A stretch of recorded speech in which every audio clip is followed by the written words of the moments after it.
On the horizon, in the midst of pitch darkness, a demonic creature suddenly appears, with wings on its back and horns on its head. A moment after its appearance, a bright and powerful beam of light appears, literally piercing the white stone academy building. Along with this, a young man with a sword in his hands appears. He intends to immediately deal with the threat posed by the demonic creature. At that moment, the demon's eyes open wide and fill with a blood-red color. In their reflection, you can see the silhouette of the young man. Unexpectedly, the demonic creature opens its mouth wide and is about to attack the young man, but he intends to fight back with his sword. And then, after another moment, the guy quickly and deftly strikes a blow, literally piercing the body of the demonic creature. The guy himself lands gracefully on one knee and demonstratively puts the hand holding the sword behind his head. In turn, the horned demon, unable to resist the enemy, accepts his defeat and begins to dissolve into thin air. Finally, the young man turns back to take one last look at the enemy he has defeated. At the same time,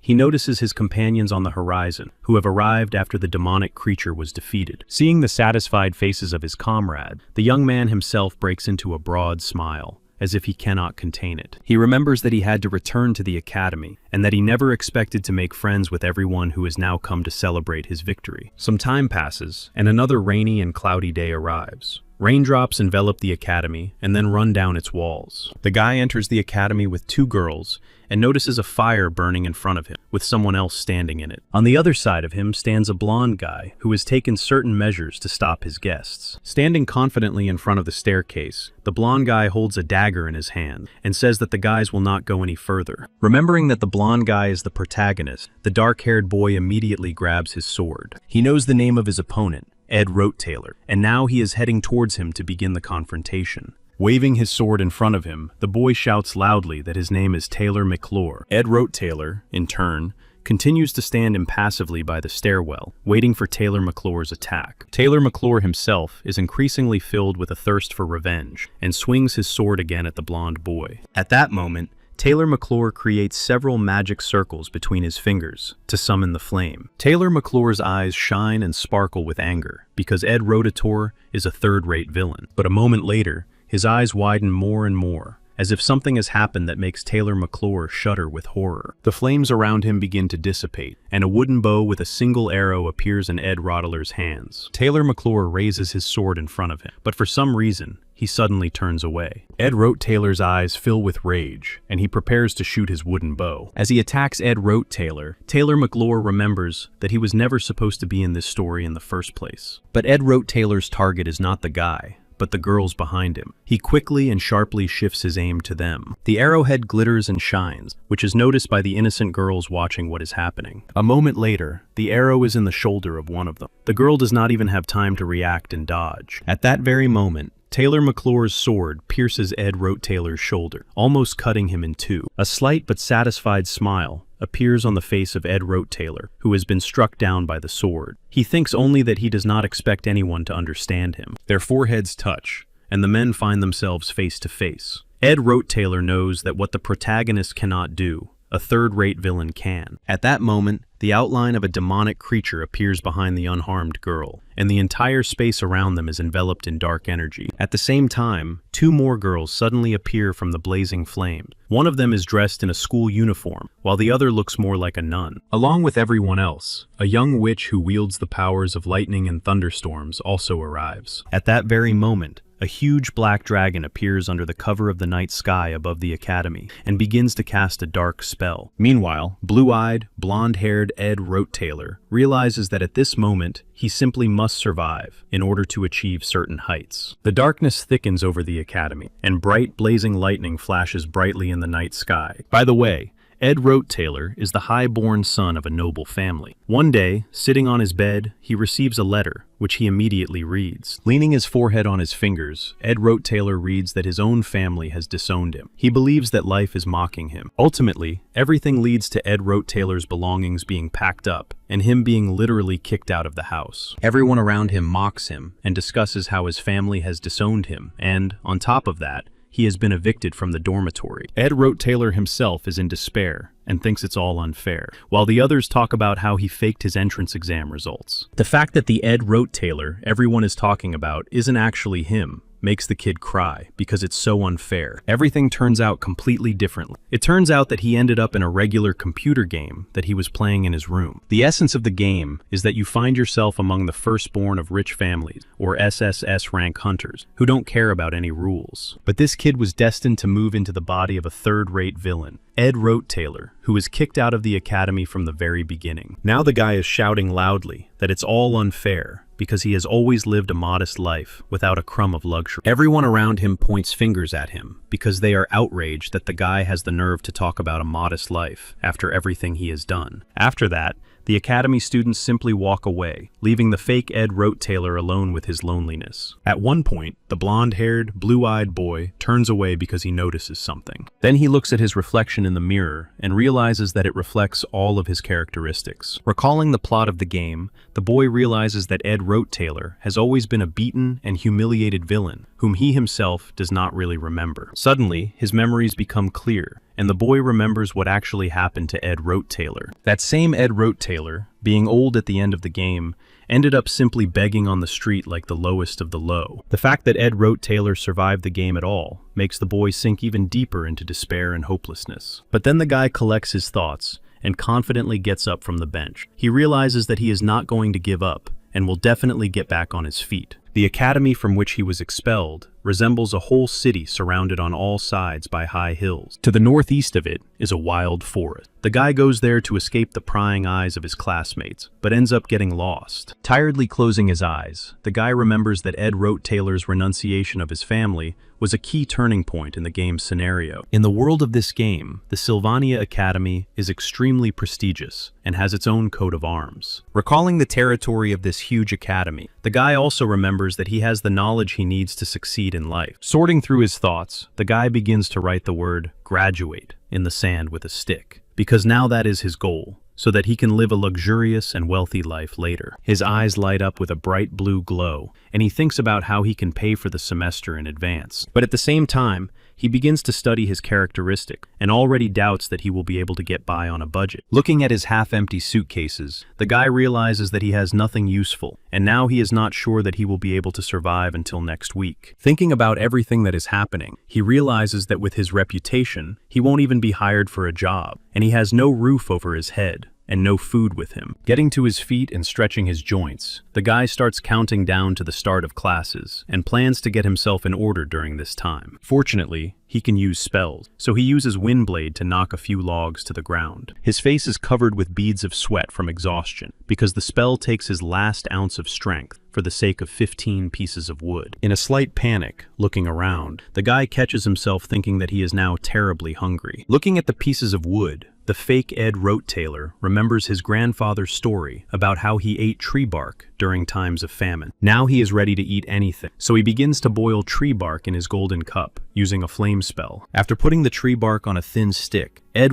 Taylor realizes that if you don't look too closely, it looks like a piece of chicken. Immediately after that, he brings the bark to his mouth and tries to bite into it. The guy makes a satisfied expression, expecting it to be delicious. After 3 days of living in the forest, Ed Taylor becomes exhausted and mentally curses his grandfather for his advice. Falling to the ground, Ed Taylor looks back at the pieces of wood and realizes that they are better used for construction. First, he needs to lift the support beam, but he only has 2 hands, and there are 4 beams. It becomes more difficult for Ed Taylor to control the situation. In the end, the boy falls face down on the ground under the weight of the support beams he tried so hard to put up. But the boy is not going to give up, and gathering all his strength, begins to strain even harder to hold the beams on top of it. After some time, he manages to cross several beams and quickly tie them together with tape. The foundation of the shelter is finally laid, but Ed Taylor has lost all his strength, and he still has a lot to do. Realizing that he shouldn't sleep on the damp ground, the guy covers it with his clothes because he has no other choice. Some more time passes, and Ed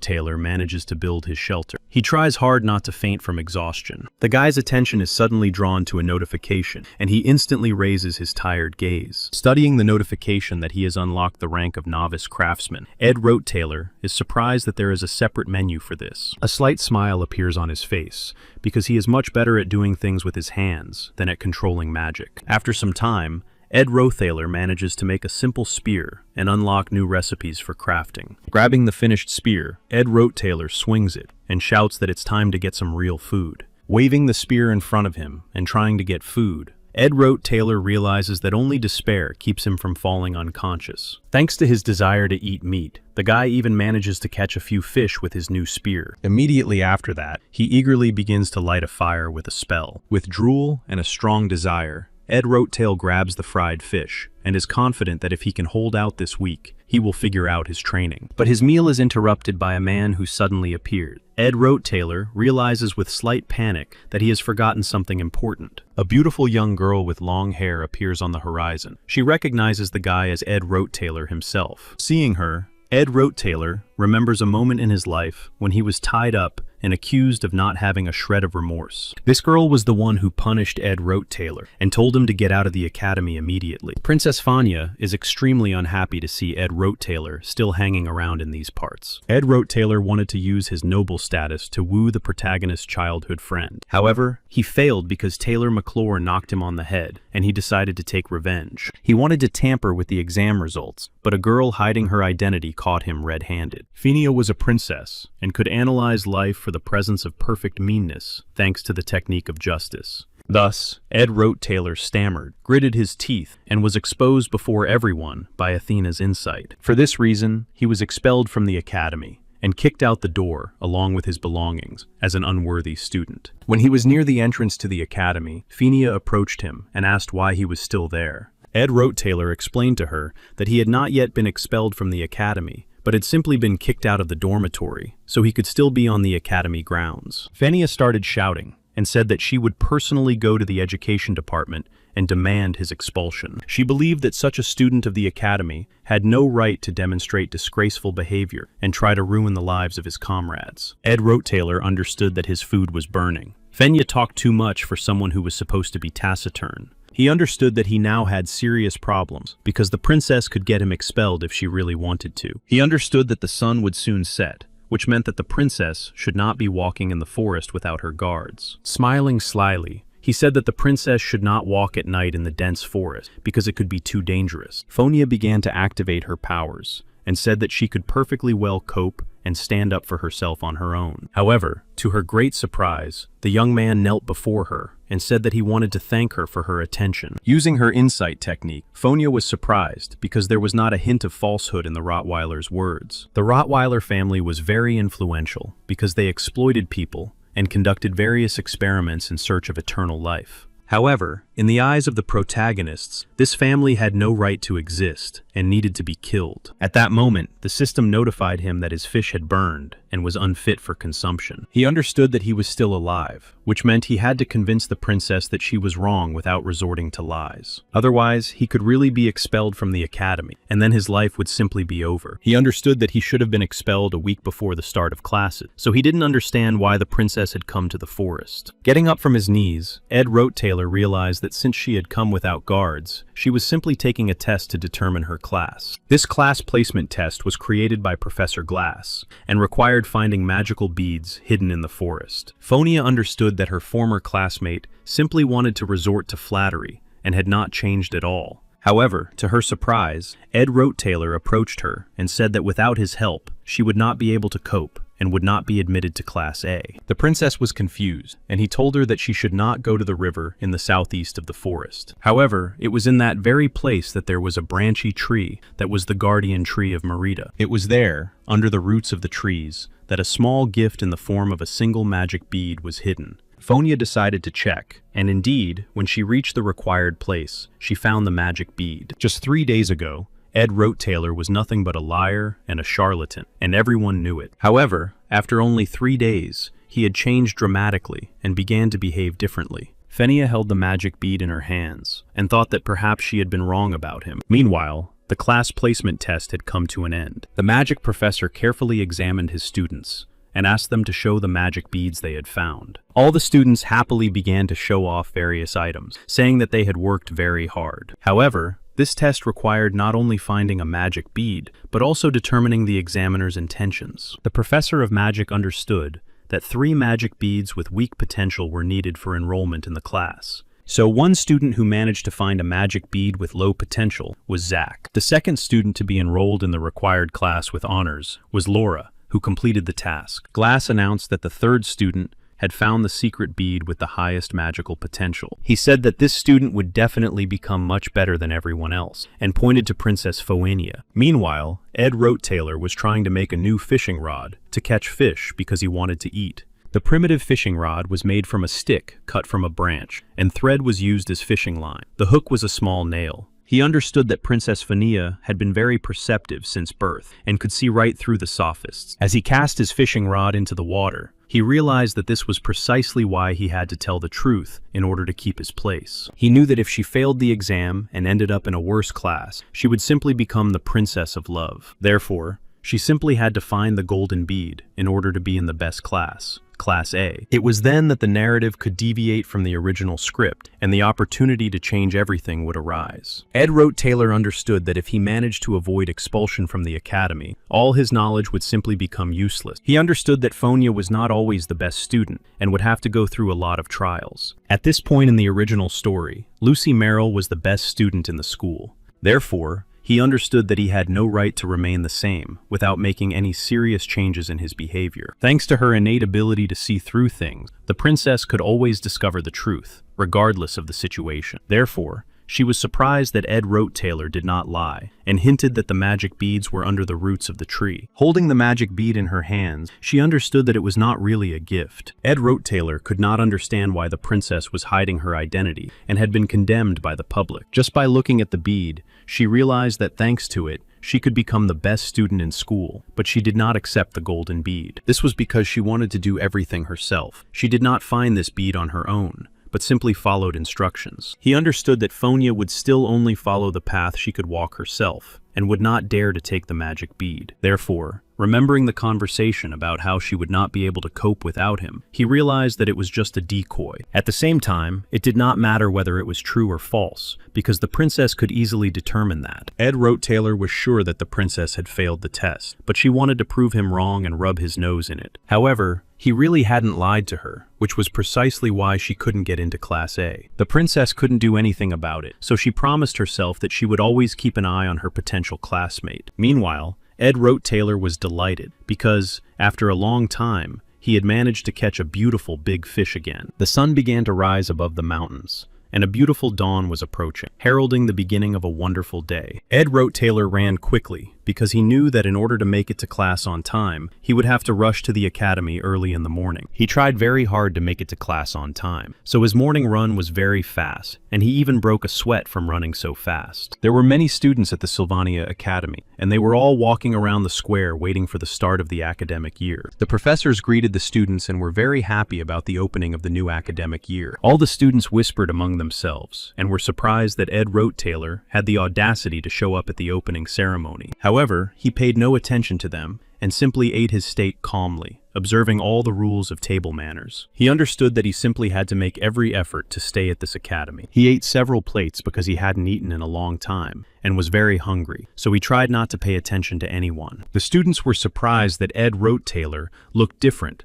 and even ate with good manners. The female students decided not to pay any attention to him and went to the table where the best desserts were. One of the girls looked at the Rottweiler and thought about it because everything seemed strange. She did not understand how this could be possible because the person in front of her was indeed a completely different person. Our hero hurried, realizing that he had a long way to go to the academy. Today was the first day of classes and the beginning of the academic year at the Sylvania Academy. The rector of the academy announced that a new semester was beginning, and that he was very happy to see everyone who had honed their skills. However, on his very first day at the academy, he was summoned to the dean's office and almost expelled because of his misconduct during the preparatory period. The dean said that Phoenia had told him everything, and that he had decided to expel him, but he was willing to give him a chance. Ed Rote-Taylor understood that he couldn't stray from the original plot of the script, so he had to try hard. He understood that he would have to train a lot in order to acquire the skills necessary for survival. Ed Rote-Taylor knew that a bow was not the ideal training tool, but he had no other choice. However, he still had no other option, so he had to learn how to use a bow and not break the bowstring. Therefore, he adapted to making good quality arrows so that he could later cast magic spells on them. So after class, he always went to the forest and trained his skills as a swordsman and archer to become a professional. However, during one of his training sessions, he realized that one of the students was reading books under a tree. It was Yanika, who was a rework and was the best in the whole class, and possessed the abilities of a spiritual sorceress. At some point, she noticed that she was being watched, and decided to return to see if she was safe. Suddenly, she realized that the funny boy Mariel had told her about was standing in front of her. Yanika Phylover was very friendly and said that she was also a sophomore, so she suggested that they become friends. Seeing her companion's reaction, she realized that he did not expect her to already know about it, so she decided to try to befriend him. Then she explained that the mistress of the forest, who lived in the spirit tree, often talked to her and told her everything. Smiling, the girl replied that Mariel watched over the entire forest and knew everything about uninvited guests. Ed Taylor realized that he really was an uninvited guest because he had killed many animals and cut down many trees. Yanika Phylover asked her interlocutor not to worry about anything because in the animal world, they also often ate each other. Ed Taylor understood that even the fearsome wild wolf had a tender heart inside. This phrase caught the attention of all the participants because it not only had a hidden meaning, but it could also prove that Janica Phylover had simply been deceived by her new companion. However, her attention was drawn to a very strange sound, so everyone decided to turn around to understand what exactly was its source. Yanika Phylover laughed and said that it was a bit of an unexpected encounter for her, but she looked happy. When she reached out to him and said that she had seen him yesterday during her walk and immediately signed a contract with him. Ed Taylor was a little surprised because he realized that she had a real spirit in her hands that possessed various abilities. However, he bowed his head and said that he did not understand what she was talking about because he did not have the ability to see spirits. Yanika was very surprised and did not understand how a magician could not see spirits because this ability was basic. Ed Taylor said that, in any case, he had come here for food, so he turned around and was about to leave. He understood that he would only have an advantage if he strictly followed the original plot. For this reason, he understood that he should not get close to Janica, who was an important character, under any circumstance. The girl was left alone, and sadly watched her companion, whom she never got to know, walk away. She remembered his phrase that even a fearsome wild wolf had a tender heart inside. Then she realized that Mariel was right, and that the guy was indeed very interesting. Activating her wolf spirit, she was curious how a person who could not see spirits knew this. Yanika Phylover was upset. She had turned to her new companion with all her heart, but he only replied curtly and left. On the other hand, she understood that they would still cross paths at the Academy of Magicians anyway. This meant that she would surely be able to learn much more about him, but just later. Therefore, she decided to simply follow him in order to gather as much information as possible. Ed Taylor continued on his way because he knew he lived very far from the academy. He understood that he had to get up very early and go to bed very late in order to make it to the academy on time. He also tried very hard and often stayed in the academy library to improve his mental skills. On his way home, he had to stop at the lake and wash his sweaty clothes. He also checked his supplies of wood, water, and food every day to make sure he would have dinner tomorrow. However, he was not worried about that at all, but rather that he was constantly being watched and felt like he was being followed every day. Yanika Phylover was angry because she realized that he knew she was following him and had simply kept quiet all this time. Ed Taylor told me that he was the most terrible troublemaker in the whole world, so he didn't understand why she was following him around. However, to his great surprise, she said that only others had that opinion of him, but not her. Yanika began to smile warmly and said that she knew nothing about him and did not understand how he could have done that to her. He understood that only at first glance did the girl seem naive. In reality, she had an independent mind. However, he knew what fate had in store for her, so he couldn't bring himself to engage in unsmiling conversation. He understood that she would become a very demonic creature with dark magic, so it was not beneficial to make such acquaintances. This meant that he had to be very careful in his behavior and communicate correctly with other students. He understood that he was destined to become evil there, so he wanted to ask Yana for a favor. Ed Taylor bowed his head and said that he was in a difficult situation because his family had disowned him. So he asked her to send him a little money so that he could at least eat. He understood that she was actually from a farming family that didn't have the money to pay for her education. That's why he asked her for money, so she would just leave him alone. Yanika was horrified because she knew she couldn't provide him with financial support. Ed was happy because he understood that his estrangement from Yana had been successful, and now she would no longer pester him with her friendship. This way, he would not have to communicate with someone who was an insignificant character in his subsequent development. He understood that I myself was not thrilled, but I no longer wanted to associate my life with important people. So as soon as the girl left, he continued building his hut so as not to deviate from the original plot. He tried very hard to use a lot of wood because the nights were cool. However, at some point, he realized that someone was already inside the hut, and this terrified him. Looking around carefully, he realized that Lucy Merrill, who was the best in the swordsmanship course, was sleeping inside his hut. She was sleeping so soundly that she didn't pay any attention to him and didn't hear him enter the hut. Ed was very surprised and did not understand why she was sleeping in the dense forest or what she was doing there in the first place. When she woke up, Lucy Merrill said that he was making a lot of noise and woke her up for no reason, which she did not like. Ed wrote Taylor was surprised that she was in his hut, but was unhappy with his presence. However, Lucy Merrill said that it wasn't him who was shouting, but the wolf, which was the size of a house, and was standing behind him. Ed wrote Taylor was very surprised, and Lucy Merrill pointed behind him and said that the wolf was constantly saying something. Ed Rothaler turned around to see if there really was some kind of spiritual being behind him. Lucy Merrill said that the wolf kept saying that he had to save Janina at all costs. He realized that there really was a huge ghostly wolf behind him, which was a magical spirit. However, he found it strange that it asked him to save Janina from whatever might happen. So he pretended not to hear anything, then simply crouched down and tried to free his hut. He found it very strange that the spirit had decided to talk to him, because nothing like that had ever happened before. He understood that he hadn't seen Janina in a very long time, and was sure that he was done communicating with her. At one point, he even convinced himself that he had simply gotten rid of her and did not want to encounter her again. Looking at Lucy Merrill, he realized that she had fallen asleep in his hut again and did not understand why she was sleeping there. He began to yell at her to stop sleeping in his house, and she informed him that she had already given him everything. Ed wrote Taylor thought that thanks to her small build and teleportation skills, Lucy Merrill could move around like a stray cat. This meant she could be anywhere, even on top of a clock tower or on the roof of a house, just to sleep. He chose the location for his own camp very carefully and for a long time, but he did not take all the nuances into account. Therefore, he set up his camp in a dense forest north of the island where no one went. Lucy Merrill did not find this forest as dense as he did because she liked quiet and peaceful places. For her, it was a great place to sleep because she could enjoy the sunshine and hear the murmur of a stream.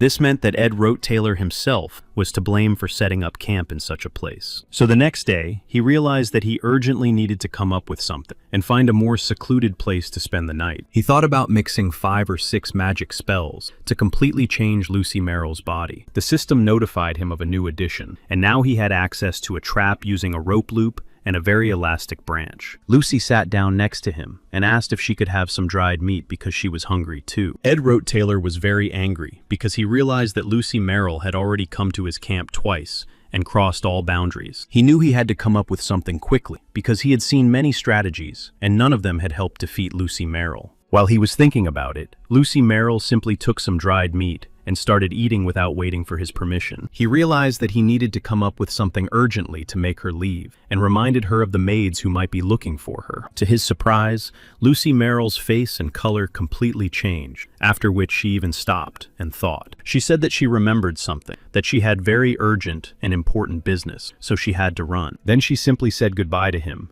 and teleported away very quickly. Ed wrote Taylor watched her leave and realized that there was an application in the settings book that everyone had ignored. This was because Lucy Merrill constantly avoided the maids who tried to control her. So as soon as he mentioned them, she realized that she urgently needed to continue running. Ed wrote Taylor understood that Lucy Merrill had only spent 2 days in his camp, but he had a lot of work to do. After a while, he realized that his actions had been too frivolous because real training had begun. The training improved technique and was similar to real sparring, which meant that preparation for it had to be serious. At the same time, training weapons were used on the academy grounds to minimize the risk of injury. The best students trained constantly on the training ground and were able to greatly improve their skills and abilities. The most promising of them was the swordsman Taylor, who had enormous potential and was the protagonist. Ed wrote Taylor looked at him with anticipation, realizing that he was supposed to be next among the other participants. He already knew the results well, so he didn't try too hard to understand what was going on, and just waited for the time to come. He knew that the winners of the joint training would be the first year, including the protagonist. The only exceptions among the winners were a few people, including the second-year Yanina. Unexpectedly, she approached him, and he was surprised that she had decided to talk to him again after that conversation about money. Yanina said she had a list, but Ed Wrote Taylor turned away from her and said he wasn't interested. At some point, he realized he would have to listen to her because he would also have to take part in the training. He understood that in the original story, he should have already been expelled, but now he was learning differently. Looking at the lists, he realized that it didn't matter who he had to train with now. The most important thing for him was to do everything right. Taylor McClure was ready to give it his all, to demonstrate his full potential. Ed Wrote Taylor understood that he needed to be very attentive and careful in his actions. He understood that even though it was short-lived, he still had to live for a while in Taylor McClure's body.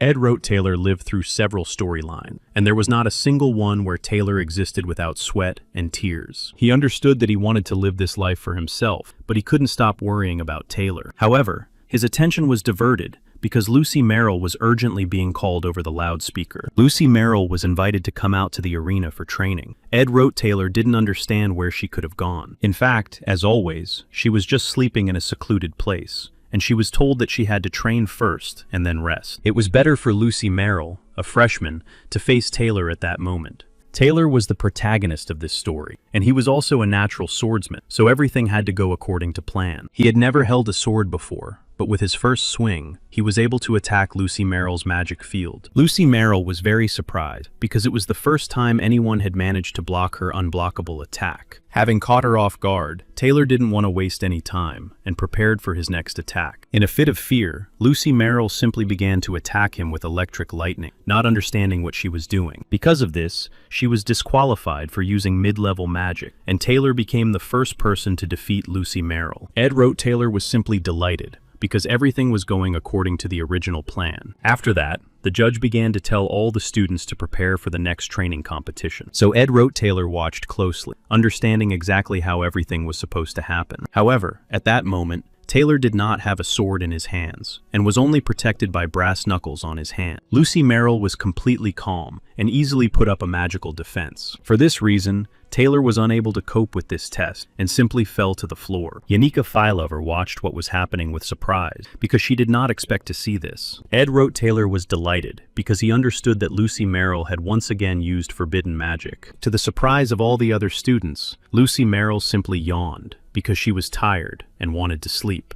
Taylor was unconscious and couldn't even assess what had happened to him. Taylor was a failure and had never received a single good grade in his entire school life. He understood that he could not afford to lose, so he unclenched his hand and grabbed his sword to try to attack. And while he was surrounded by bitter sympathy from the other students, he tried to get up. Ed Wrote Taylor understood that even in such a disgusting situation, Taylor did not lose face. He really did not lose hope, and really wanted to defeat the mage Lucy Merrill. Ed Wrote Taylor looked at him and believed in him. He knew that he would succeed and be able to win. At that moment, Taylor really began to run in order to attack his opponent with his sword. Lucy was very surprised because she was not ready for such a quick attack and was a little worried. Ed Wrote Taylor expected Lucy Merrill to attack him with lightning, but the blade stopped the ghostly spirit. The ghostly spirit wolf began to completely wrap itself around the sword blade to stop it. Taylor was confused and did not understand what was happening and how this was possible. A huge wolf with sharp teeth began to appear in front of him. The wind began to swirl into a huge tornado, and Taylor did not immediately understand what had happened. Ed Wrote Taylor was very surprised because everything did not go according to the scenario he remembered. So Taylor found himself pressed against the wall of one of the balconies present during the students' training. He looked closely at Lucy Merrill and realized that she had used wind magic instead of lightning. The judge immediately came out to the arena and announced that Lucy Merrill was the winner. This meant that Taylor had lost after all and could not change anything in the course of this confrontation. Ed Wrote Taylor looked at him intently because he couldn't believe that he had really lost. It was very difficult for our hero to accept the fact that Taylor had indeed failed and lost. Lucy used a special wind defense spell that she had obtained when she made a contract with the high-ranking spirit, Mapilda. He understood that something had to be done, because in the original scenario, Lucy and Marilda did not interact at all. However, Lucy visited his camp, and he needed to make a contract in order to become stronger. The examiner announced that the next participants would be Ed Taylor and the esteemed Princess Phonia Elias Clowell. The princess was already standing in front of him and talking about how he had caused her some trouble last time. However, Ed just ran past her and didn't listen at all because he understood that everything had gone completely differently from the script. The princess was very surprised and couldn't understand why her opponent had just run past her. Ed understood that Taylor had lost only because of him, because he wasn't supposed to be on the grounds of the Sylvania Academy in the first place. He wasn't sure that his actions made any sense now, so he decided to catch up with Taylor McLaughlin. Taylor was confused. He didn't understand why the participant who was expected in the arena had decided to run after him. Taylor began to shout at Taylor not to give up, not to be ashamed, and most importantly, not to give up and to continue his training. He shouted and asked him not to be discouraged because he understood that the real trials were still ahead. Emperor Clowell was the first to discover his daughter's gift of clairvoyance, which had been bestowed upon her by God himself. However, in reality, the princess did not receive this gift. She purposefully developed it in order to protect herself in high society. For this reason, the princess never doubted her ability because she had developed it herself. Over time, the Princess of Love realized that she was surrounded by many despicable people who were deceiving her and the emperor. Returning to the arena, Ed asked the princess to go easy on him because he understood that she could see right through him anyway. She looked at him closely and agreed, then asked him to be gentler and not attack so hard. The students watching disliked Ed because they understood that he had almost ruined Taylor's life and now supported him. Folia understood that her classmates' words were true because Ed had used his position to bully others. She remembered that when he failed, he simply decided to falsify his exam results. That was the Ed Taylor of the past, but she felt that everything had really changed and was different now. The princess understood that her opponent was in real despair when he tried to cheer up his rival Taylor. The judge recorded the time, checked all the lists, and announced that the princess and Ed could begin their confrontation. Ed was surprised because instead of attacking, the princess said that it was really difficult for her to understand him. Preparing for the attack, she announced that this confrontation would put an end to their relationship once and for all. A large whirlwind of magical power headed directly toward Ed, who could use fire and wind magic. The princess looked her opponent straight in the eye because she was curious to know what he would choose as his defense. She wanted to cast aside all her feelings because she was really tired and wanted to throw the young man out of her heart. Her magical power hit the young gentleman directly, who offered no resistance. The quality of Taylor's attack sent him flying in the opposite direction, and he simply fell to the floor. He offered no resistance whatsoever, and did not even try to defend himself, simply announcing that he was surrendering. Folia couldn't believe what was happening, so she decided to clarify what exactly he had said, and why he had decided to give up so easily. She looked him in the eyes and didn't understand why he hadn't blocked the attack, since he had clearly seen its trajectory. Those present began to laugh at him, and say that even Taylor had actually lasted longer. Ed approached the princess, and said that the confrontation had indeed been worthy, and that he had learned a lot.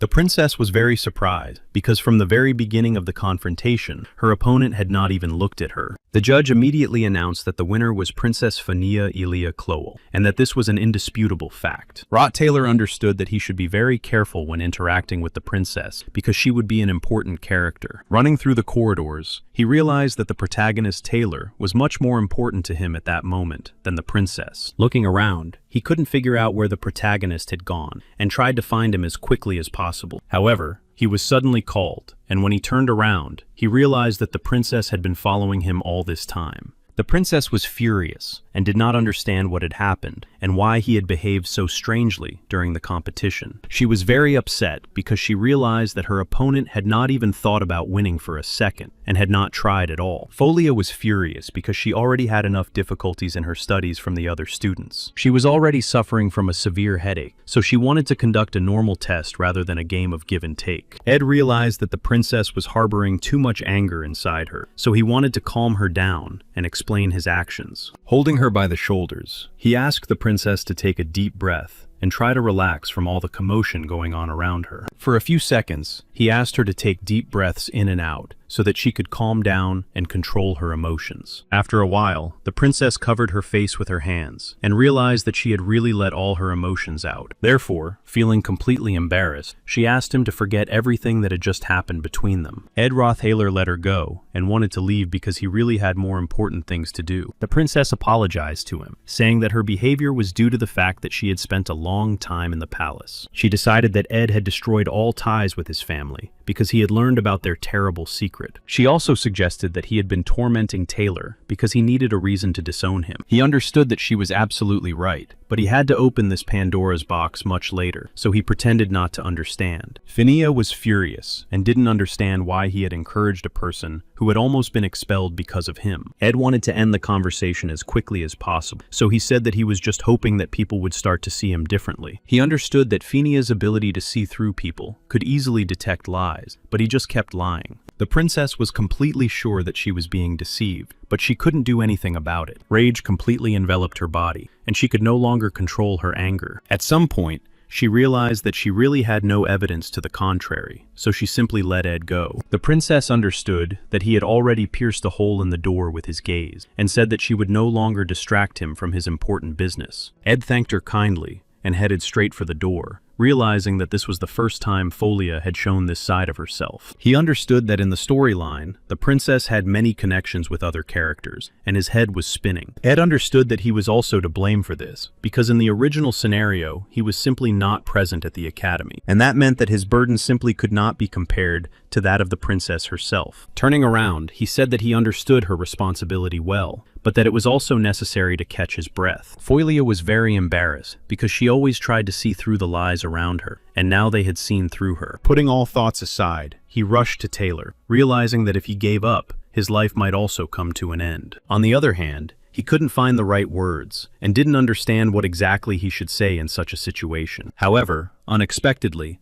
a student blocked his path and said that Ed had no right to take another step closer. It was the main character, Ilea Triss, who asked him to stop tormenting Taylor and leave him alone. She said that Taylor was already suffering without him, and that he had no right to mock him anymore. Taylor, in turn, clenched his fists because he was very surprised that Rote Taylor had not yet been expelled from the academy. Ed looked a little scared because he realized that he was late because of his conversation with the princess. He saw in Taylor McLaughlin's eyes that same unbreakable strength that did not shy away from any obstacles. It turned out that, while he was busy talking to the princess, his childhood friend Ilea Triss had already talked to Taylor. She became the link and supported her childhood friend so that he would not get discouraged and continue training. However, Taylor could not understand why Ed had come here and what exactly he needed from him. Ed understood that he had indeed gone through a lot of hardship with Taylor and had always continued to root for him and worry about him. So he turned away and said that he wasn't playing any games and wanted to be more honest with him. In the previous storyline,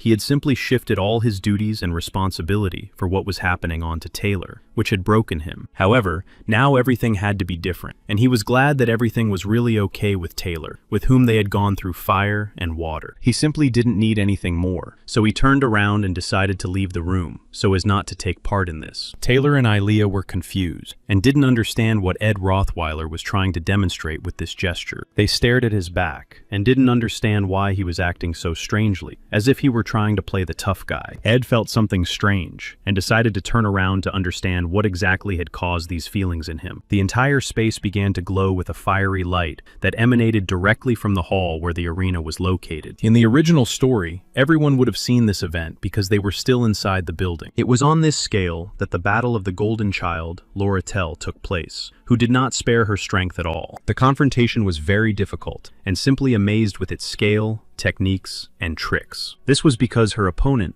was the spiritual sorceress, Yannicka Faylauer. Although things turned out a little differently now, Taylor and Ilea were surely watching what was happening. Ed understood that Taylor had to watch very carefully one of the trials that might await him ahead. Laurel tried very hard not to lose face, and could not even imagine that one of the bosses of the first act would be in front of her. However, it was very difficult for Laurel because her opponent confidently wielded the powers of various spiritual beings. Yannicka Faylauer did not try very hard, because everything that was happening was too easy for her. All the students praised Yannicka because she was able to wipe the floor with the first years, and she really did have a heart of gold. Yannicka herself was very pleased with herself, and therefore thanked everyone who admired her results so much. Meanwhile, Laurel was carried away on a stretcher because she had taken too much damage and was feeling very ill. Yanika was considered the pride of the second year, but she looked at the result of her actions and was not satisfied with them. So, unlike the original storyline, Taylor lost to Lucy and was therefore kicked out of the joint training. Therefore, Yanika was the only one who had to defend the honor of the second year, and she really managed to do it. Ed understood that maybe it was for the best, because then he wouldn't have to cross paths with her in the future. He understood that all these interactions with the main characters were simply making his head spin. After a couple of weeks, he managed to build a fishing net to speed up protein intake and fish catch. Over time, his endurance began to improve, and his body became much stronger each time. However, he understood that it was still too early to relax because there were many trials ahead. At some point, he realized that he was being followed again, and it was Yanika who was simply hiding in the bushes. He couldn't understand what exactly attracted her to this place, and why she kept coming back here. Yanika sat down by the fire and said that she just wanted to talk to him because she had no one else to ask for advice. Putting on his shirt, Ed was very surprised and didn't understand why she had come to ask him for advice. Yanika said that she understood that he had left and hadn't seen anything, but a month ago she had crossed the line a little during the competition. Remembering Laurel's condition, she said that she had caused someone too much pain, and now she just didn't know what to do. Ed understood that Laurel herself was to blame because she had used mid-level magic, which was forbidden. Yanika realized that she had gone too far and couldn't stop thinking about it because she didn't know what to do next. She admitted that she wanted to apologize to Laurel, but her friends stopped her, saying that she deserved it. Rot Taylor thought for a moment, and then replied that if she herself felt it necessary to apologize, then that was what she should do. Yanika was very surprised because she did not expect such a simple and at the same time correct answer. Her character was simply wonderful, so she was surrounded by countless companions and friends. That's why, in moments of emotional turmoil, they always supported her and were exclusively on her side. However, this did not make her mistakes go away, and that was probably why she came to him for advice. Yanika stretched and said that, as she expected, he would never take her side just like that. Ed admitted that there was nothing he could do about it, and she said that everything was fine, and that he just didn't understand her. She understood that Ed was completely different a year ago, and even when he asked her for money, he simply asked her to stay away from him. However, Yanika, on the contrary, was pleased because she was greatly impressed by Ed wrote Taylor's character traits. Laughing, she admitted that she would very much like the others to be like Ed, so that she could find comfort in them. The next morning, Taylor went to the Sylvania Academy because he knew that a difficult test awaited him. He understood that everything had become even more complicated and confusing, so he needed to weigh every step he took. It was during this test that inexperienced players often met with bad ending, which could be very dangerous. In one version, the first players learned about the Golden Child and simply killed Taylor. In another, his childhood friend Ailia simply fell off a cliff and was instantly killed. In bad ending number 13, Taylor simply turns to ash and cannot change anything. That is why Ed understood that he simply had to hurry in order to slightly change the rules of the game. However, suddenly, the Golden Child appeared on his path, whom he had not planned to meet at all. Laurel Keyhound was the only daughter of a tycoon, so everyone considered her a golden child. Among all the students, she was also known as the nightmare of all new players who embarked on this path. In each storyline, Laurel Keyhound was a very dark character who always played a negative role. Unlike Fowena, she was always portrayed as an antagonist, and only in the second act was her true nature revealed. Therefore, players do not immediately learn about her true loneliness, and everyone is faced with a very difficult choice. However, even though he was a senior, he still did not plan to believe her words at this stage. He understood that if he gave in to Laurentel now, he would simply lose his initiative. Laurentel understood that he was as unshakable as a mountain, but she began to circle around him because she wanted him to listen to her. She said that she really respected the senior Ed, and therefore did not understand why he was treating her this way. Smiling, she said that he was her source of inspiration because he never gave up when faced with difficulties. She also admitted that she had heard that he was a hardened egoist, but that didn't matter to her. She asked him to let her speak and offered him 3 gold coins as an advance. Showing him the coins, she said that she had seen that he had befriended Yanika, so she wanted him to present her in the best light. Ed wrote Taylor looked at the gold coins and realized that some people couldn't earn that much in a month. However, he realized that the famous Golden Child was trying to buy even friendship for money for her own benefit. Laurentel was too insistent,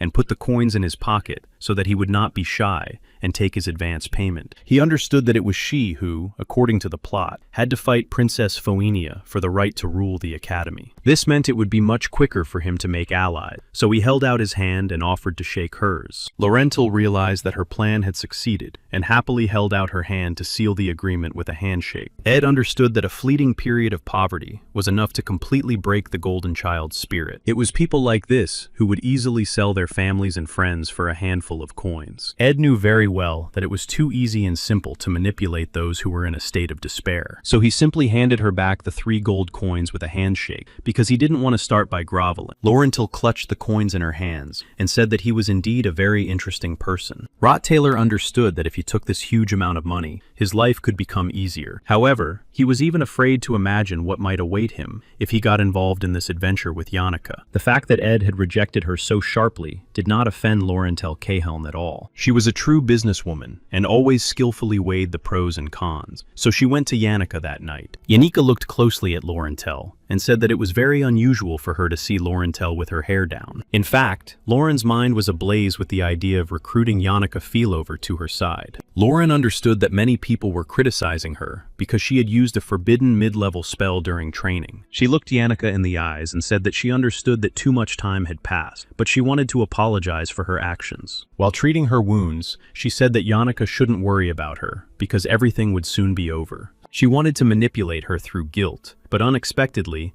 Yannicka asked her about her meeting with Ed. Laurentil was very surprised by such a strange question and pretended not to understand what she was talking about. The enchantress smiled and said that she had previously asked the spirits not to gossip, but they did not always listen to her. Smiling, she said that she was always aware of what was happening in the northern part of the forest. Therefore, she had witnessed everything that was happening there, including the conversation between the freshman and the senior. Passing by, Yannicka said that she was pleased that she was so eager to be friends with her, but warned her that sincerity cannot be bought with money. For this reason, she did not plan to befriend someone who simply wanted to buy her for the sake of manipulation. The sorceress also said that she much preferred Ed's style of communication and friendship. Yannicka smiled and hoped she hadn't gone too far, because it was her first time talking to a junior, and she didn't want to overdo it. Then she said she wanted to rest because it would take a lot of energy to sign a contract with a high-ranking spirit. Laurentil realized that she had indeed made a big mistake, and that she was not dealing with a naive simpleton, as she had thought. Yannicka turned around and apologized for causing too much damage to her opponent during training. Laurentil remained standing in the corridor, thinking about the mistake she had made and how she would now have to work hard to make up for it. However, she found it very strange that Yannicka now looked as if she was on the verge of something. Meanwhile, our hero washed all his clothes and hung them on the clothesline to dry. One of the maids decided to visit him and couldn't understand why the laundry smelled so bad, so she immediately began to take down all the laundry to wash it again. And Ed didn't understand what was going on because he had just hung it all up.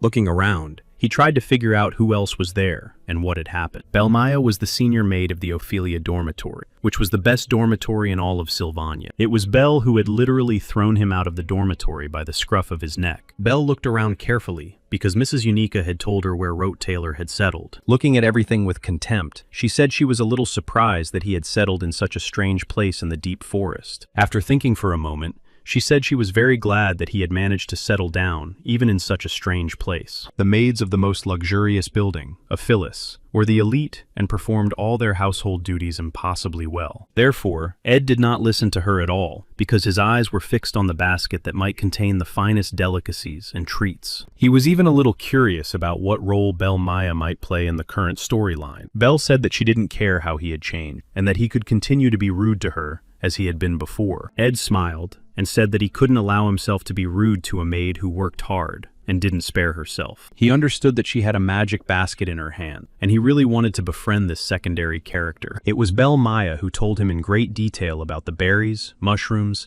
and herbs that could be picked and eaten without fear. Thanks to the basket of food, Ed increased his knowledge of food and, with the help of fire, was able to cook more complex dishes. He still only had 2 magical skills, fire and wind, but he didn't even notice how he had raised them to level 10. This allowed him to make herbal tea that could improve his skills and increase his endurance during hard work. So, after finishing all the preparations, he immediately drank a whole glass of herbal tea to improve his endurance. To his great surprise, he had already managed to finish all his chores and prepare the firewood, and the sun had not yet set. Inhaling the vapors of the freshly brewed tea, he realized that everything was not so bad after all, which meant he had nothing to complain about. However, he suddenly saw something in the sky that began to glow brightly and fall rapidly. Everything around him began to collapse from the force of the impact, and nothing remained of the perfectly constructed camp. Ed Rottweiler was confused and couldn't understand what had happened and what to do about it. He was very upset and realized that his camp had been completely destroyed, and now he would have to do something about it. To his great surprise, he saw Lucy sitting in the crater that had formed and saying that she had almost hurt herself. Ed looked closely at Lucy and didn't understand what had happened and why she had completely destroyed all his work. He didn't understand who could possibly oppose the most powerful mage in the world and was surprised when she said it was Maya. Lucy explained that she had planned to skip class as usual because she wanted to sleep, but she ran into the best maid. She realized that the maid looked even more ferocious than usual, so she had no choice but to teleport away. Ed looked around and realized that everything around him was completely destroyed and could not be easily repaired. He was very angry at Lucy and Maya, who wanted to give her a real beating. Lucy decided to ask if he had any beef jerky, and Ed replied that she had actually destroyed everything. Realizing that he had managed to hit her in the head, he didn't understand why she hadn't used a protective spell. Lucy was indeed in a lot of pain, and said that she had no mana left and couldn't use magic yet. However, she was confused because she looked at the student and saw that his face was changing dramatically. Rottweiler was delighted that the great mage was defenseless and decided to give her a few slaps for destroying his house. He understood that he would need a stronger house, which meant it should be built from solid wood. He went to the library to learn how to properly process wood. However, he became so engrossed in reading that he did not even notice how time had flown by, and the library was about to close. First-year student Elka Islan informed him that the library was closing, and, seeing his efforts, admitted that he motivated her to study. Looking at the student, he realized that she was begging him to give her his name in response to her introduction. Ed understood how things could turn out, but still decided to introduce himself because he realized that the student would not leave. Hearing the student's name, the girl immediately remembered that this young man had a very bad reputation and rumors. However, to his great surprise, she began to say that she was very surprised because he had devoured many books in one evening. Elka began to smile broadly and said that most likely the rumors simply could not be trusted. Ed understood that he knew one person with the same genuine sincerity that flattered him. Elka said that she would keep her fingers crossed for him and believed that he would be able to change his reputation. After that, Elka waved to him and said that she would tidy up the library a little and then go to the dormitory. Suddenly, something started to happen, and the entire library building began to shake violently, as if there had been a real earthquake. Elka was very surprised and could not understand what had happened, and tried to assess the situation. The books could no longer stay on the shelves, and began to fall rapidly, completely covering the floor and the students. Thus began the final chapter, the battle with Glasskin, which was the beginning of hell in all the storyline. Thanks to the efforts of Taylor and his friend, they managed to gather all the students in a temporary camp fairly quickly. About 2 hours had passed since the unexpected incident, and everyone was discussing what could have happened. After carefully examining the open portal, they realized that it was marked with the runes of the most powerful spirit of darkness, Glasskin. Phonia thoroughly analyzed the current situation and realized that only one person could have summoned a spirit of this level. She understood that they would most likely have to face a second-year honor student who had succumbed to the influence of the dark spirit, Yanika. All the students understood that they had very little time, and if Ilika was right, the barrier would not hold for long. Taylor McClure said that they should immediately contact the student center to request help. Captain Clare of the Royal Guard said that they would have to decide everything on their own, because the director was not at the academy at the moment. Then they realized that they should join forces to defeat the high-ranking spirit. The sullen Clebius Nortondale was a freshman and was against it because he was very scared. His concerns were related to the fact that, to begin with, they would have to deal with the low-ranking monsters that Yannicka had summoned. Along with Yannicka was the high-ranking spirit of darkness, the Losfer, who was a very strong and dangerous spirit. However, there was another high-ranking angry spirit of fire, Tarkin, who possessed enormous destructive power. Clebius did not want to take part in all this because he understood that they would all simply be killed. The disciples were confused because they understood that Yanika was very strong, but she couldn't do all this on her own. Then they suggested that it was most likely the work of Velisfer, with Yannika acting only as a conduit for his powers. This was because the spirits of darkness were natural enemies of the spirit summoner. Therefore, Yanika herself most likely fell into the trap of the demons, but this was also too strange. However, no one could understand how Yanika managed to subdue Velosphere, and it remained unknown to everyone. After preliminary discussions, all the students understood that at this point, only one person could make a decision. Therefore, everyone turned their attention to Princess Fenya, realizing that she was the one who had to take responsibility for making the decision. Everyone froze in anticipation of the decision, realizing that they would still have to participate in the current situation. Fonia remembered Ed's words that she needed to take a break sometime because she had too much on her shoulders. She announced that in an hour, her personal guard Claire and one outstanding student from each course would head to the epicenter. The princess announced that she was taking full responsibility for this matter. At that moment, the people who had been scouting and assessing the situation at the Sylvania Academy returned. The student reported that the Audrey building and the potion warehouse were completely in the epicenter, so there was no point in waiting for people from there. The princess understood that there was no hope for help because there were simply no other students anywhere else. They were joined by a student who reported that her friend was in the library with some sophomore. Zex immediately tried to find out the girl's name and was horrified when he realized that Elka was in the library. He understood that she would not be able to defend herself, so he decided to head for the library. However, the students immediately stopped him because they first needed to deal with the root of the problem, namely Yannicka. Zix was very worried and wanted to hope that the sophomore would be able to protect the girl from danger. Fenya decided to find out who exactly was left in the library with Elka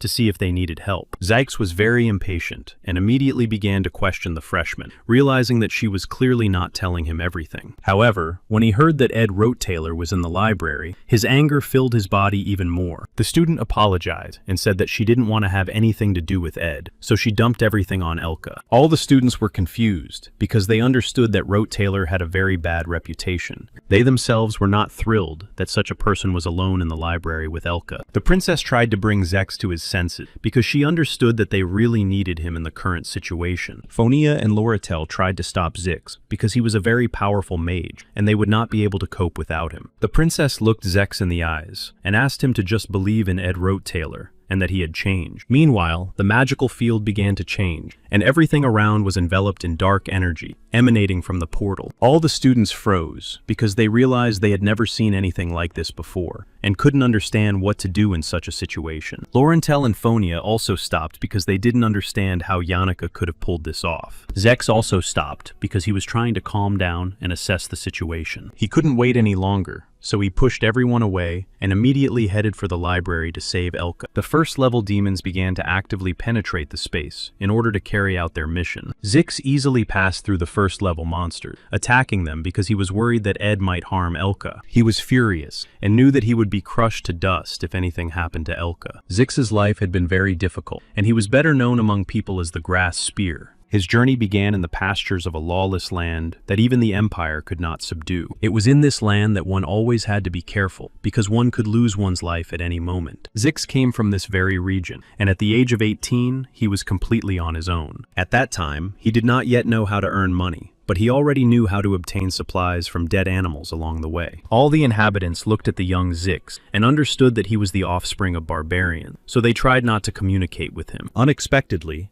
as he was walking across the square with a deer, a person stopped him and decided to ask his name. Zix was very surprised that someone had decided to talk to him at all, and was even more surprised to see that it was a pretty girl. Elka looked at him and laughed, saying that he looked like a wolf, only one that walked upright. It was at that moment that Zix realized that he was a lone wolf who had been abandoned by his pack, and only now did he understand the extent of his loneliness. Elka showed him kindness and brought the boy to her family, where her father decided to take in such a savage. After a while, Zix learned to accept the fruits of civilization and no longer remembered how he had to survive. Thanks to Elka and her family, the lonely wolf cub was able to become a man and forget his lonely barbaric past. However, looking at the monsters, he realized that if he had to protect Elka, he was ready to remember all his skills. That is why he was ready to immediately become a real animal again, in order to protect the one who saved him. He understood that there were too many disgusting rumors about Ed Roth-Taylor, so he was very worried. After passing through the first level of monsters, he ran swiftly through the corridors to get to the library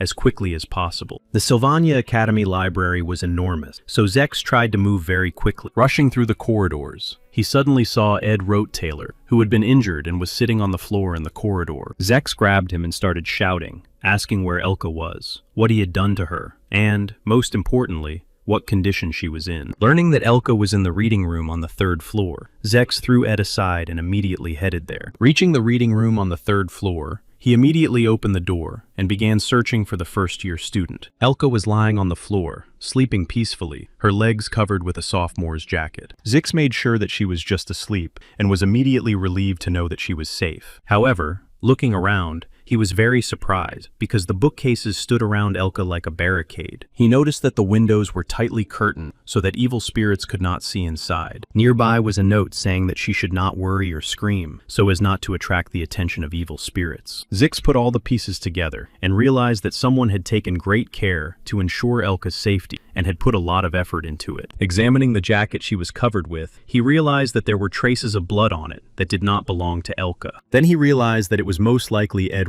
Taylor who had done this, who had injured himself but did not think about himself at all. This meant that the sophomore had not thought about himself at all, and all his thoughts were occupied only with how to keep Elka safe. Zix understood that there was no one else in the library besides Ed Taylor, but he did not understand why he had decided to do this. 3 hours earlier, everything in the library began to shake violently, and books fell rapidly from the shelves. Rescuing Elka from the falling cabinets, he realized that he was very happy that he had managed to level up his endurance. Looking out the window, he realized that a very serious confrontation with Glaxon was likely imminent. Closing the curtain, he realized that Taylor would most likely be able to handle it on his own, which meant he shouldn't even bother watching. This was because he was simply obliged not to allow any changes to the future. He realized that there was plenty of time before the spirits appeared, and decided to build a barricade to practice. Later, he planned to have a snack of dried beef and sit down to read all night to quickly gain the required knowledge. At some point, he realized that Yanika's abilities were strong because of her ability to understand spirits and unite with them. He did not have such abilities at all because he could not even see spirits, which meant that he needed to develop such skills. He understood that Yanika had arranged a whole invasion for him and decided to try to defeat the evil spirits to improve his skills. Therefore,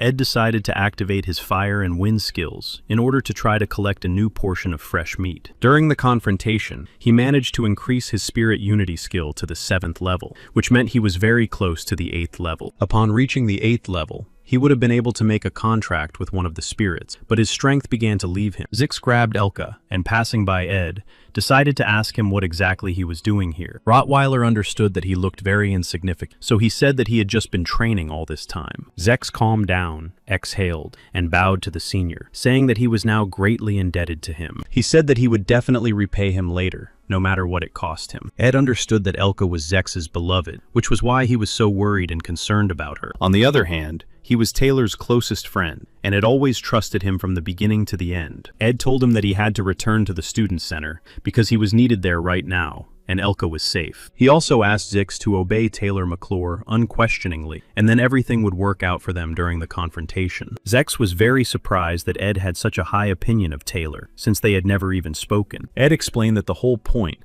was that only Taylor had access to the elemental type of attack, so he would be able to confront the evil spirit. Zix was very surprised by this knowledge, and thanked his beloved savior. Taylor said that now was not the time for thanks, and asked him to hurry to the student center. However, as he replayed the conversation that had just taken place in his head, he was surprised that Zex and Micklor were not yet acquainted. In the original storyline, during the competition, Taylor discovered a new type of attack, and that is how he and Zix became friends. In this storyline, there was simply no final confrontation, and Glaxon appeared a month earlier. This meant that Zex had not yet had time to befriend Taylor, and Taylor had not yet had time to discover his elemental attack. So, at the moment, no one could oppose Tarkanu, which meant that the plot could change significantly. Only now did our hero begin to realize that the original plot was completely falling apart at the seams. Zex returned to the student camp and announced that he was ready to accept any punishment for his delay and tardiness. Everyone looked at him intently and said that they would do without it for now, because they had no chance with him. Claire said that they needed to get reinforcements if they planned to continue their attacks. They managed to retreat, but Claire was out of commission, and Cleebus was also badly injured, so their forces were greatly reduced. They realized that they simply had no time left to confront Tyrant. Phonia was very surprised, because Ed came to them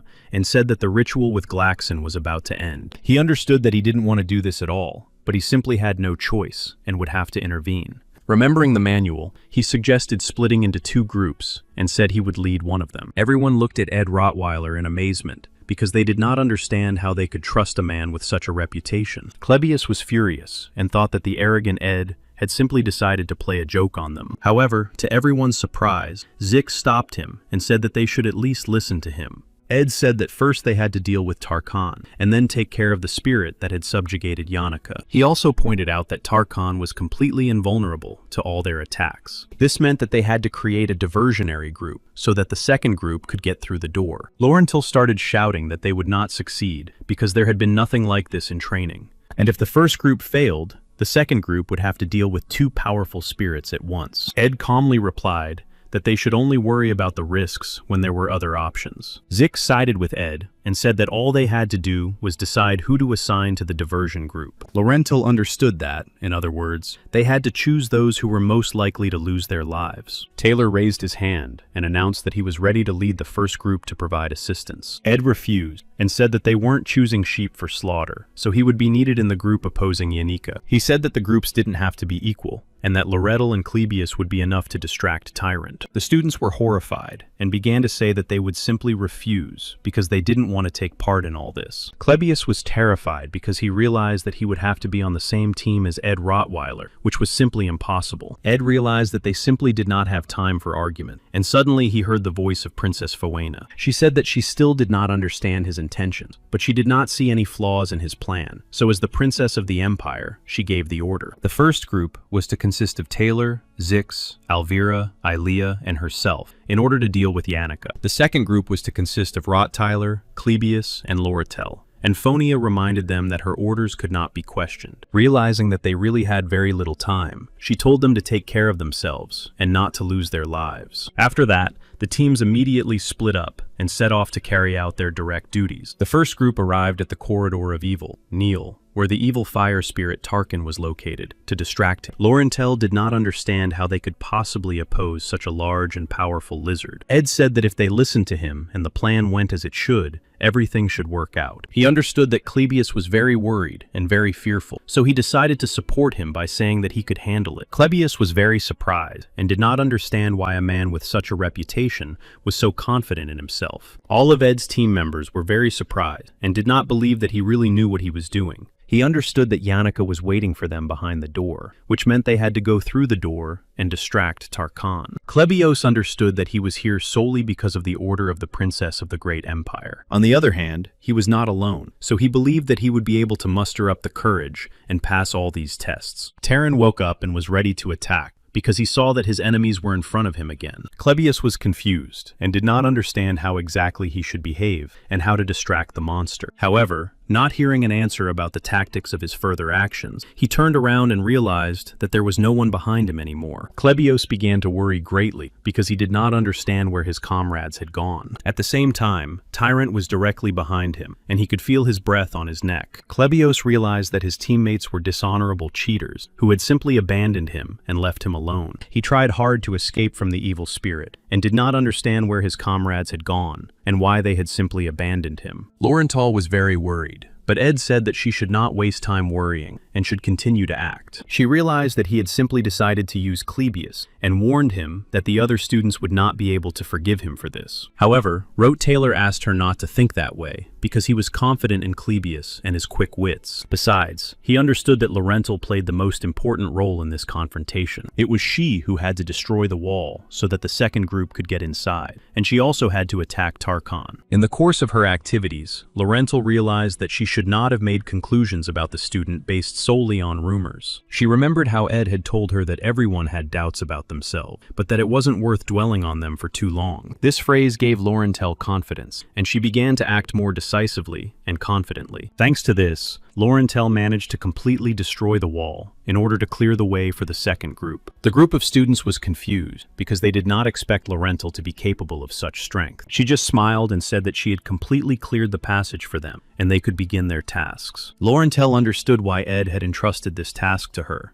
because he had seen how she accidentally destroyed the ceiling of the building during training. In any case, she understood that she had indeed managed to destroy the wall and clear the passage. This meant that all that remained was to assist Clebius, who was already very tired of running from the evil spirit. She understood that even if everything went smoothly for the second group, she and Clebius would still have to face the raging Tarkan. Clebius had already asked for help, and said that he could no longer run away, because his strength was beginning to leave him. Ed understood that they had no choice but to face Tarkan on their own. However, Laurentel said that she had already lost to such a spirit once, because its scales were resistant to all attacks. Rottweiler showed her the bag, and said that he knew exactly what would help them, so he asked her to accumulate mana. Laurentel was very surprised, and did not understand what was in the bag, and how it could help. However, she decided not to argue with him, and to completely trust his decision, realizing that he knew what he was doing. Our hero understood that no one in their squad possessed an elemental strike, which meant they had to change their tactic. Tarkan was indeed very powerful, and easily destroyed all obstacles in his path. Ed understood that they needed greater firepower, and to achieve this, a number of additional conditions had to be met. Therefore, he actively began to recall the guide to the story branches to understand exactly how to proceed. To begin with, he found Lucy, who was sleeping quietly and peacefully on the floor like a regular street cat. Since he had already gone through all the additional branches too many times, he easily found Lucy sleeping on the roof of the Oval building. This turning point was related to the fact that Lucy accidentally destroyed Ed's camp, and was now sleeping on the roof of one of the buildings. She ran away only because Belle looked very angry, and she didn't want to meet her. Lucy smelled dried beef, which immediately woke her up, and she looked around with interest. Rottweiler showed her that he had a lot of her favorite beef in his bag. He immediately stuffed all the beef he had into her mouth, so that she could quickly regain her strength. Then he turned Lucy around and told her that her new target was the fiery lizard on the opposite side. He wasn't sure he could throw Lucy exactly where he wanted, but he had no other options. During the flight, Lucy tried hard to chew the meat, but did not understand what had happened. As she approached the enemy, she realized that Ed had awakened her and fed her so that she could confront the evil spirit. Realizing during the flight what she had to do, she understood that Ed had treated her like a real jerk. Rottweiler stood on the balcony and watched closely to understand his next steps. Lucy activated her highest level of electrokinesis to use the heavenly punishment technique. The attack was very powerful and had enormous destructive force and great potential. Loretto quickly built a protective sphere to try to protect herself and Calebius. The destructive waves spread rapidly around them, and Ed grabbed the railing to keep himself in place. He understood that in a sense, this was a decisive moment, because Tarkan was a high-ranking evil spirit. Thanks to Lucy's attack, Tarkan was electrically charged, and now his protective field was disrupted. Ed understood that now he could earn a lot of experience points for his attack, and he didn't want to miss this opportunity. Yanika remembered how much her mother loved her, and was always proud of her successes and believed in her. All the students wanted to be friends with her because she had such a wonderful personality. Many considered her the most outstanding representative of the second year, but now she was alone with her spirits and demons. The best students from all courses and departments, who had previously wanted to be friends with her, were now against her. Under the control of the evil spirit, she remembered that she had to smile because she had always been polite before. The evil spirit completely controlled Yannicka's power and used her as his personal puppet. Yanika herself was a hostage to the situation, and she did not want it to happen this way at all. The students understood that the confrontation would be too difficult and thought about how to destroy the connection between the spirit and the sophomore. Ed understood that everything had already begun in Noel's Hall, and that by dawn, everything should have come to an end. Fortunately, he also did not plan to waste time, and wanted to collect as many coveted skill development points as possible. Returning to the students in his group, he asked Laurentel to give a full report on the current situation. She explained that she had already spent all her mana, and that at the moment, all hope rested solely on Calebius. Lucy had also used up almost all of her strength, so she set up a protective field and went to sleep. However, to her great surprise, Ed announced that he would now act on his own, because he understood what needed to be done. Seeing Calebius, they both realized that they shouldn't place too much hope in him, because he was already ready to give up. Ed told Laurentel that he trusted her with his life, and asked her to protect him from the monster's attacks. She was very surprised because he said such things so easily, while blindly surrendering himself to fate. Rottweiler turned around and told her that she had misunderstood him completely. He was not surrendering himself to fate, but investing in. Laurentil was simply delighted and said that she would gladly repay him and protect him from the attacks of the fire-breathing Tarkin. Calabius shouted that he simply couldn't take it anymore, and Ed Rote Taylor confidently took his place under Laurentil's protection. Tarkin was furious because he really didn't like being constantly disturbed and wanted to end everything as quickly as possible, so he flew rapidly towards the next student who was heading in his direction. Ed activated his wind magic and realized that it was still too early and he needed to get closer. Suddenly, he heard Calabius scream as he looked at a huge red hand and didn't understand what it was. Ed realized that it was Glaskin's right hand, which meant that Taylor's squad was already close to victory. He understood that this was very good news, but the timing was not right at all. Tarkin paid no attention to what was happening and continued to form his magical attack. But Ed was happy to see that the dragon's attack was stopped by a large ice rock. This meant that even in such a critical situation, Laurentil simply did not allow any mistakes. While Tarkin was confused by Laurentil's clear and quick actions, Ed began to read the spell. He had used it many times before, and it was thanks to the wind blade that he managed to sever the evil spirit's head. That was how he managed to deliver the decisive blow, and the powerful evil spirit Tarkin was completely defeated. The system immediately notified that the young master had greatly improved his skills and could now enter into a contract with a spiritual being. Meanwhile, the demonic creature's right hand had already completely penetrated this world. Taylor actively resisted the demonic spirit and managed to completely destroy it. During the confrontation, he worked very hard, and his hair even changed color, turning him into a real swordsman. Looking around, everyone realized that the confrontation was indeed coming to its logical conclusion. At dawn, the entire student council gathered under a tree to discuss everything that had happened. Laurentil was surprised by Ed's calmness, who was one step away from eternal sleep but looked very calm. Laurentil Cahome was delighted with his heroism and reached out to him to try to make friends. Ed was a little surprised and reached out to her, saying that he was a little confused by the strangeness of her behavior. Looking at his hand, he realized that she had managed to give him the 3 gold coins he had refused to take earlier. She laughed, realizing that he simply hadn't expected this, and told him that now he owed her a favor. Laurentil smiled and said that they would definitely see each other again, because this was not the end of the story. After her, the swordsman Taylor approached him and said that he continued to despise him for reasons known to everyone. Ed looked at him closely because he realized that he had planned to avoid the main characters, but everything had not gone according to plan. Unexpectedly, Taylor bowed before him and said that he would still be indebted to him and thanked him for his help. Calabius was horrified and couldn't understand why everyone was so grateful to such a terrible person. However, to his great surprise, the rest of the group asked Calabius to just be quiet. The princess said that Rotilar had indeed done a lot for them, and that she could personally recommend him. Ed said he didn't want to be praised because Lucy and Taylor had made a big contribution. Alvira began to sneer, not understanding why Ed had decided to suck up so much, since everyone knew it was his plan. However, Zix stopped her and said she should show more respect to the senior student. Ed smiled because he understood that he didn't want to influence the original script, but now he saw them all together, and his heart felt warm. This was because he had watched each of their life paths countless times. Taylor grew stronger after each trial, and Ilea also developed quickly alongside him. Fonia accepted her fate as a monk, and grew more mature every day in order to make the right decisions. Zyke slowly but surely tried to find his place in the civilized world. Klebios became more confident every day, and Elvira understood that the world was not only about entertainment and joy.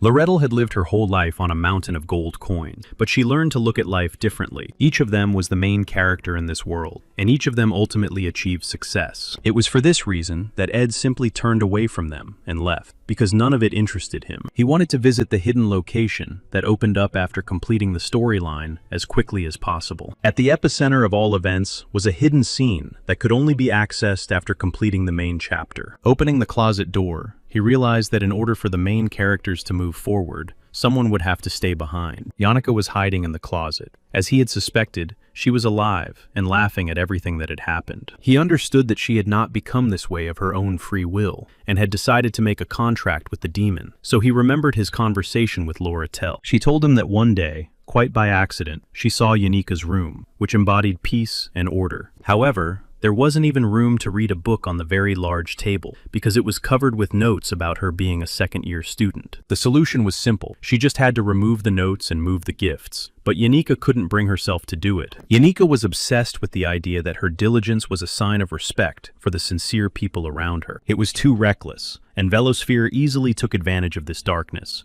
so Yanika's fall was an expected result. Then he realized that it had all happened a month earlier, after all the attention at the joint competition had been focused on Yannika. The reason was the contract between Marilda and Lucy, who often visited the northern part of the forest. Lucy really enjoyed visiting the northern part of the forest because it was cozy to sleep inside the camp that had been built there. The camp was set up by the character who was supposed to leave the academy at the beginning of the first act. Yanika said that the closet was very cozy, and she was upset that everyone had forgotten about her because of all the commotion. She admitted that she was ready to burst into tears right then and there, because she realized that all her popularity had completely disappeared. Rottweiler looked at her and thought about what he should do in this situation. Then he remembered the request of the wolf spirit, who asked him to save Yannika at any cost. He understood that he was the only one who behaved impartially, and therefore Yannika could rely solely on him. Yanika failed, and in her haste to sign the contract, became easy prey for the evil spirits who completely destroyed the building. Therefore, she studied magic every day until late at night, so as not to let anyone down and to be the best. She always smiled at everyone who supported her, but deep down, it was very hard and difficult for her. Even in such a difficult moment of failure, Yanika tried not to show her feelings and smiled sweetly. Ed didn't know how much his words could help her, but he still told her that she had done a great job. He understood that the main characters, whom everyone had begun to love and praise, had taken the stage. Only he knew that it was very dark and quiet behind the scene, so he came to Yannika to support her. Yanika said nothing more, and did not smile because tears began to flow from her eyes, filling the void. Rottweiler understood that he had seen the end of the first act countless times, but he had never seen anything like this before. However, only now did he see for the first time the huge number of spirits who were close to Yannika and believed in her. Only now, after going through various plot branches, did Ed Rottweiler see the real ending. At that moment, the system notified him that low-ranking spirits of fire and wind had shown interest in the young gentleman. The high-ranking spirit of wind, Marilda, also became interested in the young gentleman who had come to Yannika. Of course, Yannika and her actions were still subject to a magical trial, because she had broken a large number of academy rules. Yanika fully acknowledged all her mistakes, and said she was ready to accept any punishment. However, all the students and teachers fully supported Yannika, and asked for her punishment to be mitigated. Princess Fonia also stated that all charges against Yannika should be dropped, because she was under the control of Velosphere. Loretto turned to her family, who paid for all the repairs to the academy, without asking for anything in return, except for adding a clause to the contract that halved the cost of taxes on materials transported through the territory. The result was the confiscation of coins and awards that had been received for outstanding service to the Sylvania Academy. The expulsion order was completely rejected, and the punishment was suspension from studies for 1 month.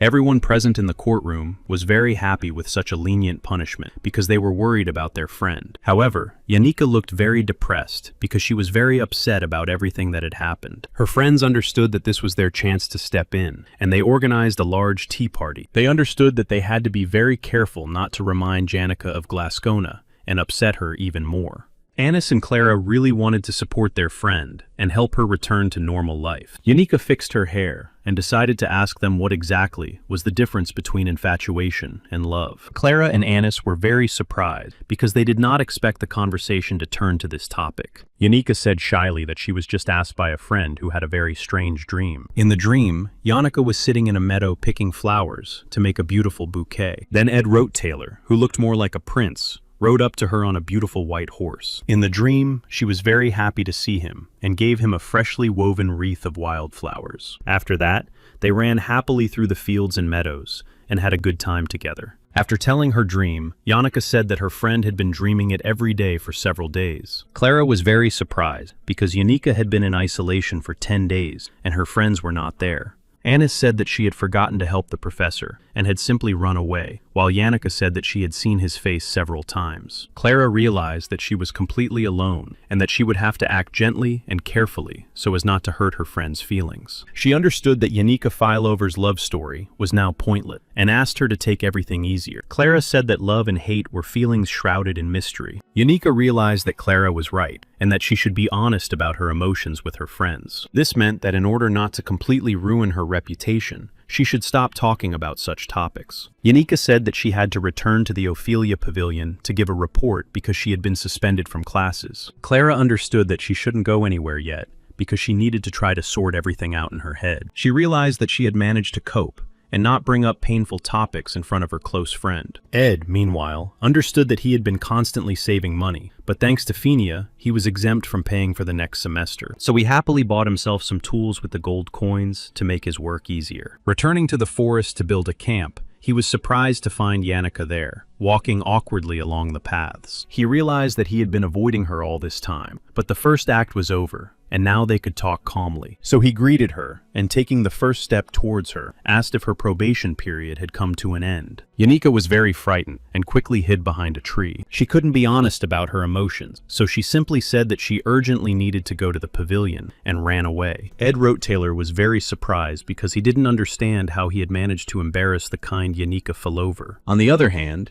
he was glad she left because he had a lot to do and was planning to build a house. For the construction, he chose a spacious and inconspicuous place that was in the shade and slowly began to build. A few days later, he was already gathering and preparing wood with the help of a wind blade. Yannicka continued to avoid him completely, and even during training sessions, she tried not to come into contact with him. Clara and Anis made it clear to Ed that he didn't even have the right to walk past Yannicka. After 18 days, all the woodwork was almost completely finished. When the holidays began, he was able to devote almost all his time to building his new full-fledged house. After checking the traps he had set earlier, he was furious because only Lucy was sleeping there, who had also decided to eat some dried meat. Belmaya kindly brought him some mushrooms and various herbs so that he could fortify himself. She was very interested to know how things were going with Yannicka, and Ed said that she probably just hated him. On the 30th day, his house collapsed a little because he realized that he had not reinforced the middle with additional beams. Since he was feeling very upset, he decided to go to the bakery, but Yannicka was there and ran away again. Her friends started yelling at him again and saying that he had no right to look at their friend. A few days later,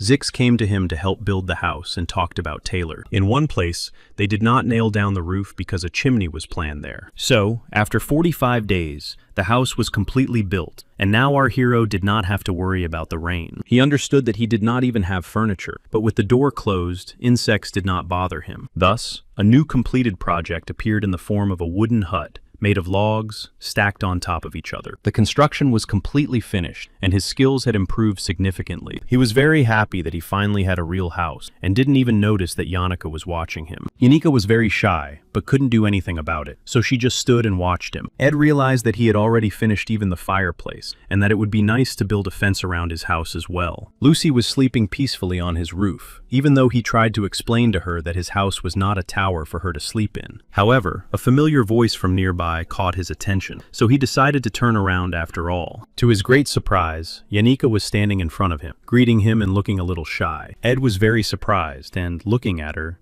did not understand how she had managed to find his place of residence. When Belle was combing her hair before bed, she said that she had seen something truly amazing in the dense forest. They both talked about how they had accidentally found the hut in the forest during their usual walks. On the other hand, they understood that he had built the hut entirely on his own, and it looked simply amazing. Belle admitted that she would very much like to go inside to see how everything was arranged. Yannicka repeated her maid's words, saying that she was simply very interested to see how such a house was arranged inside. Ed was a little surprised, because he had built the house not long ago, and was sure that her spirits would have reported this event long ago. Yannicka began to get very nervous, and said that the spirits had told her, of course, but not very much. Yannicka, of course, began to worry, and did not tell everything that the spirits had told her, saying that they had only talked about the construction of the hut. The spirits, of course, made a daily report on all the movements of the young man, with whom she was deeply in love. However, she lied, and said that she did not communicate with the spirits very often, and certainly not about how and where he lived. Ed invited her to go inside the ordinary log cabin, so that she could appreciate his construction. Yannicka was simply delighted, and said that she would be happy to see his new hut, especially since he himself had invited her to come inside. The sun was setting, and the students continued to talk while Lucy slept peacefully on the roof. Yannicka said she was deeply indebted to the guys, because they had even lent her money so she could pay for her tuition. Ed listened attentively to her and her whole story, because he knew that in reality, everything was completely different. Then he told her that repaying debts is not always a prerequisite for a normal existence. He knew that everything had happened that way because other people had placed all their expectations and hopes on the student. Because of her constant feeling of debt,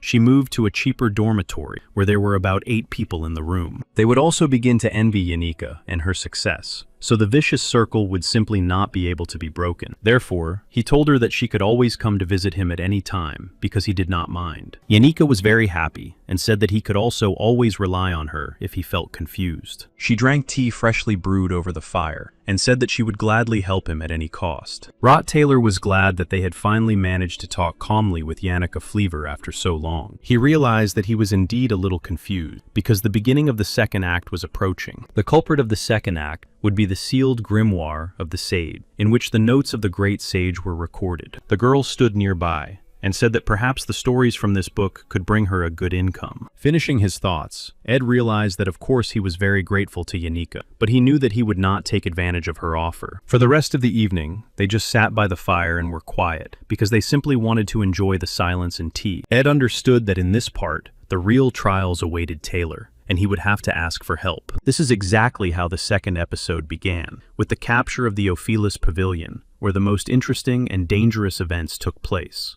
In this pavilion, the attitude towards the excellent students living inside was very similar to the attitude of the nobility and the upper elite. It was in this building that it all began, and just before the start of the next semester, heavy rains began. Therefore, the students of this building were provided with carriages and boats so that they could return to the dormitory in comfort. At the same time, the students of the Dex dormitory were forced to make their own way to the dormitory on foot in the pouring rain. At some point, all the pent-up discontent spilled out right in front of the Ophelia Pavilion. In fact, everything was very well planned, and was actually just part of the plan. At the same time, all this was only part of a well-thought-out plan involving different social classes. Villain, in turn, took care of everything else because he was a master of provocation and manipulation. The best maids of the elite corps were on Laurentel's side because they fully shared all her strategies. The Academy's decision no longer had any influence because the lower-ranking students wanted a complete overhaul of their relationship with them. The corps, whose walls were decorated with works of art sent by aristocrats, simply began to burn.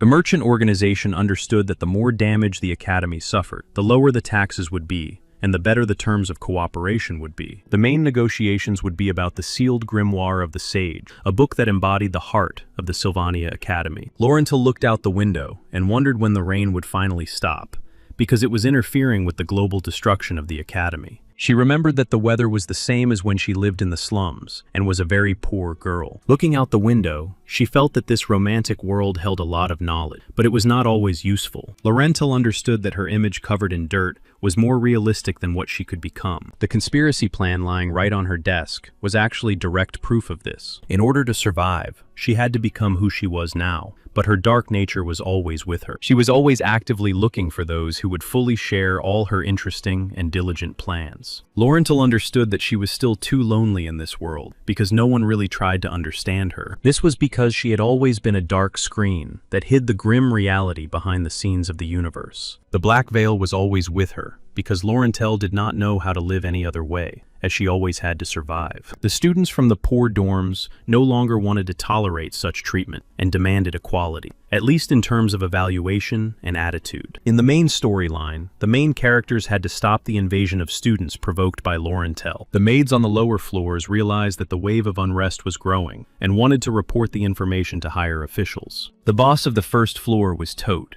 who was just a decoy in this whole story. Tote was very resentful of his classmate, so it was easy for Laurentel to provoke him, and he kidnapped the maid on the first floor. It was thanks to his actions that the door to the elite dormitory opened and allowed students to pass through. The students who were demanding equal rights and treatment immediately headed inside the dormitory where the elite students lived. Tote's next task will be to try to stop the wave of elite students so that the ordinary students can reach the administration on the fourth floor. One of the mentors of this movement said that each of them had to fulfill their specific role. In the original storyline, the role of the main restraining student was played by Tote, namely Ed Taylor. For this reason, Ed could not understand how he became the boss of the first floor instead of the maid. So he had to take the place of the main plot boss in the second part of the act, organized by Laurentel. In order to fully reveal how he managed to take a completely different place on the opposite side, we have to go back. 2 days before the incident, Ed went hunting as usual to practice his shooting skills. In the first storyline, Ed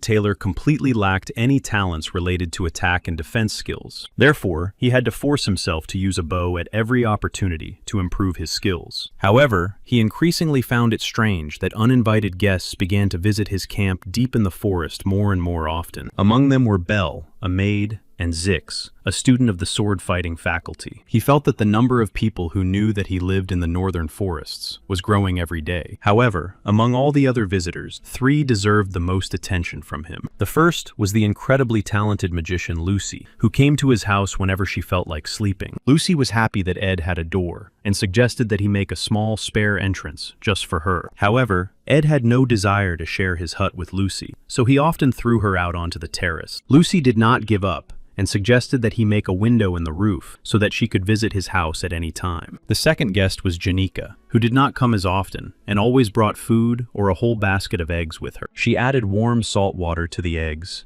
and carefully walked on them to clean them. He was happy when Janika came to visit, because she always helped him with the housework and was very kind. However, sometimes he was surprised at how such a young girl could know so many household tricks. Sometimes it was difficult for him to understand her, because she would suddenly turn away, even though he hadn't said anything unusual to her. One day, Janika turned around and decided to ask how often Lucy came to visit him. The third guest was Laurentel, and that was why Ed decided to tell her everything. She was better known as the Golden Daughter, because everyone was used to her always having a small mountain of gold coins. She was the Black Veil of the second act, recruiting people who could be useful to the second act. Ed understood that he didn't want to get involved in all this, so he planned to simply refuse and not get involved with the Golden Child. However, things didn't go according to plan, and she had to ask him for help because Tote was out of commission. In the original story, it was Tote who was supposed to confront Taylor, but in this version, things turned out quite differently. Tote crossed the line and said that Taylor McClure was even worse than that insect Ed Rottweiler. It was this statement that led to an attack on his face, and Tote was completely knocked out. Zex simply couldn't control his anger, so he inflicted the maximum damage allowed on the academy grounds. Laurentel didn't know who Zex had decided to defend in this way, but no one had ever seen him so angry before. She explained to Ed that his task would be simple, as he would just need to break into the dormitory and open the door with a key. The Golden Child explained that she had chosen him because everyone else would simply report the information to the administration. Ed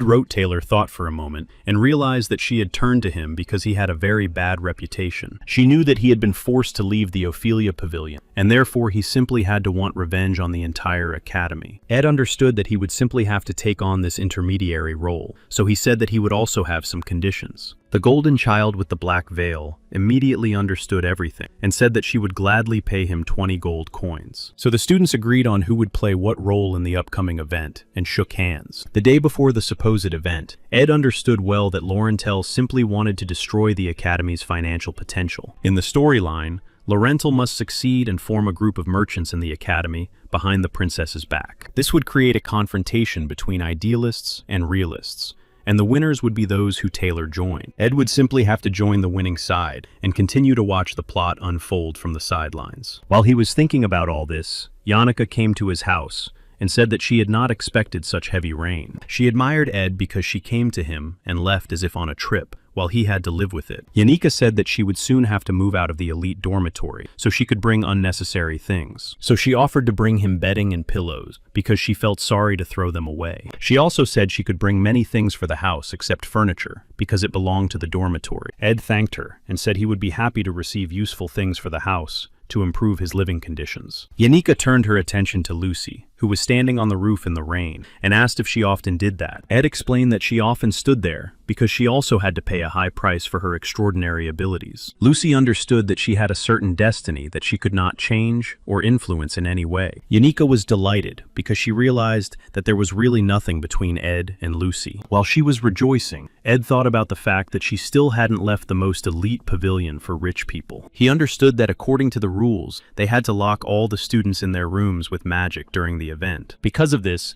he was very worried that something might happen to Janika, so he invited her to visit him the next day at 6 in the evening. However, he understood that he might not make it himself, so he asked her to come to the rose garden next to the pavilion. Janika was very excited because she did not expect to be invited to the rose garden so soon, as it was very romantic. She was very excited and, of course, agreed to go to the rose garden the next day, thinking it would be a date. So she immediately said that it was time for her to run back and disappeared into the rain, thinking about what to wear for the meeting.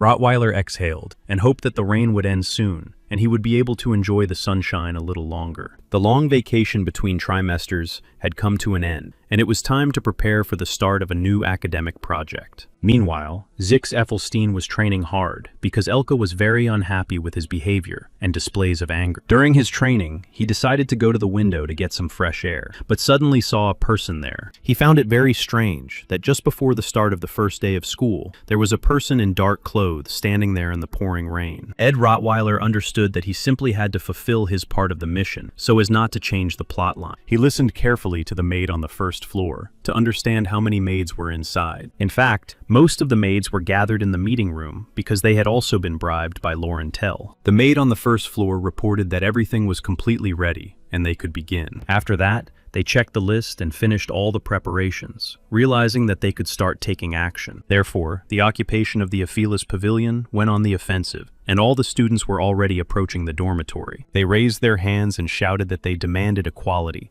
and could no longer tolerate such unfair treatment. The loudest of them all was Villain, who was the main representative of the lower-class students. They all actively approached the doors of the elite dormitory and waited for the doors to open so they could continue their protest. At one point, they were all confused and couldn't understand what was happening and whether everything was going according to plan. After a while, the doors were indeed open, which meant they could go inside and make their way to the administration. Willen looked at Ed and was a little surprised because he didn't expect Lorenthal to hire him. Rott Taylor understood that he didn't really want to take part in all this, but he simply had no choice. Pushing the maid aside, he reported that he had completely fulfilled his part of the task. He had to say that he fully supported all of his ideas, and, despite being part of the elite himself, understood the true meaning of privilege. Willain was very surprised, and said that he could not even imagine that Rote Taylor could be such a remarkable person. Ed had no desire to continue participating in this, so he hurried Willain and informed him that they had little time. He understood that he did not want to catch the runaway maid, because she could not report the information to anyone anyway. All this was due to the fact that the senior maid, Alice, who controlled the protective ruins, was completely on Loratel's side. The students were locked in their rooms and did not understand what was happening, but decided to wait until everything sorted itself out. Ed walked through the corridors and checked that everything was going strictly according to plan and that there were no deviations at all. Lorenthal was delighted with his actions because he had done much better than she could have imagined. Very soon she herself would have to go out on the main stage, and everything was under absolute control. Lorenthal was already heading towards Ed Rote Taylor because she understood that everything had to go flawlessly. Her shoes were very wet, and she realized that this was precisely why she disliked rainy days. Ed looked at her closely and decided to check if she was really watching everything that was happening. She said that they needed to hurry up before the other senior academy staff arrived. However, as she walked past him, she suddenly decided to ask him if he had ever had to take a person's life. After thinking for a moment,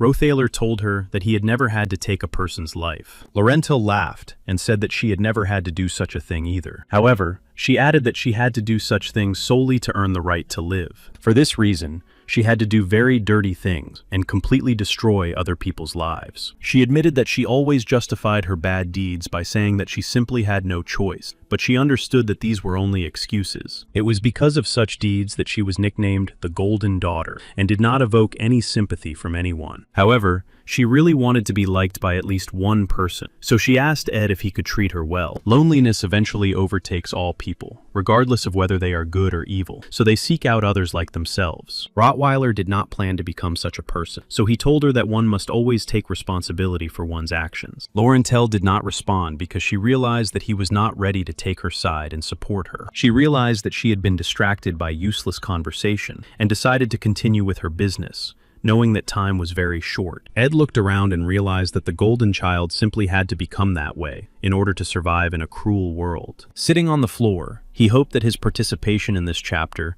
was completely over and that he would no longer have to make difficult decisions. He understood that Lorenthal and Alice had to change the behavior of the Academy's protective magic and transfer control of the runes to Villain. All events would begin to unfold much faster, and it was Villain who would become the boss of the fourth floor. However, according to the storyline, Villain was supposed to fly into a rage and completely lose his mind from the increased power of the magic. He himself was supposed to get punched in the face by Taylor, who was about to enter the dormitory building any minute. Near the rose garden stood a horse-drawn carriage, waiting to transport the lady. Yanika sat in the rose garden and did not understand who could have arrived in such a large carriage and why Ed had asked her to sit there. She was sure that he was preparing something special for her, because he left a note saying that he would probably be a little late. For this reason, she decided not to leave the gazebo in the rose garden and wait for that very person. Of course, just in case, she continued to spy on her beloved with the help of the wind spirit Marilda. This is how she found out that many visitors, besides Lucy, came to the hut located in the forest. The spirits always brought news,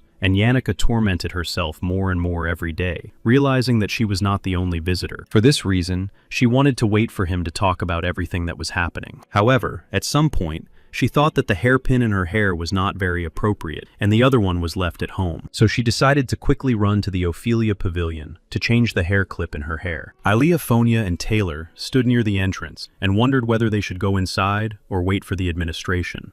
Ilea was simply terrified because there were so many magical ingredients in her room that would simply disappear without her magic. Taylor asked her to stop because he understood that they would most likely just break into the pavilion and simply not be able to handle it. However, everyone was more concerned that all the magical ingredients would fall under the power of rage, which could lead to bad consequences. It was for this reason that Ilea and Taylor tried in every way to stop Elvira, who herself could become a danger. Kicking the door open, Elvira said that if anyone dared to stand in her way, they would regret it. However, to her great surprise, when she opened the door to the pavilion, she found Ed Taylor sitting on a chair. Everyone present was very surprised because they did not expect to see him on the first floor. Taylor looked at him with great surprise and could not understand what was happening here and what it could mean. Looking around, they realized that there were many traces of people who had broken into the pavilion earlier. At some point, they realized that Ed was sitting all alone, which meant that he was blocking their way. Elvira was a little surprised and didn't understand why he had become an obstacle for them. She found it a little funny because she understood that he couldn't possibly be a real obstacle for them. Ed raised his head and said that he was very sorry, but he couldn't let them pass. Elvira began to laugh loudly because she understood that he was too weak an opponent compared to them. To her, he was just a second-year freshman who was simply an incapable student. At the same time, her team had the best swordsman in the first year, an alchemist, and therefore their team was much stronger. Taylor couldn't understand why Ed Taylor had decided to take part in everything that was happening here. Ed waited patiently because he understood that he couldn't report on what was happening at the top. Taylor immediately went on the attack because he understood that there was no other way for him to get the information he needed. Ed diligently tried to pretend that he was trying to resist, so he threw a chair at his opponent. Taylor understood that it was simply impossible to stop his best first-year swordsman with a chair, and this made him laugh. Elvira watched closely to assess the situation correctly. Looking at Ed's actions, she realized that for some reason, he was only using basic first-level magic. For this reason, she was sure that he would focus his attention exclusively on Taylor. However, to the surprise of everyone present, the enemy used a wind blade to stop Taylor's action. Taylor looked with great surprise at the objects that were directly above him and did not understand what was happening. The wave was very powerful, so it simply threw him in the opposite direction. The students locked in their rooms were very frightened by the noise that suddenly came from the first floor. Aya and Elvira fell from surprise and tried to focus their attention solely on Rotteuler's actions. However, at one point, the wind blade easily took away part of her beautiful long, curly hair. Turning around, she also noticed that her backpack had fallen to the floor, and magical bottles were falling out of it. This could only mean that Ed Rottler was very serious, and that something bad was happening on the upper floors. Elvira looked around and began to feel horror, because she realized that the pavilion was almost completely destroyed. Various jars with magical herbs and spells fell out of her backpack and rolled across the floor, making a distinctive sound. Then she got down on one knee and began to reach for one of the jars containing a magical substance. However, at that very moment, Ed used a fire spell and applied the ignition technique. All the objects around them began to be covered with magical flames that quickly filled the room. Elvira realized that now they were in serious trouble, and that their chance of victory was rapidly slipping away. Zex was indeed mistaken when he told them that Ed had made some very small progress in the magical arts. Elvira knew that she was the best alchemist at the Sylvania Academy, which meant that she was the strongest in this situation. However, without her elixirs and spells, she was comparable in strength to a normal, defenseless kitten. That is why many students in her department carried rings or necklaces for protection, but she always thought it was unnecessary. As she replayed all the events in her mind, she realized that her opponent had completely miscalculated all their actions and deliberately refrained from inflicting damage. On the other hand, she understood that she was facing the same pathetic Ed Taylor, who was simply incapable of anything. Throwing down the diamond, Elvira loudly declared that it was too early to write her off, and summoned the spirit of the flying rabbit. Channeling her rage, she directed all her energy into her spell to increase her assistant's power. Aya, meanwhile, was confused by the fiery flames, and for this reason could not immediately understand what spell it was. However, as soon as she prepared to use the spell, a wind blade was directed at her. Alelia was a little taken aback by the surprise, but Taylor immediately came to her defense and asked her to pull herself together so as not to fall under attack. Aya was indeed confused, despite the fact that her magical abilities were truly outstanding. However, neither she nor Taylor could take a single step, which was very strange in the current situation. Taylor himself was confused and did not understand how Ed could so accurately predict all their possible actions. Elvira did not plan to give up, and decided to act more decisively in order to truly win in the current situation. At that very moment, the magically enhanced totem rushed to attack their common enemy to increase their chances of victory. Roddle had no choice but to pretend that he simply did not expect such a spiritual monster. Taylor also had no intention of stopping, and was determined to use any means necessary to stop the student standing in his way. The sorceress student covered herself with a thermal blanket and said that she really liked this approach and persistence. Aaliyah began to worry about the condition of her friend, who was rapidly passing through the fire. However, a moment later, Elvira was hugging her jars of magic potions and was delighted that she had been able to reach them. Ed noticed that one of his opponents had managed to reach the auxiliary material and prepared to attack. He understood that Elvira was a very powerful sorceress and could not allow her to take more serious steps. For this reason, he ignored his opponent in the form of a spiritual monster and directed his wind attack towards Elvira. Elvira, in turn, understood that her opponent was indeed very well prepared, but she had a backup plan. She believed that her magic would completely neutralize her opponent, so she threw a magic potion at him. Upon colliding with the wind blade, the jar containing the magical ingredients began to completely disintegrate, which was not entirely planned. The reagent was supposed to mix with the released magical energy and create a new force of controlled magical flow. Ed dealt with the spiritual being and realized that Taylor was in a good position, and Elvira was able to get an extra flow of energy. Therefore, quite unexpectedly for everyone present, he simply began to run away from the first floor. On the way, he used his magical power to knock over a large cabinet in order to create a small obstacle course. A bucket of yellow liquid tipped over and began to spill directly onto the floor and carpets. The oil flowing out of the bucket easily absorbed the fiery energy, spreading a large flame. Taylor began to realize that the plan had indeed been very well thought out from the very beginning. However, he remembered that they were in a dormitory, so he decided to stop the flames using his swordsmanship technique. Elvira realized that this was most likely just a trap, so she asked Taylor to stop immediately. She understood that everything that was happening was very strange, because the windows were open to remove the smoke, and there were no flammable objects. This could only mean that everything that was happening around them was a well-thought-out plan by Ed Taylor. That's why Elvira screamed and asked Taylor to stop immediately, so as not to follow the enemy's plan. Ed had already prepared his bow and began to pull the string to attack his opponent. However, Taylor had no intention of stopping and continued to actively move forward to achieve victory. He saw that his opponent had already released his magic arrow, but he was confident that he could easily deflect it. However, suddenly and unexpectedly for him, the arrow simply flew past him because it was aimed at a completely different target. Aaliyah couldn't believe her eyes because, based on the trajectory of the arrow, it was aimed directly at her. She was very confused and realized that she was completely unable to cast even a simple spell for her own protection. Elvira used the magic of her enchanted hand, which allowed her to pull small objects within her field of vision toward her. Then, grabbing the arrow, she examined it carefully and was very surprised to find that there was fabric on the tip. This further confirmed her theory that Ed wrote Taylor really did not want to harm them at all. Taylor had no intention of listening to anyone and continued to attack rapidly because he wanted to win. Ed knew clearly that he only needed to hold out for a certain amount of time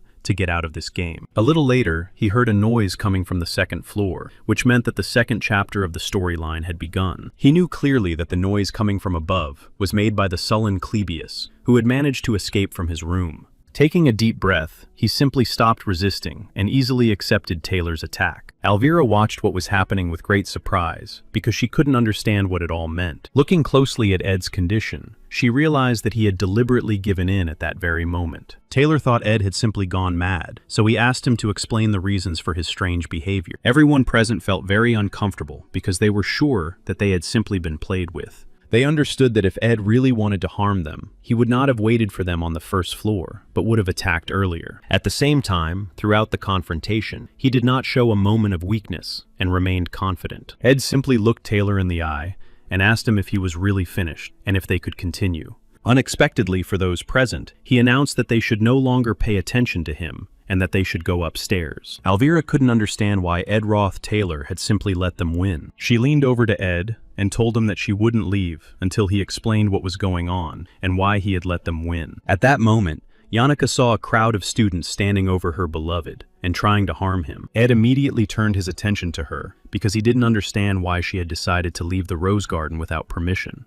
Yannicka was furious as she looked at the students, not understanding what they had done or why they were behaving so strangely. She had been actively observing Ed wrote Taylor's actions for a long time and understood that he could solve any problem on his own. And only after she saw him in such a depressed state did she realize how wrong she had been. Yannicka told him that she would help him at any cost, but he never asked for help. She realized that he just wanted to protect her from confrontation because she was already under strict supervision after the incident with Glaskin. She didn't know exactly what was going on, but she was completely sure that he just wanted to protect her from trouble while she was thinking about the hairpin. Taylor was very happy to see Yannicka because he hoped she would help free the other students. However, Alvira immediately realized that Yannicka was not really ready to take their side at that moment. Activating her power, Yannicka announced that she was not interested in their affairs because they did not concern her. Ed realized that everything had ultimately gone completely off plan and tried to stop Yannicka. Everyone else watched her actions closely because they could not understand her tactic. Yannicka was no longer listening to anyone. She was completely confident in her powers and abilities. In a few moments, many of the most powerful spiritual beings had already been summoned and surrounded their mistress. She just smiled kindly and asked Ed Roddy to wait a minute. Alvira informed Taylor that they had to leave because she realized that they simply could not cope with Yannicka. It was too difficult to resist the best second-year student in the entire faculty of magic. Yannicka immediately directed all her powerful, mid-level magical spirits towards her opponents. However, Taylor McClough understood that people's lives were in danger, so he had no intention of giving up. Taylor was destined to be a hero, so he stood his ground and had no intention of leaving, knowing that he had to protect the people. However, Ed suddenly grabbed him and told him that for the sake of everything sacred, he had to leave his position immediately. Pushing him aside, he said that he would take care of Yannicka himself, but that they should go to the second floor as planned. The team was very surprised because he had initially blocked their passage to the next floor. Alvira said that he simply would not be able to cope with so many spirits, especially in his condition. However, she was attacked in the head, so Ed wrote Taylor asked her to be more careful and move faster. Ed looked her straight in the eye and told her that she had to gather her ingredients and apologized for the backpack. She didn't understand why he was giving orders, but decided to play by his rules for now. After gathering all the necessary items, they immediately went to the second floor of the pavilion with Taylor. Yannicka didn't fully understand what was happening, and her eyes widened in surprise at the events unfolding before her. Ed calmly approached her, which seemed a little strange and surprising. She asked him to get out of her way because she wanted to deal with everyone and then heal him so that he would be healthy. However, he simply lowered her hand and told her that everything was fine, so he asked her to just stop. Then he very gently placed his hands on her shoulder, which greatly embarrassed the girl who had summoned the spirits. He asked her to recall the spirits, because the wind was very strong, and it was difficult for him to stand. Yannicka immediately began to recall her spirits, because the wind was indeed very strong. Taylor, Aya, and Elvira were very surprised that Edu had actually managed to stop Yannicka, and that she had recalled the spirits. Rot Taylor turned to them, and asked them to hurry up and follow him upstairs. With his last ounce of strength, he told them that there was too little time left, so he asked them to move faster. After that, his strength simply left him, and he fell to the floor, exhausted and breathing very slowly. When he came to, he tried to explain to Yannicka that he had just gotten into a little trouble and didn't mean to let her down. He understood that he had fulfilled his role as the boss of the first floor, and now just wanted to go home and rest. Trying to get to his feet, he realized that his plan had not worked perfectly, but in any case, everything had gone more or less smoothly. However, Yannicka told him that while she was waiting for him in the garden, a large carriage with a golden crown had rushed past her. Ed immediately realized that it was most likely the most elite merchant, the fake father of Laurentel, who would simply disappear later. The Golden King Elt was not a very difficult boss, at least because his primary weakness was greed. However, according to the plot, he was supposed to arrive later, which meant that the scenario had changed direction again, and they would have to act blindly. Meanwhile, Laurentel shared her feelings with her governess Alice about how Ed had simply rejected her. Alice was a little surprised because she couldn't even imagine that the young lady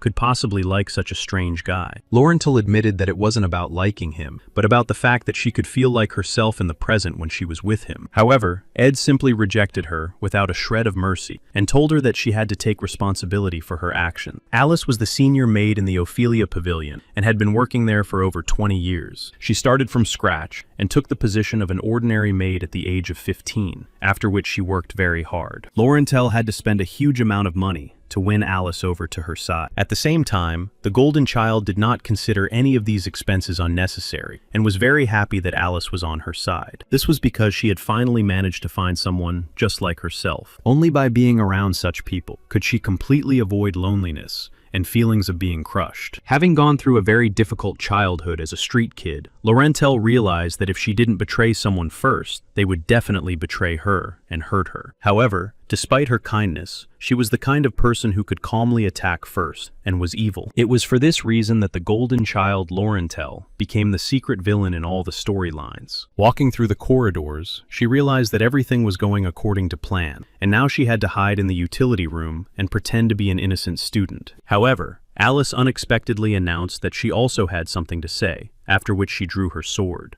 Activating her magic, she said that she had never been as evil as her young mistress. Meanwhile, Taylor managed to defeat the sullen Clebius and force him to join their group. Laundry Kelly was also unable to resist for long and apologized to Mistress Alice for letting everyone down. Everything was going too smoothly, and Taylor was glad that they would soon be able to stop the chaos. From the very beginning, everything had gone very well because only the boss of the first floor had proved to be a worthy opponent for them. As she climbed to the 4th level of the Ophelia Elvira Pavilion, she realized that something very scary was happening here. Students were running frantically through the corridors, screaming in fear and horror, not knowing how to behave in the situation. The boss of the 4th floor, hostage to the protective runes of Villain, said that he simply could not cope with such great power. With each passing minute, it became more and more difficult for him to control the protective runes that were protecting the students from uninvited guests. However, from the outside, he looked more like a defenseless child waving a loaded weapon than a villain. Taylor and his team diligently resisted his attacks in order to protect the other students and help them leave the building. None of the students could understand what was happening because the building was shaking violently and it felt like it was about to collapse. The students began jumping out of the windows and did not understand where their maids were, who were supposed to open the doors and let them out. So the whole situation slowly but surely took on a catastrophic tone. Taylor asked Elvira to use the night butterfly reagent to completely distort the magical field of the protective runes. After thinking for a moment, she decided to use the extract of fisherman's grass to influence the magical field of the protective cubic object. As she sprayed the magical ingredient, she said that this substance would help block all basic magic. This meant that they now had to use brute force spells to get closer to their opponent. Aya threw Clebius forward, who did not understand why he had to take part in all this again. Willen skillfully wielded his magic spells to keep the entire situation under complete control. Taylor diligently dodged his attacks, trying to avoid taking damage. At one point, Willen simply began to cry, because he realized that it would all finally be over soon. Then there was a very powerful explosion on the top floor of the elite dormitory pavilion. Meanwhile, Yannicka asked Ed to slow down a little because she realized that his wounds could start bleeding again. He asked her not to worry so much, but she didn't understand what was happening and why they had to go so far. However, Ed completely ignored her and just watched closely as the carriage headed toward the dormitory. He understood that such a decorated vehicle could only be called a carriage. The Golden King Elt was usually accompanied by a large number of such carriages, but now he was here secretly. Not only was he a fake father to Laurentil, but his own daughter was supposed to betray him, and he shouldn't be here right now. That's why Ed decided to keep watching, because he didn't understand why Elt had arrived early. He was even more surprised when he realized that the maid Shenny, who was Alice's ward, was meeting with the Golden King Elt. According to the plot, Shenny was supposed to defend the third floor with her sister, but she was with Elt. This could only mean that the rules had changed slightly, and Alice had decided to side with Elt rather than the young lady. This meant that the only solution to this puzzle would be the complete downfall of Laurentil and her death. Ed understood that Laurentil was supposed to play a very important role against the Ratilor family in the third act. However, since the rules had begun to change rapidly, he would most likely have to take Laurentil's place himself. He didn't understand how he was supposed to deal with everything that had happened in a few hours, and Yannicka was standing next to him. He understood that he would have to ask her for a favor, but he couldn't figure out how to explain everything. However, to his surprise, Yannicka didn't demand any explanation, but simply asked him what exactly she was supposed to do. From the letter, Elt learned that Laurentil had decided to simply overthrow him, and for this reason, had already made several deals behind his back. Then he realized that the negotiations were just a decoy to get him to come to the Sylvania Academy and not pay attention to other deals. The Golden King understood that Laurentil had most likely found out that he had killed her father, and had therefore decided to take revenge on him. In her letter, Alice reported that Laurentil had offered a large sum of money, and that if Elt did not offer more, she would simply take her side. Alice admitted that her health had suffered greatly, so she had been working as a senior maid for the past year. For this reason, Alice was ready to completely betray the young lady, because she needed the money much more. She understood that her priority was to secure her future, and not to think about the plans of those around her. That is why she decided to sell the one who had trusted her so much, because she had spent too much money.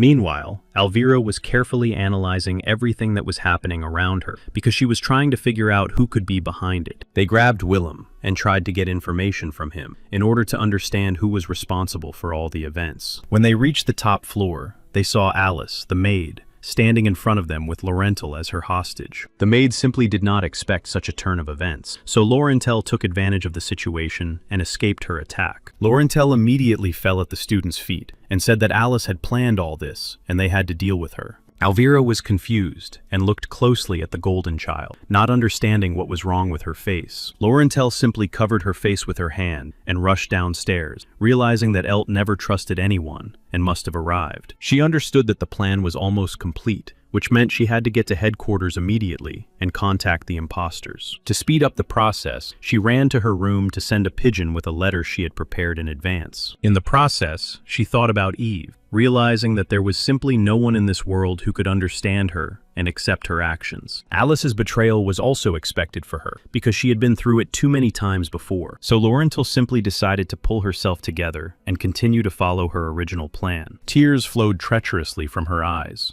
but she understood that it was completely uncharacteristic of her to worry so much about what had happened. Wiping away her tears, she realized that she had to do everything based on her own interests, which meant that now she just had to run. At the same time, the Golden King Elt was walking with his entourage on the first destroyed floor of the pavilion. However, quite unexpectedly for himself, he saw a student in front of him and asked him to leave this position quickly. Ed stood in front of him and said that the building was about to collapse, so he had been ordered not to let anyone inside. Elt was a little surprised when he learned that the student was not following the administration's orders, but acting on his own initiative. He understood that Laurentil knew what was happening, and was trying to overthrow her father and take revenge for her childhood. The Golden King Elt learned of his adopted daughter's plan, and decided to prevent her action. Alice stood between them and decided to oppose their plan, which is why the plot took a new direction. Ed didn't understand why Alice decided to betray Laurentil, but now they both had to be on the 5th floor. He also understood that Taylor's squad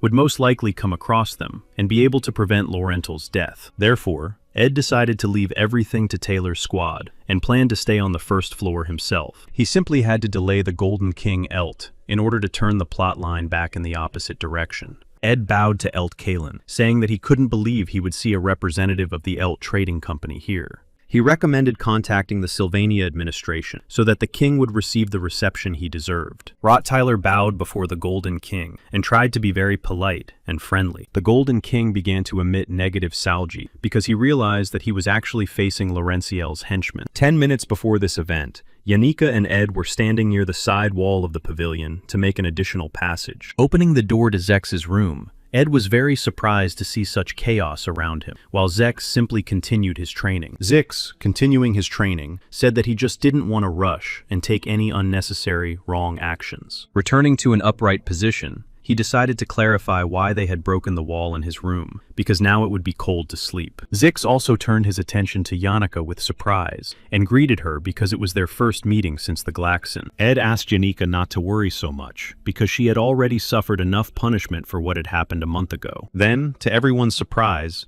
Zix decided to ask if they were dating and if they were a couple. Yanika couldn't hide her embarrassment and immediately started shouting that she and Ed had nothing to do with each other and that they weren't a couple. Ed said that it didn't bother him at all, but pointed out to Zix that his question was rude. Zix immediately bowed before them and asked for forgiveness because he hadn't thought that his question could be rude. However, he still couldn't understand why they had come to his room and even destroyed the wall. Ed looked at him intently and said that he would like to ask for his help in one matter and promised to reward him later.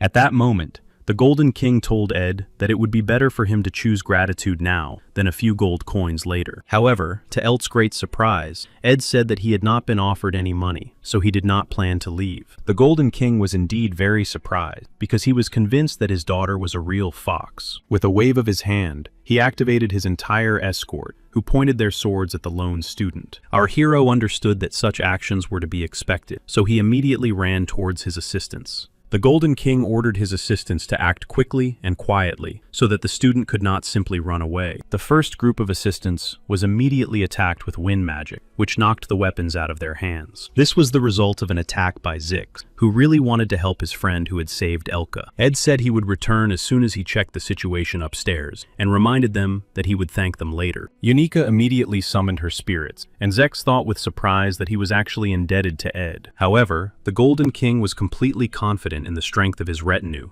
and simply watched what was happening from the sidelines. Meanwhile, Ed ran swiftly through the corridors because he wanted to rectify the situation and put everything back in its place. He understood that he simply had to find Laurensaul to ask her about the current situation. Laurensaul was very puzzled when she saw Ed running down the corridor and looked at him with big questions in her eyes. Ed asked her if she could run because he knew he needed to get her out of the building. Sharo was the administrator at the reception desk of a trading company and always behaved well with Laurentel in order to get information for sales. Caden was an employee and also behaved well because the girl always gave him valuable advice about his work. Even the parrot Tiny loved his mistress very much because she always fed him only the best food. In Laurentel's world, any gesture of goodwill was always accompanied by something very significant and evil, as well as gold coins. Ed knew that Alice had betrayed Laurentel, but he understood that they had too little time to go into details. Laurentel understood that she had made a big mistake because she and Yanika were completely different girls. She clearly saw Yanika and Ed's meeting and understood that Yanika was ready to do anything for him without asking for anything in return. For this reason, she thought that she too had a chance to count on a similar relationship, so she told Alice everything. However, Alice betrayed her, so all her hopes were shattered,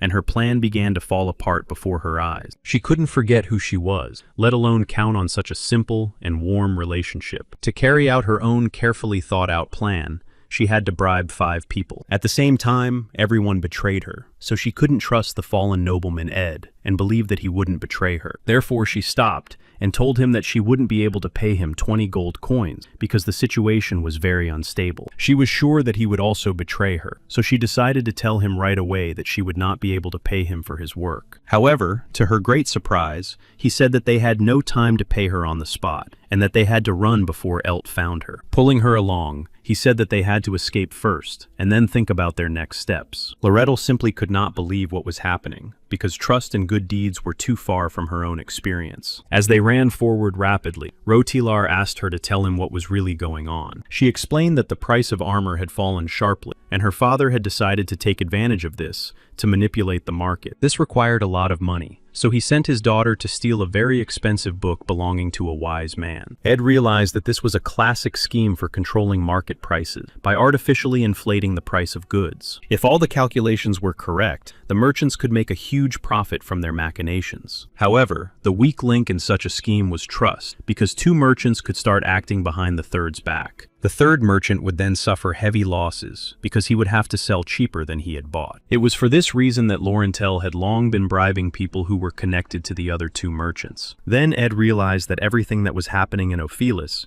was just a distraction to sell the sage's book cheaply. Laurentel ran after him and could not understand how the fallen nobleman had managed to completely understand her plan. Ed looked closely and said that he understood everything, which meant that she had only one final step left to take. Laurentel said that she kept a carrier pigeon in her room, and that in order to send a message, she needed to get into the room. This meant that all she had to do was send the pigeon to the people she had bribed and hide until it was all over. However, she understood that her father was also very cunning and could easily take care of everyone she had bribed and who worked for her. She had to do everything in her power to put an end to all this. After thinking for a moment, Ed said that she should send the cart and go to the unfinished hut in the northern part of the forest. Laurentel said that it would be enough to write in a letter that the time had come and it was time to sell everything. Unexpectedly, Ed grabbed her again and said that someone was at the entrance, which meant that the plan had to be slightly adjusted. So he asked her to wait a little and then immediately go to the stables to hide in the forest. Ed asked Laurenthal to focus and be more serious and to stop daydreaming because they were talking about serious matters. Laurenthal realized that she could probably rely on him, but she couldn't understand why he had decided to help her in the first place. Ed wrote Taylor paused because such a simple question did not fit into his clear and well thought out plan of action. So he closed his eyes and said that he was helping her simply because he felt he had to. After that, he headed for her room to find a carrier pigeon and send a letter. Laurentel was left alone and sat down on the floor because she didn't understand how it all happened and why her perfect plan didn't work. Meanwhile, the maid Alice had a final confrontation with Taylor's team. On the first floor, Yanika, with the help of her magical spirits, and Zex, with the help of magic, confronted her father. However, the loudest sound was the sound of her own heart, which was ready to jump out of her chest. On the floor with the students' rooms was the dishwasher Shenny, who was surprised because she did not expect to see Master Ed. Ed wiped his face and realized that now, with this painstakingly calibrated attempt to overthrow the government, they were finally approaching the finale. The maid, Alice, was capable of bringing all the defensive runes into perfect order with just one assembled team. She was also a very outstanding swordswoman who could stand up to many students from different departments. She also possessed excellent mid-level magic skills, which made her a very strong and prepared opponent. However, all these achievements could not help her achieve victory over Taylor McClough. For the most part, this was due to the fact that Taylor was the main character in this storyline. Therefore, the dishwasher and Alice's subordinate, the maid Shenny, was only a secondary link. For this reason, Ed, with his vast knowledge, understood that all of this would now be meaningless. However, he had already used up almost all of his mana, and he had a maximum of 2 medium-level attacks left. Shenny immediately prepared to launch her first attack in order to neutralize the fallen pedigree student. Unfortunately for her, Ed was fully aware of all her next moves, so he could easily dodge her attacks without using magic. He confidently prevented her every move, so Shenny could only accept her defeat with pride. However, she had no intention of giving up, and decided to use the twin skill she had been gifted with since birth. Having swapped abilities with her sister, Shenny used her low-level telekinesis skills against her opponent. The magic blades immediately began to rise into the air and fly towards her main opponent at that moment. Shenny controlled the blades with telekinesis and enjoyed the process of bringing her victory closer. However, after a few seconds, she looked very puzzled and did not understand how this could be possible. Ed continued to hold her hand tightly, even though there were a number of blades in his body. He understood that borrowed abilities could not work as well, so the damage was very weak. Shenny fell to the floor because she realized that she had failed this time, and her opponent was stronger. Ed leaned over her, and throwing away the jar of magic potion, said that it was all over. This meant that he had managed to completely defeat the dishwasher in less than a minute. Shenny asked to be released because she didn't want to let Mrs. Alice down, as she was very important to her. She understood that no one knew how many difficulties Mrs. Alice had actually had to go through. She had actually helped a large number of orphans, and it was a very important and enjoyable activity for her. Shenny admitted that she herself was one of those orphans, and if it weren't for Mrs. Alice, she wouldn't have been able to live a normal life. At the same time, Taylor went into sword mode and prepared to defeat the head maid of the campus. In those seconds, Alice began to realize that the last minutes of her life had truly begun. Ed understood that even if he knew nothing about Alice, it simply should not concern him. She told him that she would never forgive the young man for siding with Laurentel, who had simply betrayed everyone. Ed looked at Shenny without a hint of regret, because he knew absolutely nothing about these people and their life stories. On the other hand, he understood that there were a huge number of people in the world about whom he also knew nothing. He understood that Alice had spent her whole life helping orphans who had been abandoned in this world, and that she deserved to live. Our hero understood that nothing had changed for him after he took possession of this body. His main goal was to survive. Thanks to his victory over Shenny, he gained the ability to temporarily dull the pain of exhaustion and severe fatigue. Finally making his way into the Laurentel room, he noticed that the furniture around him was very expensive. Everything was neatly in its place, and there were many different papers on the table. Ed looked around and realized that everything was in the exceptional style of a golden child. When he reached a certain place in the room, he indeed found a cage with a hidden carrier pigeon. He wrote a letter saying that Elt would not be back for at least 3 days, and that it was time to sell everything, then sent the pigeon on its way. He himself felt too ill because, although his wounds were not deep, there were too many of them. On the other hand,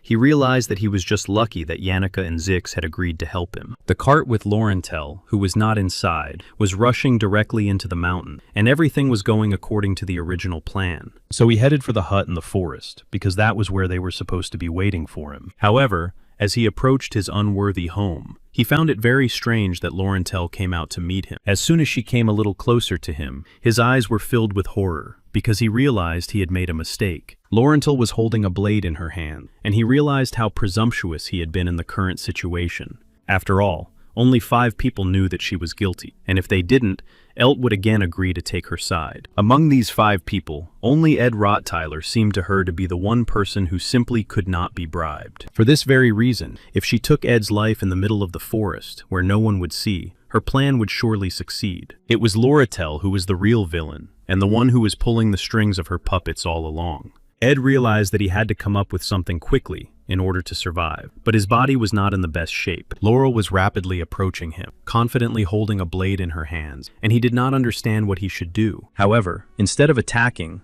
Laurel suddenly began to cut off a piece of fabric from her cloak. Then she began to bandage Ed's arm to stop the bleeding from his deep wounds. Ed was very confused, and Lori didn't understand why he had allowed himself to be wounded so badly. She also told him that she had built a fire because the rain had stopped and they needed to warm up. Smiling, she looked at him and said that she would like to warm up with him. Sitting by the fire, our hero decided to ask her if she had managed to do everything as they had agreed. Lorettel said that she had found a way to convince the stable boy to try to attract as much attention as possible. Our hero was a little worried, realizing that she was a real villain, but she was curious to see if she could completely win over Elt's company. Smiling, she said that she was now indebted to him for a long time. Ed just bowed his head. His reaction was very cold and sparse. A few minutes later, he told her that he just wanted to get his 20 gold coins, but he wasn't interested in anything else. Lorettel plucked up her courage and asked how close they were with Yannicka, because this moment was very interesting to her. Ed replied that she was just a very good person to him, someone he could rely on. The girl drank hot tea and realized that she could never be like Yannicka. At the same time, Elt left as soon as he received a report from his people that his daughter had left the pavilion. He didn't care what would happen inside the dormitory, but it was difficult for the students to control their subordinates. Instead of confronting him, he had to try to stop his own subordinates who couldn't control their anger. At first, Yannicka was just very angry and evil, but later she received important information from the spirits. Zex tried to stop his ally because he understood that something had gone wrong, and there were more and more spirits. No one could understand what exactly made Yannicka so angry, but her spirit kept whispering information in her ear. However, she tried to control her emotions and smiled, saying that she was not angry at all and had everything under control. After the investigation, all the blame for the destruction of the Ophelia Pavilion fell on Villain. At the same time, the senior maid, who was completely overwhelmed after all that had happened, did not say a word. Washing his face, our hero realized that if everything went according to plan, all they had to do was wait for the carrier pigeon with good news. Ed tried to do a little warm-up because his body was very weak physically due to what had happened. After analyzing all his skills, he realized that he needed to develop his spiritual skills and connections with spirits. He realized that he needed to catch at least a low-level spirit in order to make a contract with it. At that moment, Yanika arrived. He was a little surprised by her arrival because he understood that she should have been in class. Yanika asked how Loretto was feeling, who had been sleeping and living in his hut all this time. Loretto understood that the situation with the pavilion had been resolved well, but she still had a lot of work to do. First of all, she had to convince the senior maid to turn back to her, which meant she would have to spend money. She had to stay in this hut for the next few days in order to receive news from the carrier pigeon from her father's organization headquarters. The girl felt very anxious, but she enjoyed watching her young master, who had saved her, work from the window. She understood that his selfless kindness and trust made her feel safe. Loretto was experiencing such feelings for the first time, so she did not want to share the young master with Yanika. She understood that the sorceress's life was already filled with attention and kindness from her family and friends. Yanika would probably not willingly give Ed to her, so they would have to compete, and that was Loratel's territory. A plan was already forming in her head, because she understood that all these days they had been alone, which was a big advantage. At first, she decided to use the standard approach and simply shower the young gentleman with gold coins. On the other hand, she understood that this was not the best idea because her finances were in dire straits. Yes, it would probably be wrong to say that she was paying him for liking her. She understood that all this was silly and strange, and out of desperation, she began to bang her head against the wall. However, her thoughts were suddenly interrupted by Lucy, who said that this was her place. Lucy entered the hut with a blanket and yawned as she walked toward the window. Leaning against the window, she said that this was the perfect spot for the sun to shine. However, just a few seconds later, the young gentleman woke her up, grabbed her,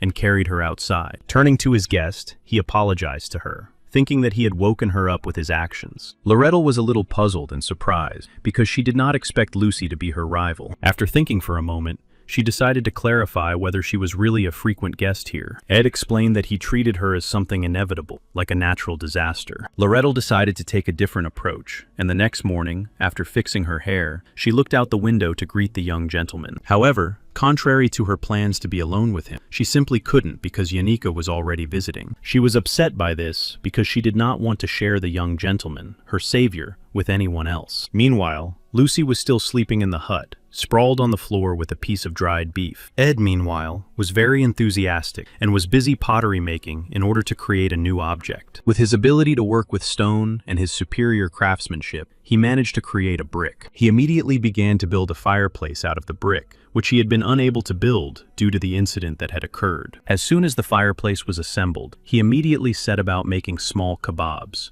because he wanted to treat his guests. The three students sat down by the fire and began to eat the prepared kebabs, saying that everything was going according to plan. Loretto decided to clarify whether he wanted to receive some other items instead of the promised money. Ed thought about it because he might be better off with materials and tools. After thinking for a moment, he asked if there were any tools for magical engineering. Lori thought about it because such tools were available in the warehouse, but the young gentleman turned to his rival. He asked her for help in becoming his teacher, in concluding a contract with a mid-level spirit. After that, she decided to check his connection with the spirit, and asked him to concentrate on activating the spirit of the wind. Karis looked like a sparrow. Ed began to listen carefully to his words to understand what they were talking about. Karis began to shout that the young gentleman could not waste time on magical exercises because he needed to study. Yanika realized that her wind spirit was talking too much and decided to call him back. She was a little embarrassed because her spirit was very actively talking about the daily meetings dedicated to Ed. Lori leaned closer to them and decided to ask if they had finished their first training session. She said that they did indeed have magical tools for engineering, but they had to come to her organization. At the same time,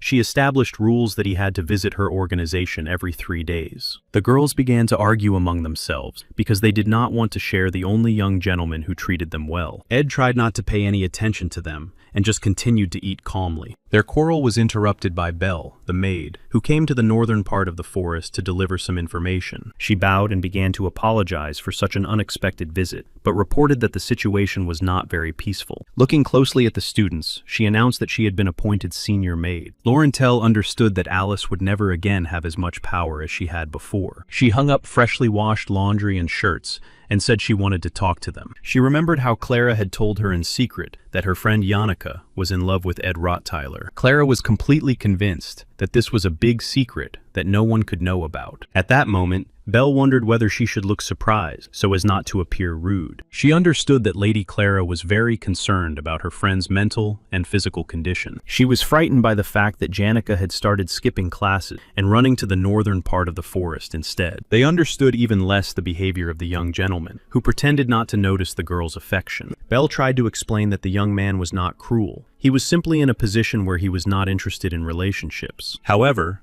Clara was convinced that he was taking advantage of the situation and enjoying himself. Everyone associated Laurie with a cunning, thieving fox in a fish shop. Yannicka was more like a kitten trembling with fear in the presence of a tiger. Lucy, on the other hand, was just a normal cat who ran around on the rooftops and slept. Belle clutched her head because thinking about what she should say gave her a headache. Laurette decided to ask the senior maid what exactly she wanted to say and why she had come to them. The maid bowed and said that she had come to deliver a message from the former senior maid. The flickering of the fire drove away the darkness of the night, and thanks to the fire, it was warm around them. Yannicka had already left, and the maid took Lucy and went back to the dormitory with her. However, the youngest gentleman was very concerned that they all knew each other's whereabouts. After a while, the carrier pigeon did indeed arrive with a very good letter, and everyone had to prepare for the start of the school year. Laurette burned the letter and said that now everything should be fine because she could take over the management of the organization. Alice had to keep secret that she was behind all the events, and then there would be no more problem. Laurette realized that Alice's plan was to side with the winner,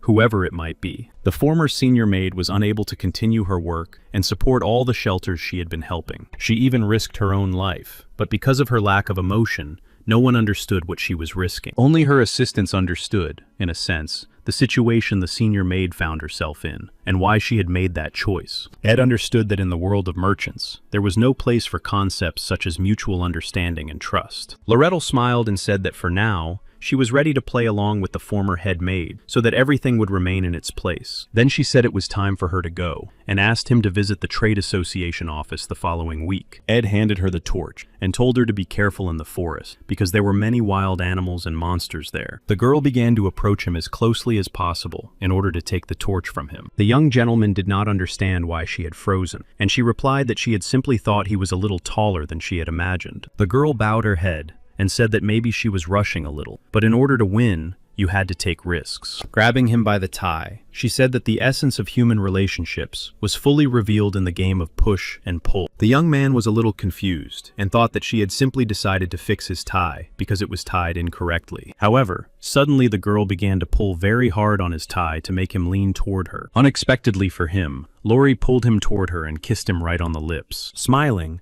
she said that the raspberries they had eaten for dinner were very tasty. However, Ed asked her to respect boundaries and did not understand why they were taking such strange steps. Laurie smiled and said that she had already taken the first step and would now wait for him to respond. After that, she grabbed a torch and headed toward the depths of the northern part of the forest. Then, she even ran a little, because she realized that she wanted to leave this place as quickly as possible. Ed watched her go and realized that he couldn't avoid close relationships with the main characters of the storyline. He was sad that when it came to reality, everything was not going according to plan. Looking at the night sky, he realized that the plot had completely changed course. However, he understood that he did not want to deviate from the plan, and planned to intervene only when it was inevitable. Our hero knew that his main goal was to study well, get a degree, and improve his skills. So, with the end of summer, autumn began to arrive, and Yannicka sat under a tree listening to the spirits report. They told her that the same girl had forcibly kissed her beloved. However, he showed great and incredible coldness towards this fox girl. Yannicka was very angry. She did not think that such a thing could happen at all. The fire spirit Tarkin reported that he had seen with his own eyes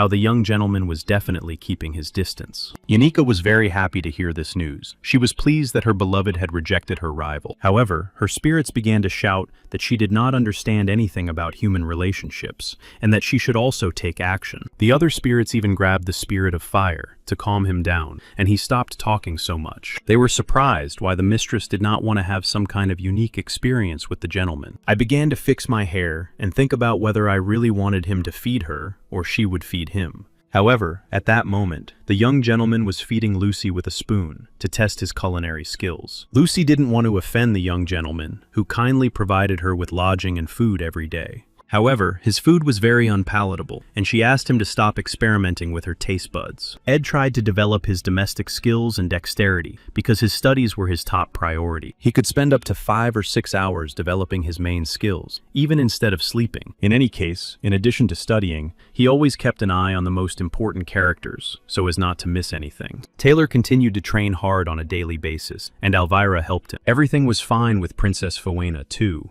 but he couldn't take his eyes off her because her confrontation was coming soon. He also had to be very careful in his behavior with the Golden Child, because the storyline had changed a bit.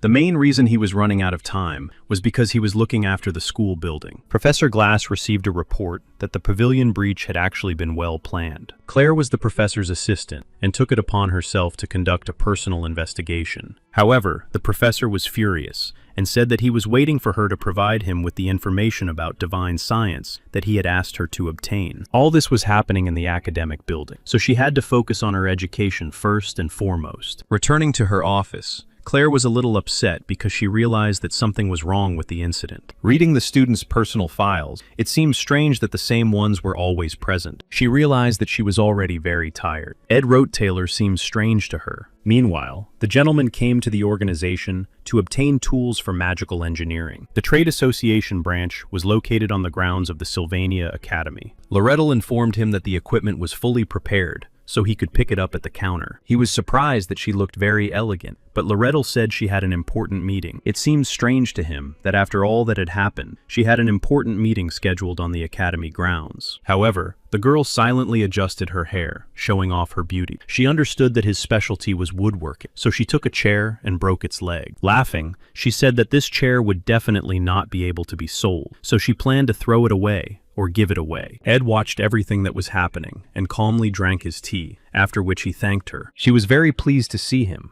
because she understood that he was the only one who helped her without asking for anything in return. Sitting down at the table next to him, she did not understand how he could constantly maintain such an indifferent and cold expression. Then she reminded him that she had already taken her first victorious step and waited for his response. Pointing her finger at him, she said that they saw him as a man, which meant that he should see her as a woman. She did all this only because she had her own motives and knew exactly what she wanted in return. Ed said he didn't want any response from her because he didn't get involved in confrontations if he knew he couldn't win. That's why he wasn't interested in what was happening, because he wanted to focus on his studies. Loretto continued to smile and said that one day she would not be the only one who would not hold back her feelings. She was completely confident that her seductive smile always had the same effect. That was the true nature of merchants. They never showed their true feelings. Ed returned to the educational institution where Yannicka was already waiting for him and ready to conduct the lesson. With the help of a magic staff, she created a large, fiery spot that resembled a ball. Holding this energy in her palms, she asked him to try to focus his magic and establish a connection. As soon as he began to do so, the ball immediately began to change shape. But it happened slowly. After a while, a small, low-level fire spirit began to appear. He said that he had voluntarily undergone an interview during the second selection and appeared before the Council of Spirits during the third stage of selection. He said that he was made entirely of fire, but his heart was ready to burn even more strongly in the name of service. Ed understood that in previous storylines, he had also signed a contract with the spirits, but it was all different. Therefore, he was completely sure that the feelings that overwhelmed him now were completely different from those he had experienced in the past. Yanika said that she had chosen the best one for him, with the best magical effectiveness. Laughing a little, she said that all the spirits had indeed undergone a small selection process to make it easier to choose. Tarkin, a high-level spirit, actively tested all the low-level spirits. After that, she handed Muga to Ed and said that she was sure they would become friends. Ed looked at his new companion with surprise, feeling the great warmth emanating from him. He understood that now he would be able to control his magical energy, and therefore control the power of his flame. Muga was completely ready to carry out any order. His master thought of him as a portable heater. Yanika said she was very happy that her friend really liked the spirit she had chosen. She then said that she would definitely teach him spiritual connection and spirit sensation, so that he could learn to contract with other spirits. She also said that she had special items to help improve magical characteristics, which she wanted to bring next time. Then she suddenly said that she was a very busy girl, and many people were asking her for extra lessons, so it was a bit difficult for her to devote so much time to him. She remembered how all her spirits had told her that she should be calm and show him her love. Ed listened to her carefully and said that he really did accept her kindness as something he owed her, so he decided to pay her as a token of his gratitude. However, Yanika forbade him to pay her money because he himself was on the verge of survival. Ed was very surprised because he didn't understand what exactly she wanted from him and what she was talking about. He couldn't understand what kind of compensation she was talking about and why this conversation had taken place in the first place. I didn't mention that her friend Clara had said that she was too generous by nature and needed to learn to say no. After that, she turned around and said that she didn't behave like that with everyone she met, but simply trusted him because he was a good person. Then she headed in the other direction and said that she would definitely bring some nice accessories to the next training session. Ed was a little surprised by her behavior because it seemed very suspicious to him. When he returned home, he began to study the tools of magical engineering in order to quickly master new skills that were important to him. With the help of an ignition spell, he easily lit a fire in his newly built fireplace. He understood that now he had the opportunity to maintain a stable temperature inside his hut. His living conditions had definitely improved greatly because his house even had furniture now. At moments like this, he felt completely serene and so warm inside that he stopped thinking about everything. Looking out the window, he saw the moon and realized that it was already very late, which meant it was time to get ready for bed. Before going to sleep, he decided to check his traps. Claire, who was the professor's assistant, decided to check on how he was living. She understood that everyone involved in this case lived inside this pavilion, except for him. She came to the forest only because she had heard many rumors that it was here that she could meet the young gentleman. Seeing him carrying Lucy on his shoulder and his prey in his other hand, Claire simply hid behind a tree. She was very surprised and did not understand what it was, because at that time, all the students were supposed to be asleep. She was even more surprised that he had Lucy on his shoulder, who, with her mighty power, was comparable to a great sage. Peeking out from behind the tree, she decided to take a closer look, and realized with horror that it was indeed Lucy on the young gentleman's shoulder. Ed suspected that he was being followed at such a late hour, and continued on his way. Covering her mouth with her hands, she tried not to move so as not to give away her location. She understood that her intuition had not failed her, which meant that she had the makings of a good detective. So she managed to reach the camp itself, and looked around in amazement at the building and everything that was happening around her. Ed threw Lucy into her personal hut, and gave her a bag of dried beef. He understood that he had to put off some things until tomorrow, because he had to get up early, which meant it was time to sleep. Claire stood attentively and watched his actions because she was obliged to save Lucy. As soon as the young gentleman went into his house, she immediately began to sneak towards the hut. She wanted to wake her up very quietly, so that the girl could come to her senses and escape. She didn't understand what was happening in this strange place because it all looked very suspicious. Lucy woke up and looked at the girl in front of her with surprise, not understanding who she was. The professor's assistant introduced herself and said that she had come here on behalf of her teacher. However, to her great surprise, Lucy turned around and simply went back inside the hut. She opened the bag, took out some dried meat, and began to eat it with great pleasure. Then she teleported to another place because she was unhappy that her sleep had been disturbed. Claire was left alone and was very confused, not understanding what was happening here and how she should react to it. On the other hand, it was all very suspicious, and so she realized that all her guesses were correct. She went to the professor to pass on information about the young man who had been disowned by his own family. Professor Glass, without looking up from his book, said that he was not interested in any of this. Then, the assistant reported that she had used magic to reveal the events that had taken place that day on the first floor of the dormitory. She was ready to declare with full responsibility that the memories stored in the magic ball would be able to alleviate her situation. She showed that on that very day, a student was sitting on the first floor who looked so confident, as if he had planned everything himself. She was sure that it was Ed who had planned all the events, and even sat in the appropriate pose. She also reported that at night, she went into the forest and saw a young man carrying Lucy, who who was unconscious, on his shoulder. The professor said that perhaps she was simply mistaken, as Lucy often slept anywhere. Therefore, the professor looked closely at his assistant and said that she should bring an explanatory note. On the other hand, he understood that all the events had actually been documented and that Taylor's team had indeed passed too quickly. At the same time, Taylor's team was very strong because it included the best female sorceress and a girl who could control magic. Therefore, it seemed strange that such a strong team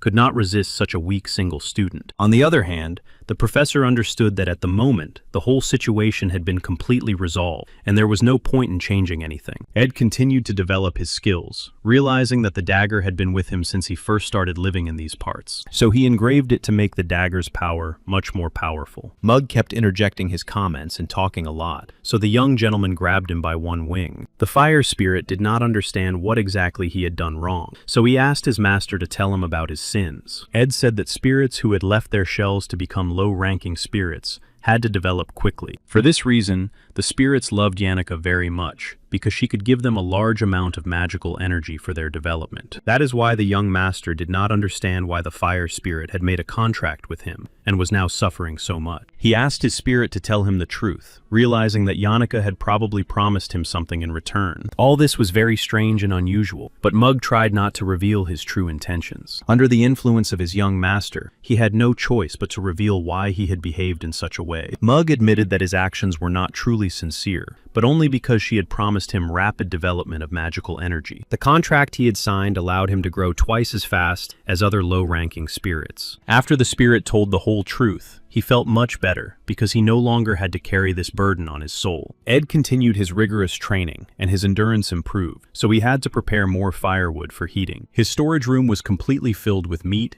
vegetables, spices, and other products, so he no longer needed to sleep on the street. Having devoted enough effort and time, he was able to easily cope with his studies, where the only important thing was memorizing theory. Every day was actually a test for him, and he couldn't say that everything came too easily to him. On the other hand, everything was definitely better than when he was just starting out, but suddenly he woke up. Yannicka looked at him with great surprise, and did not understand why he had fallen out of reality. He told her that he had simply been lost in thought, and had fallen out of what was happening around him for a moment, so nothing terrible had happened. He remembered that he had received 3 letters that could be very important and meaningful to him. The main events of the second act were the negotiations for the purchase of the Great Sage's book, which were currently underway. However, everything was going according to plan, because Krebin Rotalar was the head of his family in the sequence of these events. It was a little scary that he knew that the family always personally intervened in the negotiation process if things did not go as he wanted. Therefore, he understood that, no matter what, he simply had to remove the head of his family from this episode.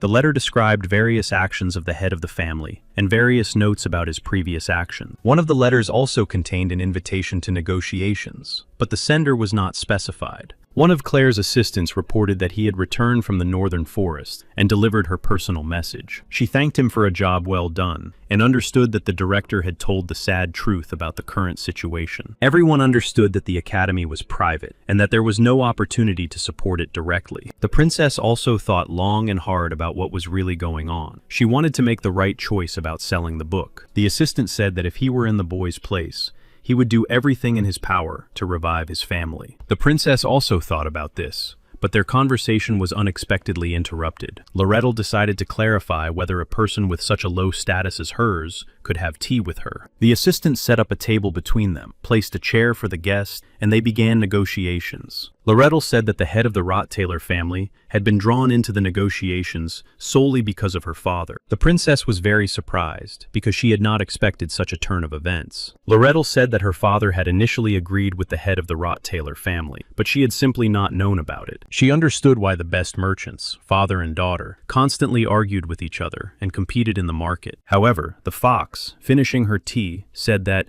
given all the circumstances, she did not want to get close to people who cooperated with her father. The princess did not understand why she had come, and told her all about it, but the fox replied that the enemy of her enemy was her friend. Loretto added that she was doing all this to protect her close friend Ed, who could suffer in this situation. She said that he had not lived with his family for a long time and had no connection with them, so she thought it was unfair to accuse him of such ties. She was surprised because the fox had never cared about anyone but herself. Therefore, the princess said that she had enough status to personally give orders to all the students at the academy. Loretto understood that the princess was not so simple because she too could control people. Through her tears, she began to laugh, saying that it was unclear who would use whom. Clark immediately jumped up because he did not understand how Loretto could allow herself to behave this way in the presence of Princess Foena. Putting on the hood of her school robe, Lori said she was ready to give them sincere advice because they were allies. She said they should not underestimate Ed and try to use him because in the end, they would be the ones being used. Claire shouted that she should be held accountable for her words,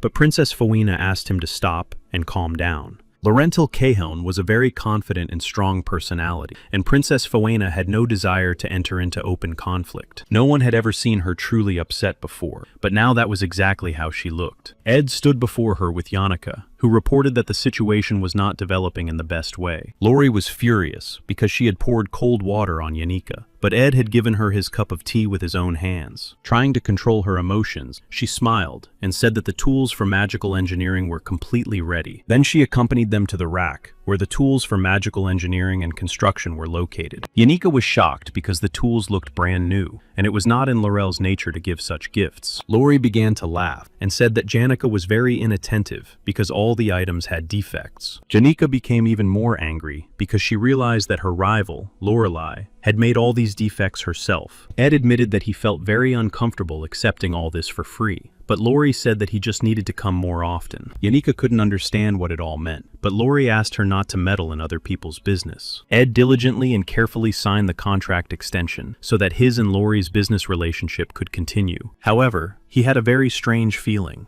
as if he were in water, and realized that he had to keep an eye on Krebin Rote-Taylor. He couldn't let the book of the great sage fall into his hand, but there were still 2 weeks before that event. So Ed decided it would be better to stuff the mattress with feathers and sawdust to make it softer. In addition, he had a lot of other things to do because he had to clean up inside his hut and butcher the deer. He also realized that he needed to prepare more dried meat for Lucy, who came to see him every day. A moment later, he realized that Lori and Yannicka were shouting and calling him, which meant that he had once again lost touch with reality for a while. Meanwhile, Princess Fonia was drinking her tea and did not understand why Ed was late for a meeting that had been arranged in advance. She understood that he was very mysterious and cold-blooded, yet always knew exactly what actions he needed to take. Venia thought that she had probably drawn the wrong conclusions, so she wanted to check everything again.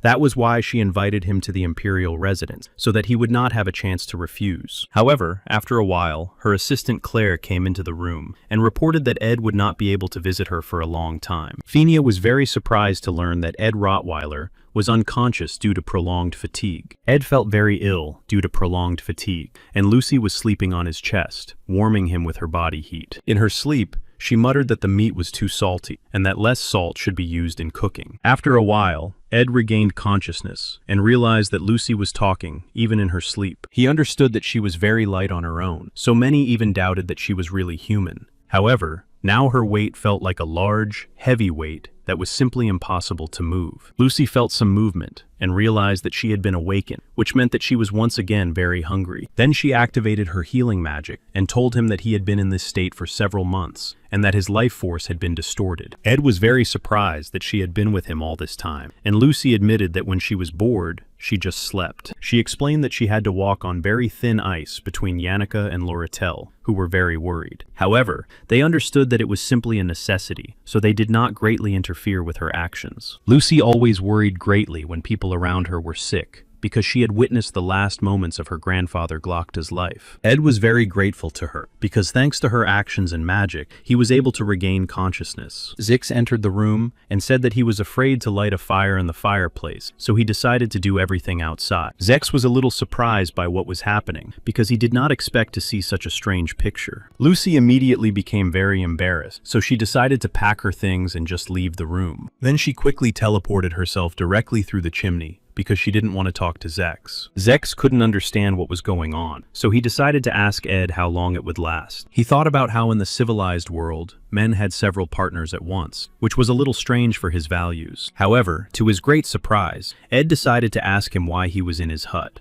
Putting the broth on to boil, Zix explained that Yannicka was having a attendance problem, and Lori had to return to her business affairs. Ed tasted his food and said that he had tried many different dishes, but had never eaten anything so strange. Zex explained that he wanted to ask Clara to cook, but Lorelei forbade him to let any other women near him. Ed decided to check the script, and clarified what had happened at the alchemy faculty while growing mandrake. Zex reported that there had indeed been some difficulties due to Elvira's actions, but Taylor had quickly resolved all issues. He also reported that, together with Taylor, they had managed to quickly resolve the issue with the monster that had appeared in the sewers. Ed realized that several scenes in the storyline had passed without incident, which meant that only the negotiations remained. Zix explained that 10 days had already passed, but Yannicka had important preparations to make for her studies, and Loratel had a business deal to attend to. Ed began to actively drink his soup, because he understood that he really needed to quickly regain his strength. He understood that he had no time left, so he decided to send a message to Loratel via Zix. The next day, negotiations began for the Sage's Grimoire in order to conduct a trade deal. Princess Phonia was present, as well as a representative of the Trade Association, in the person of Loratel.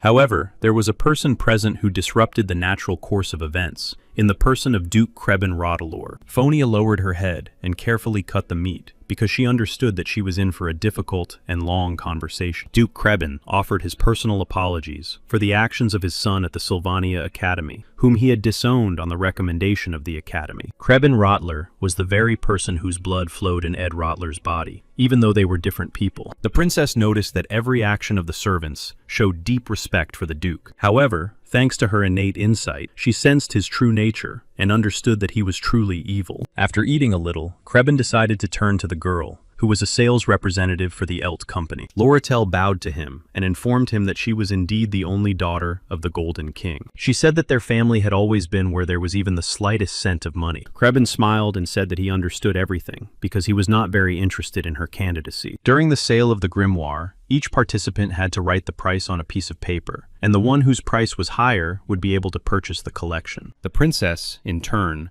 tried not to advertise that she was forced to sell such a valuable book due to the financial difficulties of the Academy. The Academy director wanted to have complete control over the bidding, so he invited his representative, Rachel. The rules of the sale were very simple. Whoever's bid was truly the highest would be able to purchase the grimoire. Phoenia had held similar auctions before, because they had to sell some very valuable magical collection. The princess looked at the auction participants and thought that some of them had definitely taken part in similar deals before. Most likely, Lorettel helped her father, so she was familiar with pricing policies and could develop her tactic. On the other hand, she understood that the one who would definitely take this book would be Krebin, because he was simply richer. Rachel announced that the bids had been recorded and thanked the participants for their sincere interest in the Sage's book. A single bid auction without raises was very exciting, because everything depended on your opponent's capabilities. Phoenia understood that Loratel was very serious because her family had always been where there was profit to be made. Therefore, Lorettel would most likely not offer more than 8,100, because otherwise the deal would simply not be profitable. Rachel announced that the bids had been fully recorded, and she was ready to reveal the results of the auction. Everyone was waiting for the bids to be announced to find out who had won the auction. Since Ms. Lorettel's bid was higher, she was declared the official buyer of the Sage's Grimoire. Krebin Rote Taylor was very upset, so he told his assistants that they were going back. All the people who had come with him, including the servants, immediately turned around and left, realizing that their master, the Duke, was in a bad mood. Phoenia was very surprised and could not understand why Lorettel had won, since such a price was not profitable for her. This could only mean that Lori had purchased the book solely to prevent it from falling into the hands of the Rot-Taylor dynasty. Most likely, it was Ed who was behind Loretel's action, as he knew very well that his family was truly evil. Remembering all of Lori's words, she realized that Ed had probably shared valuable information with her, which is why she took such a risky step. Such steps only further proved the theory that Ed had left his family in order to oppose the evil within it.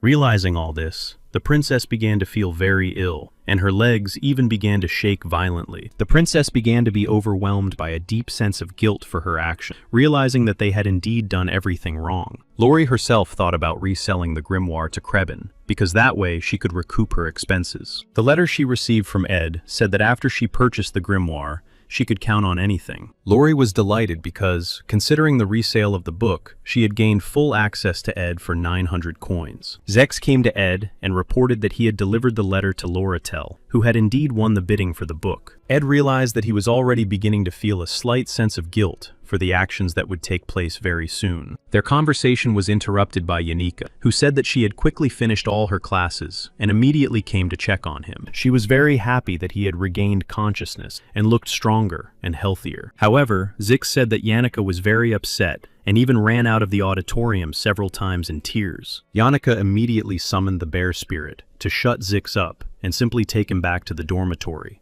Moon began to apologize to Mr. Ed for not noticing how exhausted he was. He admitted that he was very ashamed, and that was why he had been using Ms. Yanika's mana all this time, because he was afraid of hurting him. Zix, not having had time to leave, said that the spirit was indeed telling the truth, because he had been working as a heater all this time. Ed realized that during this time, the meat must have gone bad, and the fishing nets must have become completely unusable. He was sad to realize that he had lost all his food, which meant he would have to start all over again. Yanika and Zix said they had some time, so they offered to help with the preparations. Ed was a little surprised because he hadn't planned on the guys helping him with his personal work. He understood that all this had happened too unexpectedly and had ruined his plans. On the other hand, he himself had recently spent the night in such a hut, with nothing in his pocket. He knew that any activity was very difficult and tiring, but he managed everything and coped on his own. Therefore, Ed tried not to worry too much because he understood that somehow everything would work out. Yanika said nothing, but she still understood that the young gentleman looked very tired. Marilda said that the red fox was busy with a deal, so she would not be able to come to the forest anytime soon. The she-wolf told the young lady that she herself would have to become a fox for a while, in order to get closer to the young gentleman. Yanika began to feel a little embarrassed when her spirits told her that she needed to change into a brighter and neater outfit. She was embarrassed, but understood that her spirits were always right, so she decided to listen to their opinion and get advice on how to improve. Marilda said that she was always impeccable and should show a side of herself that no one had seen before. She was an expert in relationship and recommended that she present herself as a wife who was ready to help. Yanika did not know that Marilda had no real experience in relationships, but decided to trust her and her advice completely. She said that tactics are important in relationships, and that certain steps must be taken to make progress. However, she was simply horrified because she realized that the young enchantress had no plans whatsoever to take any steps to improve the relationship. The other spirits looked around because they didn't understand why Marilda had suddenly started howling so loudly. Yanika didn't know what to do because Marilda started yelling at her and saying that Ed was unlikely to be very weak again. She talked and talked, and Yanika just waved her arms and asked her to let her voice the idea that had come to her mind. After a while, the wind spirit calmed down a little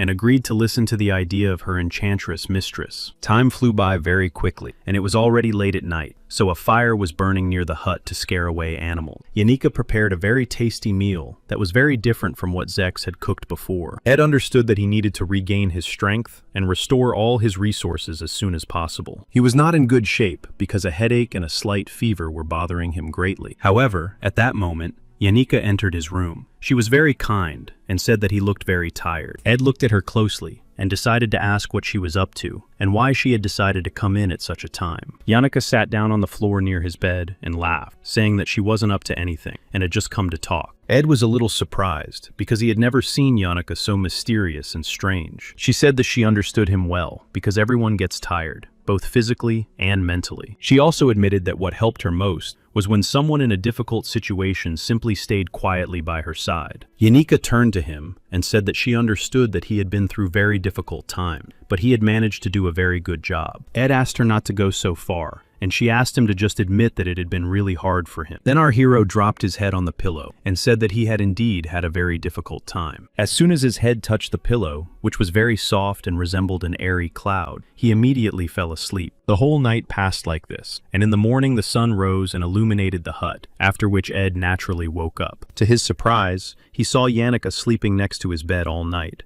who had not yet woken up. Ed began to laugh very loudly because he felt a great surge of strength and realized that he had completely recovered. He realized that in 10 days of unconsciousness, he had not been able to achieve anything, especially in magical engineering and design. Analyzing his current capabilities and actions, he understood that he needed to intervene in the scenario branch. On the other hand, he understood that Taylor McLaughlin was not particularly interested in magical engineering, which meant he could develop this area. While he was thinking about his next steps and actions, Lorelei came into the forest and was very happy to see him. She bowed to him, even though she was very tired, and found it very difficult to tidy her hair. Lori announced that she had decided to completely restructure her trading company and had come to him to ask for his help. Ed thought about it because he understood that she had listed so many areas of focus, which meant she needed a co-founder. Lorelei was a little embarrassed, but understood that if she made him that person, they would be together every day. That way, they could work in the same company, and essentially, only a wall between their offices would separate them. Laurel began to describe her dreams and realized that she was talking a lot. Ed listened to her carefully and decided to ask if she was afraid of going so far just for him. Lori was a little offended by his rudeness and even put on her hood to hide her emotions. She understood how he felt and did not plan to be swayed by the fleeting feelings of the golden girl. For this reason, Ed planned to maintain only a business and partnership relationship with Lorelei for as long as possible. Then she said that he knew nothing about her because she lived in a place where if you didn't betray someone first, they would definitely betray you. Turning around, she said that in such a world, the most important person was someone who would never betray anyone. Ed understood that she saw him as someone who would be there for her and on her side, regardless of how much money she had. Taking his hand, Lori looked him in the eyes and said that she wanted him to just stay with her forever. Ed was very excited because getting involved with her was not part of his plans to live a quiet life. Suddenly, she started laughing loudly, saying that he should look at himself in the mirror. She was convinced that when such a strong personality showed her timidity, it was impossible to refuse her opponent. Of course, she was a little annoyed, so she bowed her head and said that not all her words were lies, and some were true. Ed decided to just keep quiet,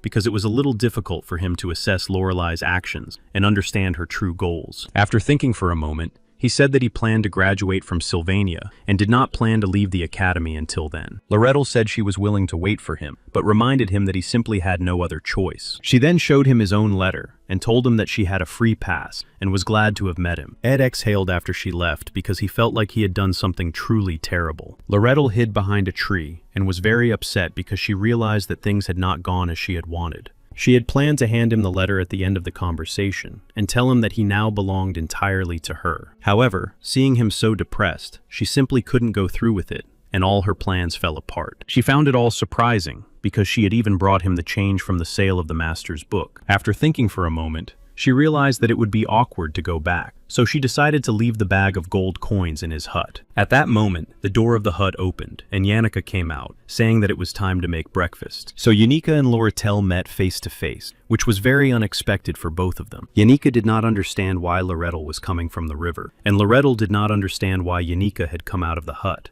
It was from this moment that a new turn of events unfolded, leading to a real catastrophe that simply could not be avoided. However, Ed was still unaware of anything and was busy with his daily tasks of preparing firewood for the evening. Mug diligently asked the young gentleman to be more careful and to rest more often so that such a situation would not happen again. Ed understood that thanks to all his comrades, he had enough food, firewood, and even furniture and household items. After that, he looked through the letters, and one was from Professor Glass, who wanted to talk to him personally. However, they never managed to meet because he was unconscious, and therefore did not know why the professor had summoned him. He knew that, according to the storyline, Professor Glass would be the final boss of the second act, which had already begun. Glass always considered himself special and chosen because he understood that he could try to do something special for the academy. For this reason, he studied special types of magic in order to try to revive the sage and open a new cycle of knowledge. To complete his plan, he needed the sage's sealed grimoire,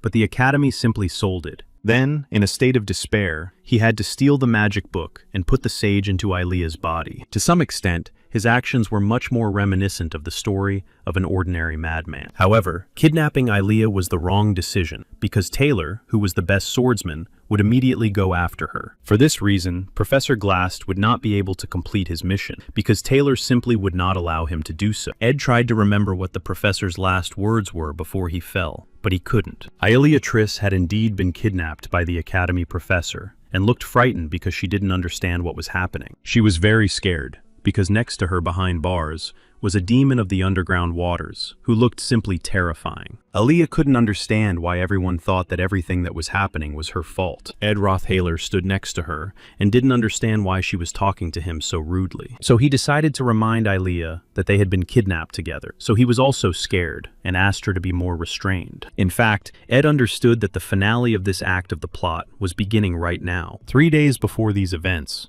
our hero was calmly training because he understood that he had wasted too much time. He understood that the confrontation with Glast would soon begin, and he regretted that he had not managed to find the necessary blueprints. However, looking closely at the objects and immersing himself in his consciousness, he realized that he had just come up with a way to improve the engineering. The entire storyline was divided into 4 stages, and the third was more difficult because it took place in a secret laboratory. The boss of this stage was the ghost of the librarian Rain, who possessed a great deal of knowledge. He understood that Taylor had to deal with this problem, but he was interested in the Library of Spirits. His heightened interest was due to the fact that the Library of Spirits contained many drawings of magical engineering. Ed understood that it would be very dangerous, but on the other hand, looking at Yannicka, he understood that he would not be alone there. The professor announced that Adele and Ilea would be transferred to another class because they had demonstrated very high results. He said that there were more and more talented students because there were already 5 people studying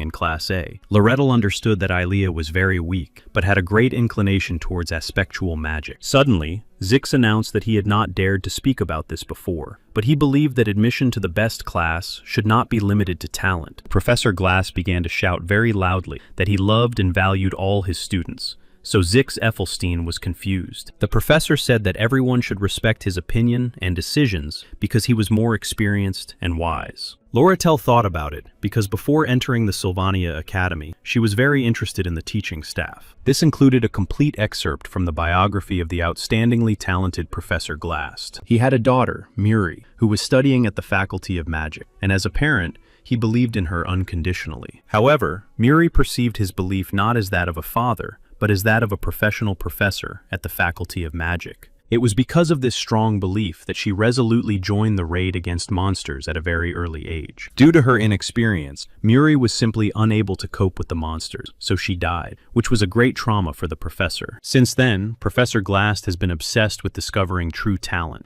and has devoted much of his time to otherworldly magic. However, anyone familiar with the professor's history would understand that he was planning to revive the most powerful mage, Sylvania. Suddenly, Loretto's thoughts and reflections were interrupted because Professor Glast decided to address her directly. After thinking for a moment, the professor said that it wasn't really important, so he asked her to come talk to him after class. She understood that it might have something to do with the grimoire, but no one could change anything because the book transfer ceremony was coming up soon. Several days passed without any significant events. Ed studied diligently and thought through his plan to ensure that everything went well, because he really wanted to graduate from the academy. His plan was to follow Taylor in order to build his own version of Ilea's salvation. It all had to do with the fact that he really wanted to get into the spirit library to collect magical engineering artifacts. He understood that Taylor wouldn't need them anyway, so he planned to make every effort to get them. After all the events and stages he had gone through, Ed Roth Taylor planned to simply return to camp to continue developing his skills. So he told Yannicka that he had lost something in the underground stream, and asked her to go with him to look for it. He was worried that she would refuse because it was dark and scary there, but she happily went with him. This meant that she really cared about him and was ready to go with him. However, his thoughts were interrupted by Claire, who informed him that Professor Glast urgently wanted to talk to him. Ed was confused because the ceremony was supposed to take place tomorrow, and the professor should have been busy preparing for it. However, Ilea was standing next to Professor Glass, and she was clearly in a bad mood. He didn't understand why she was upset with him, probably because he had shot her with a bow and arrow. However, he was more concerned that she was here now, because Ilea was supposed to be kidnapped tomorrow. Ed couldn't understand why he had been summoned, because he had nothing to do with this case. Checking all the documents and research, he managed to find one document that fully revealed his personal characteristics. This could only mean that Claire was indeed watching him, and that Glast had figured out his plan in the Ophelia Pavilion. However, he still couldn't understand what significance his actions could have in relation to what was happening. At that moment, Professor Glast himself entered the office, looking very serious and angry. Ilea immediately ran towards the professor, because she realized that Ed was acting too strangely and had drawn his dagger. However, instead of helping, Professor Glass immediately began to use aspectual magic. Thanks to this, he managed to quickly create a time prison in which he placed Ilia. After that, he immediately began to use such powerful dark magic again in order to catch the second student. He closely monitored the situation in order to keep it completely under his personal control. Ed decided to defend himself by directing the blade, which was filled with Muga energy, towards him. Ed understood what was happening and did not want to become involved, so he decided to protect himself. Glass noticed that the young man had very quickly understood what was happening in such a short time. The professor believed that simply leafing through his research was not enough to fully understand his intentions. Ed didn't understand why he was needed, since he had already received Ilia, who had a direct connection to this type of magic. Glass said that he had a goal and was ready to achieve it for himself, so he asked not to judge him too harshly. Ed still didn't understand why he himself might be needed, since he hadn't had much success with this type of magic. On the other hand, he understood that the professor would not leave him alone and would not allow him to just take off. Also, if he were kidnapped, it would actually be a direct flight to a secret laboratory with valuable books. So after thinking for a while, he realized that he probably just had to let himself be kidnapped. Glass looked at him in surprise and became curious about what exactly the student would do and what his plan was. He began to read the spell again in order to absorb the powers of Ed Rottweiler, a student of the Faculty of Magic. So he too was kidnapped, and his body was imprisoned in the prison of time, so he did not resist. So, in two spheres of time, there was a prison of time in which Ilia and Ed were imprisoned. Glass understood that Ed was originally a dark figure because his academic achievements were unlike anything seen in a long time, and his actions in the Ophelia Pavilion were well planned, but more reminiscent of the actions of a weak person. This meant that all his successes were the result of hard work and not talent, which was evident from his serene face. Glass looked at him and realized that this reminded him very much of what he had lost in the past. He remembered how his daughter always told him that her achievements would surely glorify his glorious name. That was why it was a little difficult for him, because in Ed's successes, he always saw the successes of his own daughter. Mug decided to seize the moment, while no one was paying any attention to him, and escape. So he immediately left the place because he understood that his young master would need help. Yanika was in the hut preparing food, not understanding why Ed was late for dinner again. Glock traveled across the southern continent and wrote a magical guidebook in order to leave behind a legacy. His teacher was a very strong and beautiful woman named Sylvania, who left this world too soon. Glock was like a grandfather to Lucy, so he wrote his guidebook with great care to make her journey easier. Glock understood that sometimes regrets about what had been lost simply clouded his vision, but he couldn't stop. It was quite sad to realize that what was lost could not be returned, but losses only made humanity stronger. So he gave his granddaughter a hat and asked her to always remain strong, no matter what happened. He dedicated his magical guidebook to the young continents entirely to Lucy, so that she would become strong. When her grandfather passed away, Lucy cried very loudly because she understood that they would never be able to talk again. Sometimes she missed him very much, because only he understood eternal peace and accepted it completely without fear. Lucy was not sure that the day would come when the pain of loss would subside and pass without leaving even a scar. The only thing that helped her forget what had happened for a while was the bag of beef. However, she forgot to fill the bag and involuntarily turned her attention to Yanika, who was cooking on the street. Mug flew up to her and started talking about something, and Yanika's aura began to change rapidly, and she was very angry. Lucy was very surprised and did not understand what could have happened to make Yanika so angry. Meanwhile, in the Tricks Hall, which was the main conference room, the grimoire transfer ceremony was taking place. The best representatives of the merchant group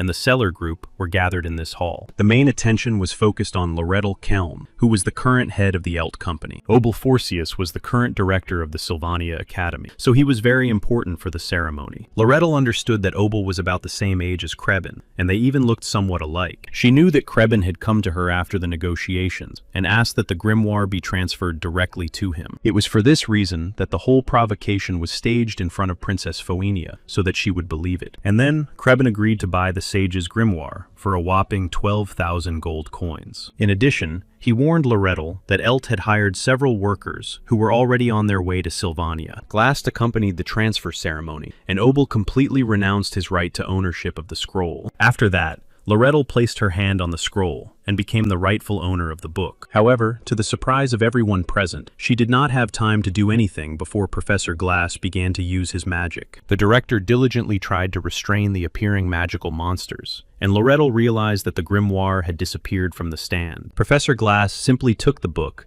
because it was his sole objective. He then used the scroll, which allowed him to teleport to his desired location. Loretto did not understand what was happening, but realized that the professor had disappeared, along with her access to Ed. Aaliyah yelled at Ed and said that she hated him and didn't understand why they were now behind bars together. Our hero simply did not respond to any of her statements because he was not interested in the current situation. He understood that it was better for them to behave more calmly and quietly so as not to wake the underground monster. Coombe, a researcher of aspectual magic, said he would not conduct experiments because they were important to Professor Glass. Coombe noticed that Ed wrote Taylor was much calmer than he had expected. He then told the students not to do anything stupid while he studied the research materials. Ed planned to simply wait until Taylor passed through the library and he had access to the rare scrolls of magical engineering. However, he understood that the wait would take some time, so he decided to talk to Aaliyah. She, in turn, was very frightened and did not want to talk to him, so she asked him not to touch her. Ed said he had nothing against her, so he asked her to calm down and just listen. Aaliyah understood that he was probably telling the truth, but she clearly remembered how he had shot her with a bow. He said that she should stop screaming and being afraid of him because they would have to wait together for Taylor to save them. He said that he understood her distrust, but that they both had to trust Taylor, who would definitely come and save them. Aaliyah couldn't control her emotions because she didn't expect Roth Taylor to even talk to her. Mug returned to his master and immediately began asking him a lot of questions about his health and injuries. Ed himself was not very happy because he didn't understand where the spirit with whom he had made a contract had been all this time. Aaliyah was very surprised because she did not expect Ed to learn how to talk to spirits in just one semester. She understood that with the help of his spirit, Ed could send him for help to a professor or someone else who could also hear them. Mug informed the gentleman that he had an excellent emergency alert system and that he had spent 2 days returning. He also said that he clearly remembered Miss Yonica's beautiful, angry face. He also remembered that she wanted to ask for help from the fox merchant and the girl in the hat, who always slept on the roof of the hut. Mug laughed loudly because he was thrilled that the strongest girls on campus were on their side. However, to his great surprise, his young master looked very angry and upset. Ed couldn't control his emotions, so he simply threw Mug through the bars because everything had gone wrong. After that, he turned to the researcher Coombe and said that he had changed his mind and could no longer stay here. He asked to be released immediately, but Coombe asked him not to make any noise so as not to wake the demon monster. Coombe hid part of his face behind a mask and laughed loudly, realizing that a simple student was trying to command them. Then he simply turned around and left, asking him not to talk too much and not to attract attention to himself.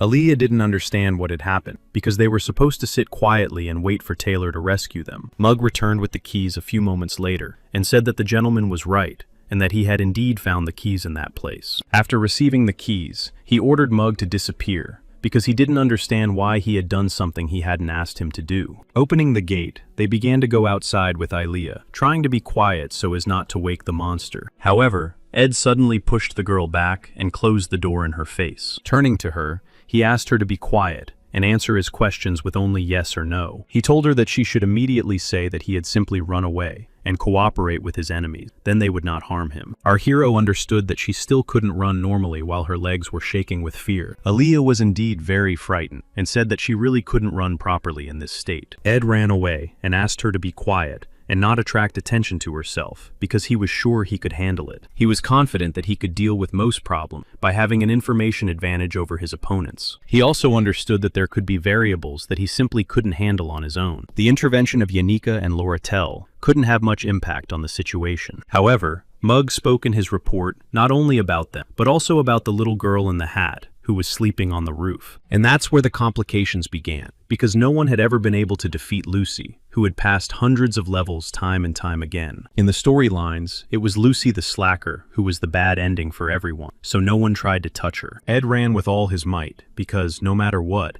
he couldn't let Lucy come to this place. Meanwhile, Zex was actively training in his room to maintain his abilities. Suddenly, Taylor burst into his room, looking very tired and exhausted. Lifting his head, he asked his friend for help because he really wanted to save Aaliyah. So Ed began to analyze all the events and realized that he would have to act in the opposite direction for everything to work out. He understood that the meeting between Lucy and Professor Glass could lead to a bad ending, so he had to prevent it. First, he needed to visit the spirit library to get the books and research he needed. The main difficulty was that the spirit library was guarded by a powerful ghost. Reina was the librarian who protected the Banshee Soul Library and was a very strong opponent. Rot Taylor knew Reina's patrol route very well, so he should have had no difficulty. He couldn't harm Reina because she was supposed to have a strong influence on Taylor. This was because, when passing Reina, Taylor could perfect his ideal form as a swordsman. On his way, he would also encounter the revived demon of the underground waters, which would require great composure, and also Reina herself, who would have a great influence on the development of the swordsman's ideal strength and agility. It was for this reason that our hero planned to collect the required items and simply leave this place. Knowing the patrol route, he managed to remain unnoticed, and so Ed collected all the items and books. Mug helped him track Rachel's movements and choose the right time to leave the area. However, unexpectedly, everything began to fall from the shelves, which meant that a real earthquake had begun, which was not part of the chain of events. The bookcase with the books behind which they and the spirit were hiding their location simply fell over. Rachel's ghost immediately turned around and was horrified to discover intruders on her library territory.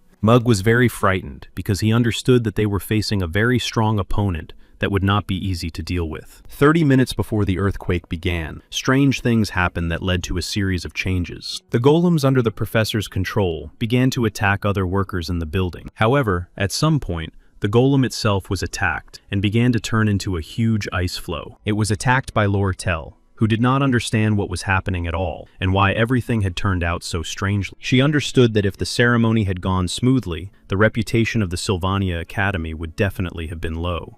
The director asked Loretto to wait a little because he himself wanted to understand why Professor Glast had behaved that way during the transfer of the grimoire. He understood that since the situation had not gone according to plan, she had to know the truth about the 3 taboos. These included the desire for eternal life, the desire to bring back those who had passed away, and also time travel, which was strictly forbidden because it could disrupt the temporal consensus. Loretto began to understand that Director Obel was just as crazy as his subordinate professor. Obel admitted that he was curious because Glass had always admired Sylvania and her wisdom. He also always remembered his daughter Muri, who had suffered because she was not talented, but he believed in her too much. Obel was very interested to know if Professor Glast was really capable of bringing someone back to life, and if so, who exactly he would want to bring back. Loretto thought about it because the choice was really too difficult, and the risk was probably justified. An assistant burst into the room and reported to the director that they were in trouble because Taylor had gone after the professor. The management was also informed that Glass had kidnapped Ilea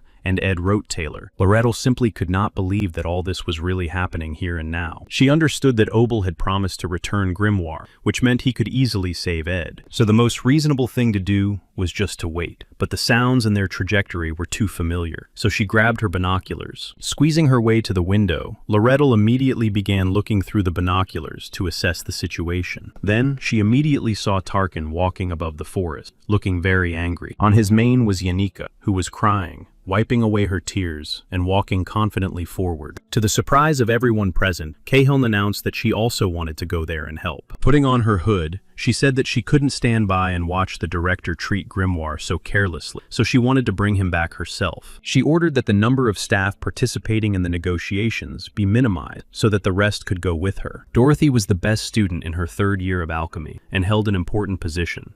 However, in her first year, she did not have any outstanding abilities, so Professor Glass took her under his wing. Dorothy understood that he must have had some purpose in helping her, but she had no idea what that purpose was. Initially, she was determined and wanted to guard the drain, but she was worried that things had gone too far. This was largely due to the fact that Tarkin, controlled by Yannicka, was already in front of her. Yannicka looked very calm and was in complete control of everything that was happening around her. She was really only interested in one thing, Ed's whereabouts and condition. Dorothy was too scared to say a word, and foam was coming out of her mouth. Yanika dismounted from the fire spirit and began to examine everything around her to choose the right direction. As she analyzed the area, she realized that Dorothy did not look very well, so she decided to at least cover her, because she understood that she did not want to harm anyone. At that moment, Loretto was walking through the corridors of Sylvania with her assistants and merchants. Lori did not really plan to see Yannicka, because she understood that she was too strong. Everyone knew that Yannicka was one of the trump cards of the entire academy, because she possessed excessive strength. However, she understood that if Yannicka saved Ed, she would immediately take him to her hut, where she would feed him delicious food.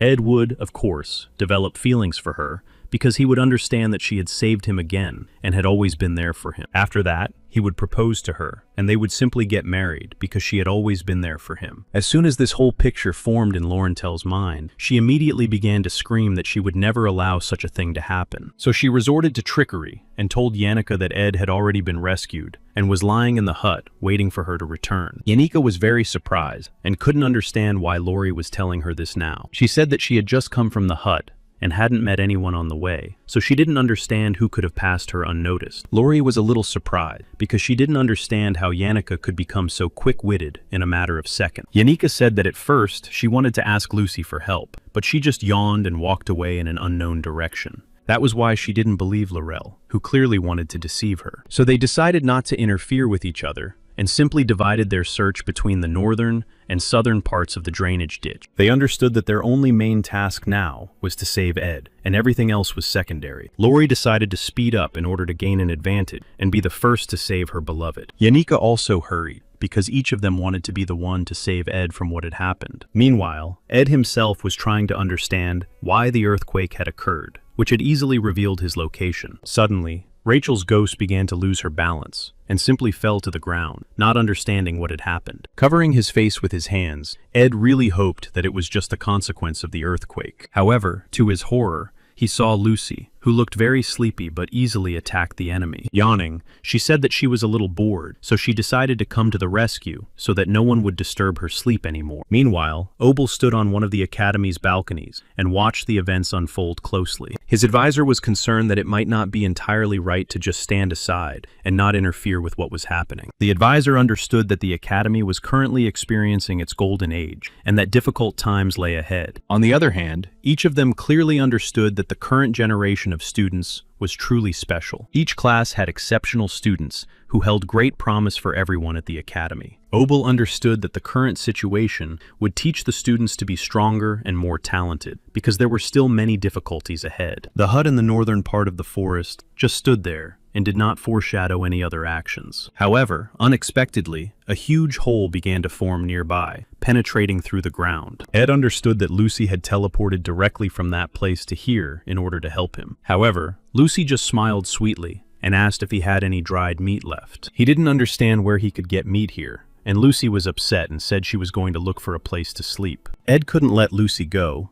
because he knew that Lori and Yannicka were already in the drain, and Taylor had started moving forward. This meant that he simply had to prevent Lucy and Professor Glass from meeting in order to avert disaster. Lucy didn't understand him, and he said that he just wanted her to stay with him for now. She couldn't understand what exactly he wanted from her, and decided to ask again if he had any meat. Ed asked her to stop acting like that, and said that he just wanted her to be with him at that moment. Lucy said she could easily help him escape, but he said he had some business to attend to. Lucy agreed, but on the condition that she would just sleep on his back, and he would carry her the whole time. Ed decided to continue going through the location in reverse order in order to pick up all the extra characters. There were still a lot of flying mice and other types of monsters guarding the books in the library. To speed up the process, Ed used fire magic to deal with the monsters more quickly. After dealing with the monsters and mobs, he was very surprised that he received a large increase in experience points for certain skills. He mentally apologized to Taylor, because he understood that he couldn't take too many experience points. Loretto quickly found the way, because she could easily recognize the concealment spell. She was surprised at herself because she realized that she had decided to help someone sincerely, without any additional conditions. Her heart began to beat very fast again, and she felt that he was very close. Suddenly, the wall she was standing next to began to crumble, and she found it very strange. When the dust settled a little, she couldn't believe her eyes, because standing in front of her was the very gentleman who had made her heart beat faster. Ed reported that he had been kidnapped, and was very happy to see Lori, because it had been too difficult for him to bear all this alone. Laurel was very surprised, because each scroll that came into her hands contained Kraft's most advanced formulas. Looking around, she couldn't understand how it was possible that he was no longer in grave danger. Ed thought for a moment and said that he had indeed been in very grave danger, which was truly dangerous and grave. Pointing to Lucy sleeping on his back, he He said that he had managed to avoid great danger. Loretto was terrified, because she understood that dealing with Lucy was simply impossible, and that was too dangerous. After all, she was the one who had taken the most steps, and even taken a risky step to advance her relationship with Ed. She clearly remembered that on the way that day, she almost burned down the forest because she simply couldn't breathe. That was why she was furious, and couldn't understand how he could behave so carelessly with another girl right in front of her. However,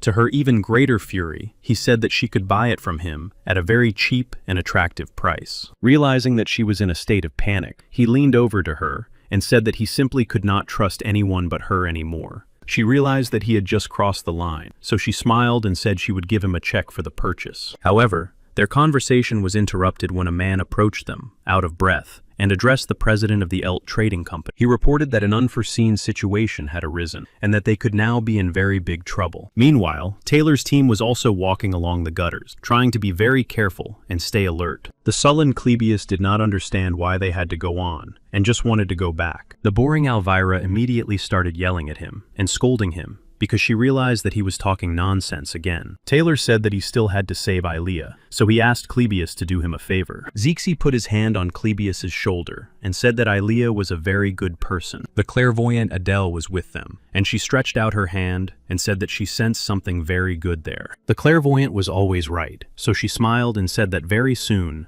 they would meet a very strong enemy. Tarkin actively continued to extract information about Ed's whereabouts from everyone who happened to cross his path. Yanika understood that they had probably just strayed from their route, so she wanted to get back on track as soon as possible. Unexpectedly, she met other students on her way, so she said she was glad to see them. Taylor and Zix were a little surprised because they did not expect to meet Yanika on their way. Yanika really began to feel fear, because she understood that her chance of winning was getting smaller with every step. On the other hand, she clearly understood that Taylor's team would have to demonstrate their maximum strength and capabilities. Yanika didn't understand why they were looking at her so strangely, and thought it was because of Claire's overly thorough questioning. Taylor yelled at Yanika and asked her to leave because he wanted to save Ilea on his own, even if he didn't have much chance. At that moment, Ed Rote Taylor appeared in front of them and asked everyone to stop and calm down. Everyone looked at him with great surprise because they realized that he had been kidnapped along with another student. Yanika immediately rushed towards Ed and began to examine him to make sure that he was okay and unharmed. Elvira asked Taylor to control himself because his anger was overflowing. Taylor had already studied Ed's tactics well enough to be ready for anything. After all, he was too cunning and easily fought off 3 opponents who were stronger than him. At the same time, the strength of his friends who were on his side was even greater and simply impossible to overcome. Taylor was in a panic because he knew he couldn't handle Lucy and Lorelei together with Yanika. This could only mean that his chances of winning at that moment were practically zero. However, to his great surprise, Ed pushed him forward and said that Ilea had been waiting for him for a long time, and he should hurry up. He entrusted Ed with the task of catching Professor Glass, while he himself calmly decided to leave the room. Our hero understood that they had completely different roles in this story, so they had to go their separate ways. He understood that his mission was simply to deal with the variables that Taylor encountered along the way. All this was due to the fact that it was Ed who planned to catch Elt at any cost, so as not to disrupt the order of the scenario brand. The advisor reported that the mercenaries of the Golden King Elt had invaded the island of Arkan. King Elt had been completely defeated, without a single chance of rehabilitation, which is why he took such action. He had been removed from power at the wrong time, and in a way that differed from the original storyline, which is why he was able to escape. Loretto knew that Elt was planning to retaliate, but she couldn't afford to focus too much attention on that. Since she chose to save Ed, she created a loophole by reducing the number of people involved in the negotiations. The advisor said that no one was guarding this place anymore, so they had to leave as soon as possible. Ed understood that the scrolls he had obtained could be very valuable, but the best tool was still knowledge of the future. Therefore, he had to meet Elt, who was an intermediate plot point, in order to restore the chain of events. After thinking for a moment, he asked Zex to find out everything that had happened at Ilea, and reported that the path was practically clear. Taylor didn't understand what was going on, but it was very difficult for him to understand how Ed could be on their side. On the other hand, thanks to his active development, he would definitely be able to stand up to that guy from the final part. There might be too many obstacles ahead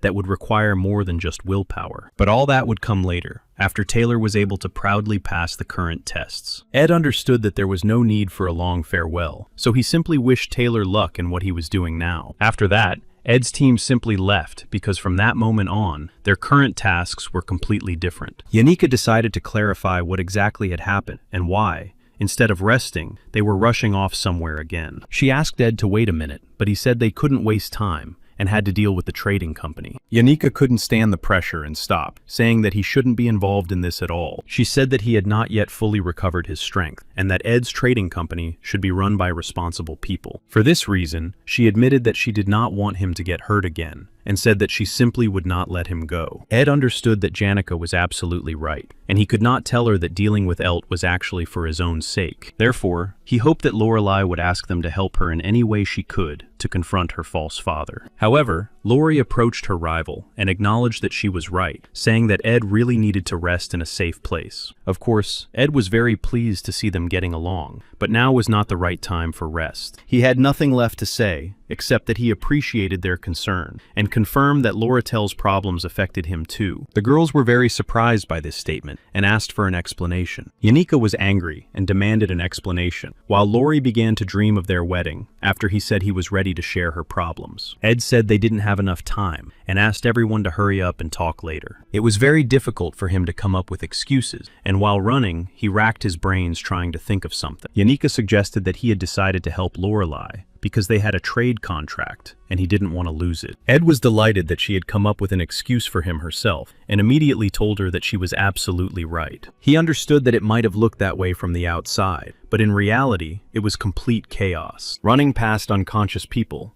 Ed thought that Taylor had completely crossed the line and failed to respect the chain of command. So when they realized that it was actually Yannicka's doing, they were very surprised. She started crying and saying that she didn't mean any of it, and that everything that happened was just an accident. Ed said that he wasn't ready to talk about it now, and that they should ask the academy for help.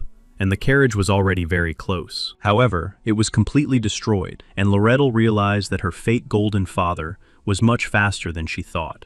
Elt simply crossed his arms over his chest and silently looked at his daughter, who had completely destroyed his trading company. Elt said that he had taught her how to work with documents himself, so there was no evidence in the company's reports. Her assistant sided with Elt and said that there had been some difficulties in personnel management after all. Loretto just smiled, because there was nothing else she could do in such a situation. Elt snapped his fingers and said that he felt a little sorry, but his daughter would have to confess to what she had done through torture. After that, all the people who had been invited from the trading company began to become mere puppets in his hands. Ed continued to hold Lucy, who was sleeping peacefully on his shoulders, and think about what to do in this situation. Loretto immediately began to defend Ed because she understood that he should not have been involved in all this at all. She was completely sure that her fake father, Elt, would not be alone as he had been last time. However, Elt just laughed and asked her not to compare it to the past, because this time, everything would be completely different. He was completely confident because now he had the best mercenaries on the entire continent with him. Then he waved his hand and ordered everyone to attack because he was only interested in Loratel's life. So his targets at the moment were Yannicka Lucy and Ed Rote Taylor, who understood this. At that very moment, a huge number of arrows began to fly rapidly through the sky and rush towards them. Yanika immediately summoned her magic staff, which helped her control the actions of the spirits. Therefore, a protective field was created thanks to the magic of the wind, and the arrows simply could not pass through it. Yanika expended a huge amount of mana and energy, but she understood that she simply had to protect the young master. She asked Ed to be very careful because she noticed that the enemy's movements were very coordinated. Ed thanked her for her help and carefully assessed the situation. Elt began to take a scroll out of his pocket, and Ed carefully examined its contents. He realized that it was a Belarusian seal that suppressed all the surrounding mana for 10 minutes. This spell required time to prepare, but it was very powerful, while the enemies had a numerical advantage. However, what was more important was the fact that their group consisted entirely of mages who used mana. Loretel realized that her father had come too well prepared, and if he managed to activate the scroll, it would be the end for them. Ed looked at Elt and said that the academy would hold him accountable and he would have to deal with it. Elt just laughed and said that it would be better than simply losing his life. Our hero understood well that even a small butterfly effect could completely change the world, because he was the same. He understood that even though he was facing absolute evil, it did not evoke a shred of hatred in him. This was because, in the end, the Golden King stood in their way in order to survive. However, despite their similarities, he did not plan to lose and give in, so he leaned down to the ground and asked Lucy to wake up. Lucy was not very happy because she wanted to eat, and she had not been given any food for so long. When she opened her eyes, she was furious because she did not understand how anyone could be so noisy. And so, the invincible character Lucy the Slacker was awakened from her deep and sweet sleep. Her grandfather Glocked lived in the forest and wrote a travel guide in his small but very cozy house. He said that it was necessary to always learn, and that when seeking new knowledge, it was necessary to be modest and use power for the good of people. He also asked her to avoid solitude, because great power always goes hand in hand with bitter loneliness. Lucy always listened very carefully to her grandfather's instructions, and he asked her to promise to do 3 things. First, she had to try with all her might to avoid anything that might stain her little hands with blood.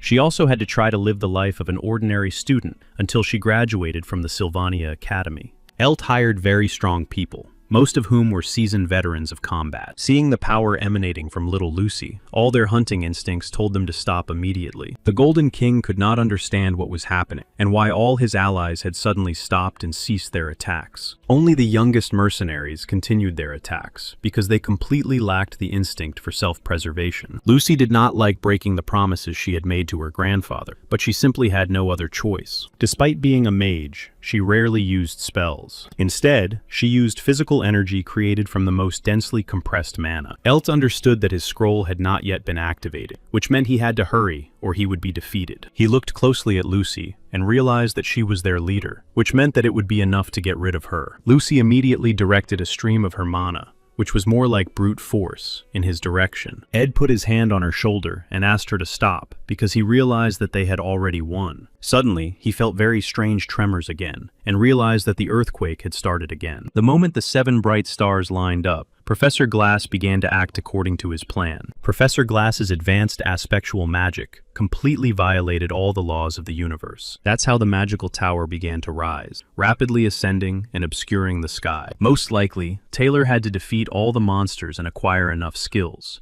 This meant that after a while, Taylor McClock had to completely stop Professor Glass. The descent of the magical kingdom happened at the same moment as in the original scenario, which meant that everything was going well. Ed understood that this magic was alien, so everyone, including the best students, must have been confused. However, Lucy immediately headed upstairs because she understood that all 10 towers were involved in creating the magical flow. She was very surprised that it was indeed possible to bring back to life someone who had been sent to eternal rest. Ed was confused because everything was supposed to go completely differently than it was happening right now. Lucy was supposed to sleep on the roof of Trix Hall and wake up only when everything was over. And so it turns out that Professor Glist, driven into a corner, can offer her a deal that she will like. And then everything will not go according to plan, and the great sage Sylvania will not return from the other world. Instead, her student, Professor Glock, who also had enormous potential, would return. Lucy Merrill was simply invincible, so she could side with the enemy, and that would be the end of it.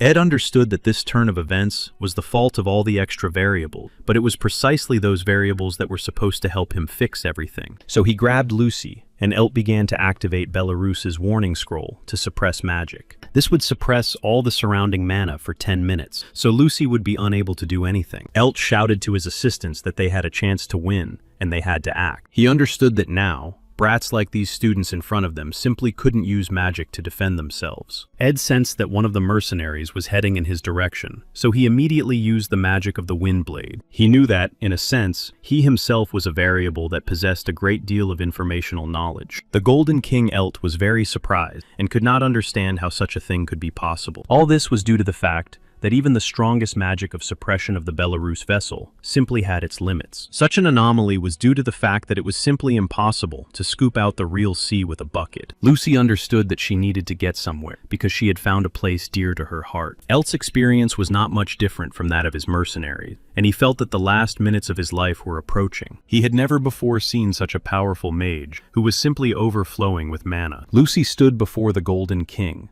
and laughed because she saw that he understood that she could easily take his life. However, Ed stood between them and said that she should not become like that, and asked her to stop. Lucy immediately remembered her grandfather's advice, that she should never take a life. Her eyes immediately filled with warm memories that filled her completely. After all, Helmer was not worried about those who might suffer, but was worried about her life itself. After thinking for a moment, Lucy withdrew her hand, filled with thick mana, and simply turned away from them. He didn't understand where she was headed now, but Lucy said she was going where she would be happy. Her conversations with Ed had always been like this, so she didn't expect to hear him say that she would regret leaving. She remembered that Glocta's guidebook said that what was lost could not be returned, but it simply made you stronger through pain. Through pain and suffering, Lucy had to become very strong just to stay alive. It was in the guidebook that it was written that Glocta dedicated the last lines directly to his granddaughter Lucy. Thinking about all this, she began to understand that she really agreed with Ed's statement and should not go there. After that, she simply disappeared before everyone's eyes, and Ed did not know what decision she had made for herself. 57 people were already in the boats, and were able to escape successfully thanks to Lady Yonika's actions. Due to all the events unfolding, the decision on Ed's fate simply took a back seat. Therefore, he was temporarily tied up and handed over to a trading company so that Loratel could make her own decision. Ed ran to the top floor of the tallest building in the entire academy, his body already exhausted and heavy as lead. Trix Hall was the starting point of this episode, which is why he ran to the top. The academy representatives were busy helping the victim and needed to settle other issues. He understood that this was where Taylor's journey began and where his journey should end. Approaching Lucy, he realized that the mark he had left on her destiny was impossible to ignore. It was not difficult for him to find Lucy, because he knew she would be in a place with a view of the entire academy. This was because the whole place reminded her of the legacy of her beloved grandfather, Glock. Lucy decided to ask him again if he had any meat left, because she was very hungry. Ed replied again that he had nothing left, as he had said before. She tapped beside her and said that she was just indulging in memories that connected her to this place. Our hero came closer to her, and, looking down, realized that the height was simply staggering and dangerous. Lucy said that one event had always been very sad for her, but then she had rethought it because a lot of time had passed. She realized that even if she had used magic to bring her grandfather back to life, he would have left her sooner or later anyway. Most importantly, she realized that bringing the Archmage back to life with forbidden spells would be simply offensive. She admitted that from the very beginning, she understood that bringing him back to life would simply look like ordinary selfishness on her part. Our hero decided to interrupt her train of thought, so he simply called her by name, which surprised her greatly. He decided to check if she was really okay, because he himself had tried to stop her from taking such steps. He needed to make sure that in a few minutes, her emotional swings would not force her to act differently. Lucy simply leaned on his shoulder and admitted that, in fact, she was only thinking about meat at the moment. At that moment, Ed realized that he had managed to prevent a real catastrophe after all. Professor Glast continued to actively use forbidden spells and magic. Lucy began to cry because she realized that every person would have to experience loss to one degree or another. Ed sat next to Lucy and looked at the large magical tower that was being created with forbidden spells. The starry sky seemed truly immense to him, which looked truly delightful. A giant created by magical engineering began to materialize on the defensive line of the offering. Taylor and his team were frightened, but they had no intention of stopping and wanted to save Aelia. Aaliyah was unconscious and guarded by a magical engineering golem, and so the final confrontation began. Professor Glast expended a tremendous amount of energy and completely controlled the situation around him. This marked the beginning of the final phase, which proceeded smoothly along the main storyline. Aaliyah was locked inside the heart of the magical engineering golem, which complicated the actions of Taylor and his team. Zex never stopped in the face of obstacles, so he immediately went on the offensive. Providing tremendous support and assistance to Taylor, he urged him to hurry up and move forward without fear. Taylor really wanted to save Aelia, so he immediately moved forward regardless of the circumstances. Due to the professor's nearsightedness, he did not immediately notice that the student who was the best swordsman was heading in his direction. At some point, the professor could no longer see without his glasses, because teachers are supposed to remain in a static position. In his office, he persistently read the sage's grimoire in order to draw conclusions and get direction. After that, he conducted a huge amount of research and monitored the academic progress of his students. While he stubbornly continued to do all this, the landscape outside was constantly changing. At the moment when it started snowing outside the window, a first-year elementary magic student entered his office. She asked for permission to begin studying intermediate-level magic before all the other students. When it was raining outside, a young teacher who had made many mistakes and was remorseful came to see him. In the summer, the wind blew outside, but Professor Glass did not get distracted and rapidly absorbed a huge amount of literature. The highest-ranking dean always stopped by for a cup of tea, even after he became director. So people in their positions changed around him, but he continued to sit in one place, immersed in his work. At some point, he began to think that the painful memories would disappear on their own, but that did not happen. Therefore, he immersed himself in the study of aspectal magic in order to restore and correct everything. Everything that was happening was the fault of those very painful memories of Muri, who had simply abandoned him in this world with pain. A tremendous potential for vitality appeared within him, because he understood that memories and thoughts did not disappear. Clebius was very frightened because he thought they were close to victory and did not expect such a turn of events. Aspectual magic began to take effect, plunging everyone into a multi-layered prison of time. Zix understood that the enemy was too strong, so he asked Taylor to dodge and continue. Taylor's sword was broken, and he did not understand how he should proceed in such a strange situation. Zix began to sink completely into the multi-layered prison of time and could no longer assist his comrade. Taylor used his broken sword as an opportunity to move forward, so he tried very hard. Professor Glass watched what was happening and was surprised by his student's strong determination. At times, his vision became completely blurred, and in complete darkness, he saw his greatest loss before him. Taylor managed to climb to the top. He understood that he didn't have much chance of winning, but he didn't want to give up. Professor Glass shouted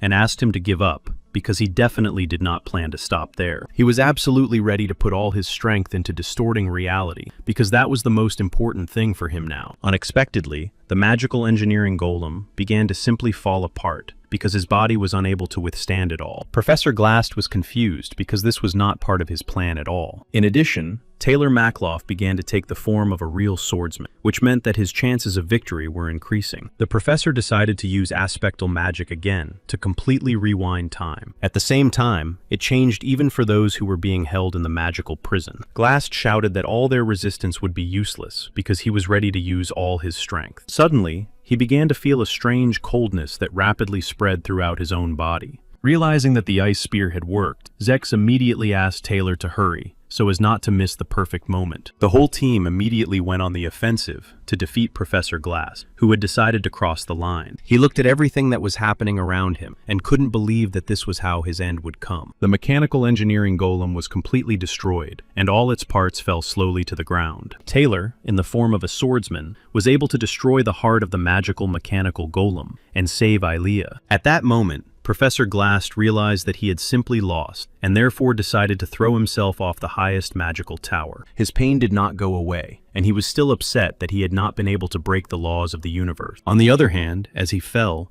he thought of his daughter and believed that they would be able to meet again very soon. He missed her very much, and wanted to ask her forgiveness for giving her faith in powers and talents that he did not have in practice. During the fall, he opened a magical portal in order to make a great magical leap and avoid punishment. The aspectual spatial leap had been prepared in advance and left as a last resort in case everything went wrong. However, for some reason, he escaped too late, so even magic could not stop his bleeding. Everyone understood that the professor simply had no chance, but Ed decided to visit him because he wanted to check something. This was related to what happened an hour before all the events, and before the appearance of the magic tower. Yanika sent the mercenaries outside the island, and Lorettel handed her father over to the trading company. After that, they agreed to meet at the east entrance to make sure everyone was in good condition and unharmed. Lucy was a little embarrassed, so she held Ed by the sleeve of his school uniform because she was a little worried. Lori was simply horrified by the scene she saw, and did not understand how such a thing could have been allowed to happen. Dorothy and Claire also left the drain pipe, which meant that everything had gone well, and all the participants had been saved. Ed couldn't understand why the best third-year student and the teacher were crying, since they didn't appear to be injured. He couldn't understand what was happening to them, so he decided to get closer to see what was wrong. Right behind him, Tarkin immediately appeared, and Yannicka jumped off him, interested in Ed's condition. Yannicka understood that this magical tower was powered by ascetic magic, so she decided to check something. Of course, lately, any meeting between Yannicka and her own spirits ended with a discussion about Ed. However, a few days ago, Tarkin noticed a pillar of magic in the forest that was very similar to forbidden spells. At the same time, after this release of magic, no tower appeared, and the professor's presence in that part of the forest became strange. Ed thought about it because he understood that he would have to intervene, because even the false boss in the form of Elt was strong. That was why he came to this place in the forest, to see for himself one last time. Yannicka and Lorettel looked at Professor Glass and decided to ask him what exactly he was doing in this location. Bowing his head, he realized that he looked very funny, so he said that he was just admiring the moon. The students said they didn't think so, but Glass admitted that he now considered himself quite amusing. He told Ed that he accepted his defeat and understood that he had paid for his own recklessness. He also knew perfectly well that even if he had won, Obel would have easily dealt with him anyway. He admitted that he had kidnapped him because he realized that he had an amazing talent that could be useful in carrying out his plan. However, he also admitted that the student had turned out to be much more cunning because he had simply run away from him. Glass admitted that he had not been lonely during the 17 years he had spent with his daughter. Ed leaned over to him and said that Professor Claire might also have known him for 17 years, and that she had even cried. She had always admired Professor Glass because she understood that he could not love anyone at first sight. Wiping away her tears, Claire said that the professor was self-sufficient and very arrogant, so no one could love him. She understood that he was actually the most outstanding scientist in the world, whom she simply loved. Dorothy was also very sad, because the professor would forever remain in her heart as the senior mentor who had helped her. However, no one in his circle denied that the professor had decided to stray from the right path and put himself in danger. Therefore, his feeling of loneliness was actually mistaken because there were many people around him who appreciated him. At the very beginning, Claire was incapable of doing anything, and everything always fell out of her hands. Dorothy also made a lot of mistakes at the beginning of her training. Only Professor Glass was able to see their hidden talents and help them develop and become better. All his actions were very similar to how he treated his own daughter, in whom he discovered talents and self-confidence. So he will forever remain in people's hearts as a mentor, colleague, or friend, but he simply stopped seeing it all. Glass said he saw Ed leave the Banshee's Library of Souls quite impressively, along with the scrolls and books. However, he thought that this made no sense, so he handed Ed the key, saying that he should serve him faithfully. Laughing a little, the professor said that the student had added to his own workload because now he would have to tidy up the place. Then he handed over the key and said that from now on, the ghost library belonged entirely to him. Ed couldn't understand why the professor had decided to give the library to him, because it was a big responsibility. Glass said that under the table guarded by Raina was a safe that needed to be dealt with before the academy. Then he looked at Lucy and asked her to at least look around from time to time. Lucy listened carefully to his instructions and tried to understand what they could mean at that moment. Ed couldn't see Lucy's face at that moment because she was standing behind him, but Glass's body looked calm and serene. For a while, they just stood and looked at him to understand what had happened and accept that it was all over. For several nights in a row, Ed listened to how unlucky he was, because he always found himself at the center of events that took place at the academy. The dean questioned him several times, because he didn't understand why he had been kidnapped and how he had managed to escape. Ed recounted the same chain of events that had occurred that night several times. He explained that he had left Ilea because she couldn't move and didn't trust him, so he went for help. The dean still refused to believe him and said that he was very suspicious of him. He had a feeling that Ed Rottweiler had some very important information that he was simply hiding. However, the dean also acknowledged that, due to circumstances, Ed was a student who had suffered due to negligence within the academy. Ed was very surprised because the dean was not looking at his testimony, but at his personal academic record. Then, to his great surprise, the dean announced that the academy had decided to reward him for his hard work and efforts in his studies. After finishing the conversation, he left the dean's office and went back because he wanted to talk to Janica. He apologized to her for everything that had happened and asked how she was feeling and if she was hurt. Janica wanted to say that she was fine, but the wind stopped her. So she immediately told him that her body and back were indeed sore after she had saved him. Ed said he was really worried about her, so he asked her what exactly was hurting. He said he was very sorry that she always protected him and got hurt because he didn't want to be abusive to her. Janica was very scared, and Ed said she shouldn't have gotten involved with him because he was nothing but trouble. Then she immediately began to apologize and say that she had lied and that she wasn't really in pain. After that, he asked her if she was really living in the Dex Hall Pavilion now. Ed said that the academy had decided to reward him, so starting next semester, he would be moving into her dorm. He understood that there had been too many events, but they had all gone quite smoothly, without any major deviations. The dean told him that he should end his life as a recluse and return to normal student life. He understood that living in comfort would be much better, but he even felt a little sorry for the hut he had built in the forest. Remembering how he wanted to put up a fence and plant fruit trees, he even felt a little sad. Suddenly, something fell with a crash behind him, so he immediately turned around to see what had happened. Lucy was lying on the ground, having fallen from the roof in surprise upon hearing that her peaceful sleep in the forest had come to an end. Lucy was very surprised and simply did not want to believe it because she really enjoyed sleeping in the forest and eating meat. She herself did not understand what was happening because she had dreamed of the island of Arkan, even though she understood that she was in an ordinary forest. She couldn't understand why she had dreamed about her childhood and why the very house from her childhood was standing in front of her. Seeing smoke coming from the stove, she realized that someone was at home and decided to check on the old man since she was already there. She was curious to know why her grandfather had started appearing in her dreams and what exactly he wanted to tell her this time. Opening the door, she was a little surprised to see him alive as always, rocking in his chair. However, a very strange energy emanated from her grandfather, and it was not warm, but ominous. A real skeleton turned to her and shouted that she had not saved him, even though she could have. He told her that she had had a very rare chance, but she had simply turned away from him. When Lucy woke up, she didn't feel very well, but she tried not to show it on her serene face. The maid Belle noticed that the young lady had woken up, which meant it was time to get ready for class. Suddenly, the maid stopped understanding what was happening, because her mistress had used high-level spatial magic. Lucy realized that for some reason, she was now strongly drawn to the northern forest, so she immediately headed there. Looking at Ed, she immediately felt an inexplicable sense of relief, which was strange but very pleasant. Looking at the sky, she realized that it was likely to rain, which hadn't happened in a long time. Suddenly, she heard that her peaceful life in the forest was coming to an end, and she couldn't even stand on her feet and fell off the roof. Ed looked at her and realized that cats were very unpredictable and never showed any emotion while being petted. For this reason, he understood that all cats were like this.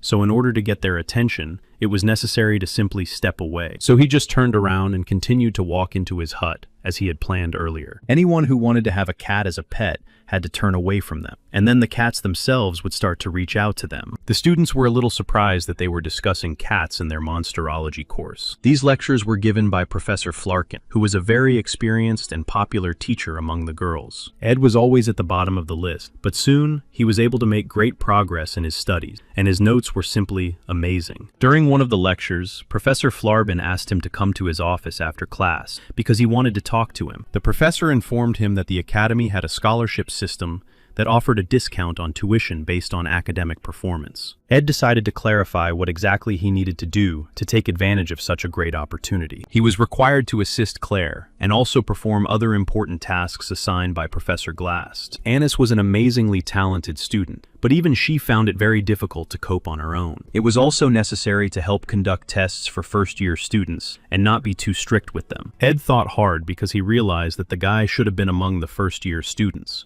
Loretto clearly felt a magical resonance and couldn't understand what it could be connected with. She was no longer sure that the grimoire should be sold to Krebin, so she was tormented by doubts. On the other hand, she understood that she had purchased the book solely for resale and should only think about that. She understood that she absolutely had to become tougher and not put off until tomorrow what could be done today. After thinking for a while, she decided to reread the letter she had received from Ed, in which he said he was ready to do anything. Then she decided not to put it off until tomorrow, and resolved to write him a reply. She understood that she needed to resolve issues about the camp and the holidays because Professor Glast was no longer there. However, to her great surprise, the fountain pen simply broke, and she was unable to finish her letter. She found everything that was happening very strange, and she felt a sense of anxiety inside her that she hadn't felt in a long time. Meanwhile, Ed lit the stove because he was still living in his cabin, and it was still cool outside. Lucy told him that he should prepare firewood because there wasn't enough for the winter. She also didn't understand why he had suddenly stopped hunting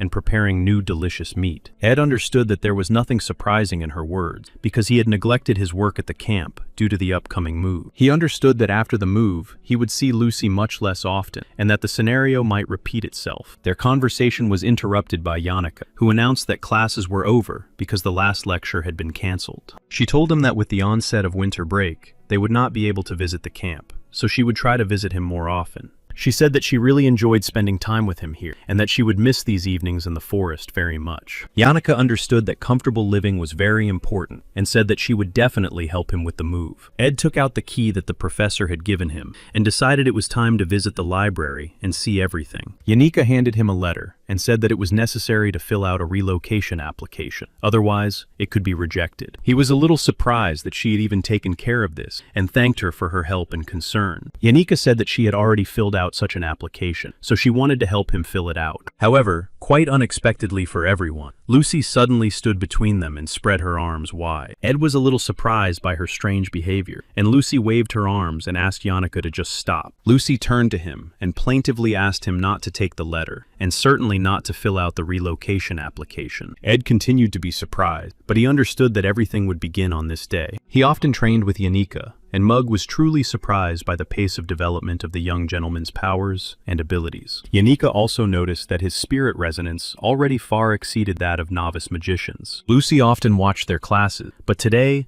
everything was somehow different and very special. Usually, the maids kept an eye on Lucy and her clothes, but she was only wearing a nightgown, which meant she had run away early in the morning. Ed continued to study literature diligently, because he understood that his magic had indeed grown very strong. This meant that he was almost ready to move on to a new level of development of his talents and abilities. Many students also noticed that Lucy had started behaving very strangely and was constantly around Ed. Yanika also did not understand what was going on, so she apologized to Lucy if she had really done something wrong. Ed understood that Lucy was not hostile towards Yanika and was probably just haunted by fears. In any case, intermediate level magic turned out to be much more difficult than he had imagined. He realized that he still hadn't checked the safe in the secret ghost library and wanted to go there after all. Lucy approached him and asked what he would do if she just took off and left him forever. Our hero refused to answer her question because he needed to take care of the stove and the fireplace. Lucy looked very depressed and listened attentively to his reasoning about the imminent move to another place. Smiling,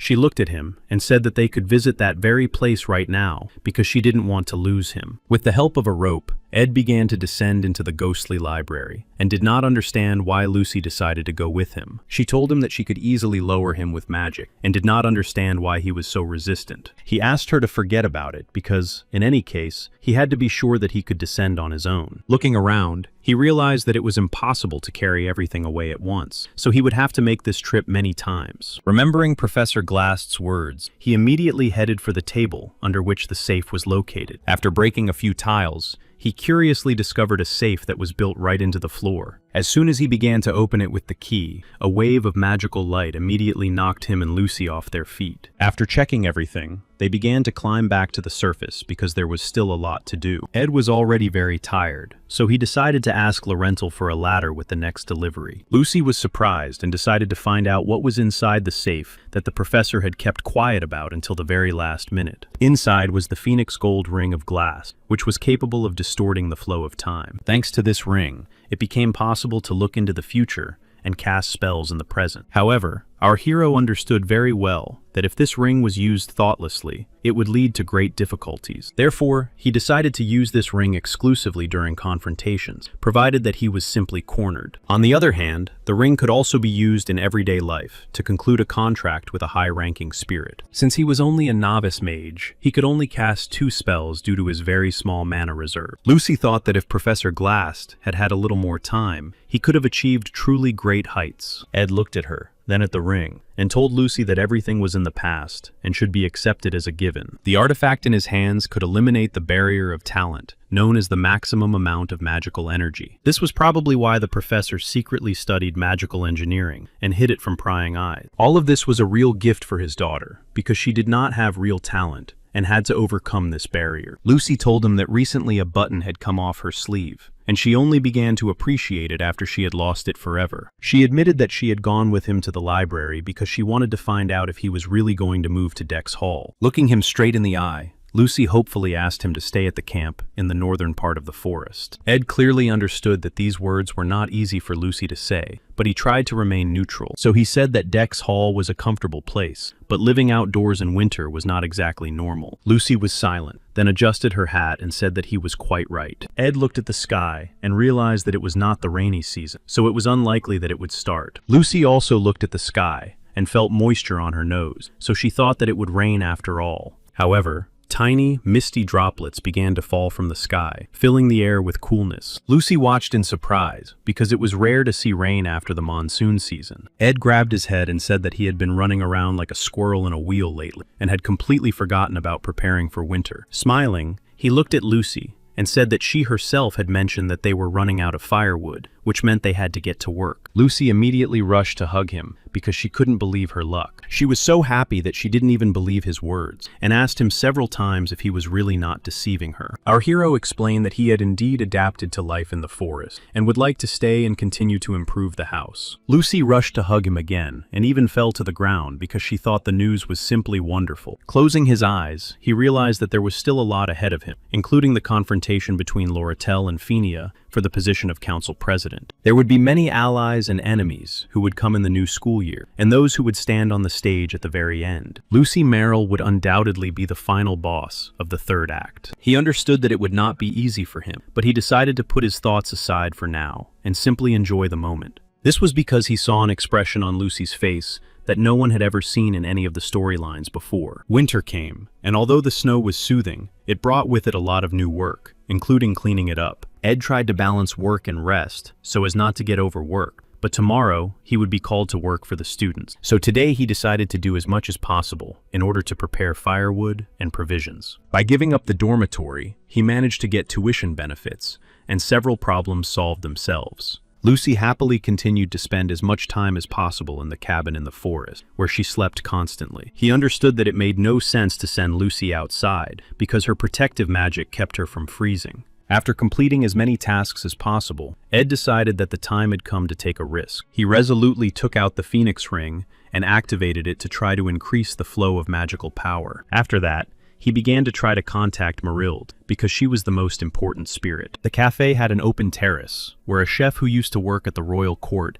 prepared the best desserts. Yanika happily looked at the most delicious buns and cakes on the table. Her friends told her that she had started walking on the edge because Ed Rote-Taylor had bewitched her with his charms. Yanika said that this was not the case at all, but Clara said that she had simply stopped noticing it. She understood that her attitude towards Ed was really changing, and that Clara was simply becoming a problem on this path. Clara was straightforward, and said that she could see her true feelings towards Ed and how nervous she was, not even looking him in the eye. Yanika said that, on the contrary, she felt very cozy and comfortable when she was around him. Clara started screaming that this was a sign of a bad ending to the relationship, where she would just become a convenient girlfriend. She screamed that their entire relationship at the moment boiled down to a one-sided game, and that it was completely wrong. Yanika was horrified, and Clara yelled that she was probably just a fan of Ed, which is why she was constantly chasing after him. She understood that it was winter break, so it was possible to wait a while with some of the finer points and details of what was happening. So she suggested that instead of playing push and pull, she try to awaken his protective instincts in order to get at least some feelings out of him. Clara herself was one of the reasons for the change in attitude towards Ed, because she always gave a lot of advice. Her second friend drank tea and watched them because she had doubts that Ed was really that good. Besides, she understood that Yannicka had no dignity at all, because even the librarian scolded her for being late. Claire was a real scatterbrain, and everyone always saw her failures and mistakes in her professional activities. On the other hand, everyone around her praised her talent, which made her special compared to the rest, and that was lucky. Somehow, Flarbin and Glass became her mentors, thanks to which she even received a degree. And now she even had the best assistants, who always helped her in difficult moments. One of her assistants was Anis Halen, a second-year student at the Faculty of Magic, who solved many of the current problems. It was Anis who made all the students call her, and therefore she received the title of the ideal advisor in the entire academy. Thanks to her constant work, the clueless teacher Claire manages to maintain cleanliness. Only Yannicka and Clara knew her true face, and that relationships were just a practical change of masks for her. There were 20 minutes left before the professor's return, and during that time she had to examine Ed Rote-Taylor's file in detail. She understood that public information about his family and sisters was practically useless, and that she had to approach it from a different angle. Anis's family broke up when she was 12 years old, so she had to take on many responsibilities. Studying the Rote-Taylor family biography, she began to understand that they had never had any financial difficulties. At the same time, in his first year of study,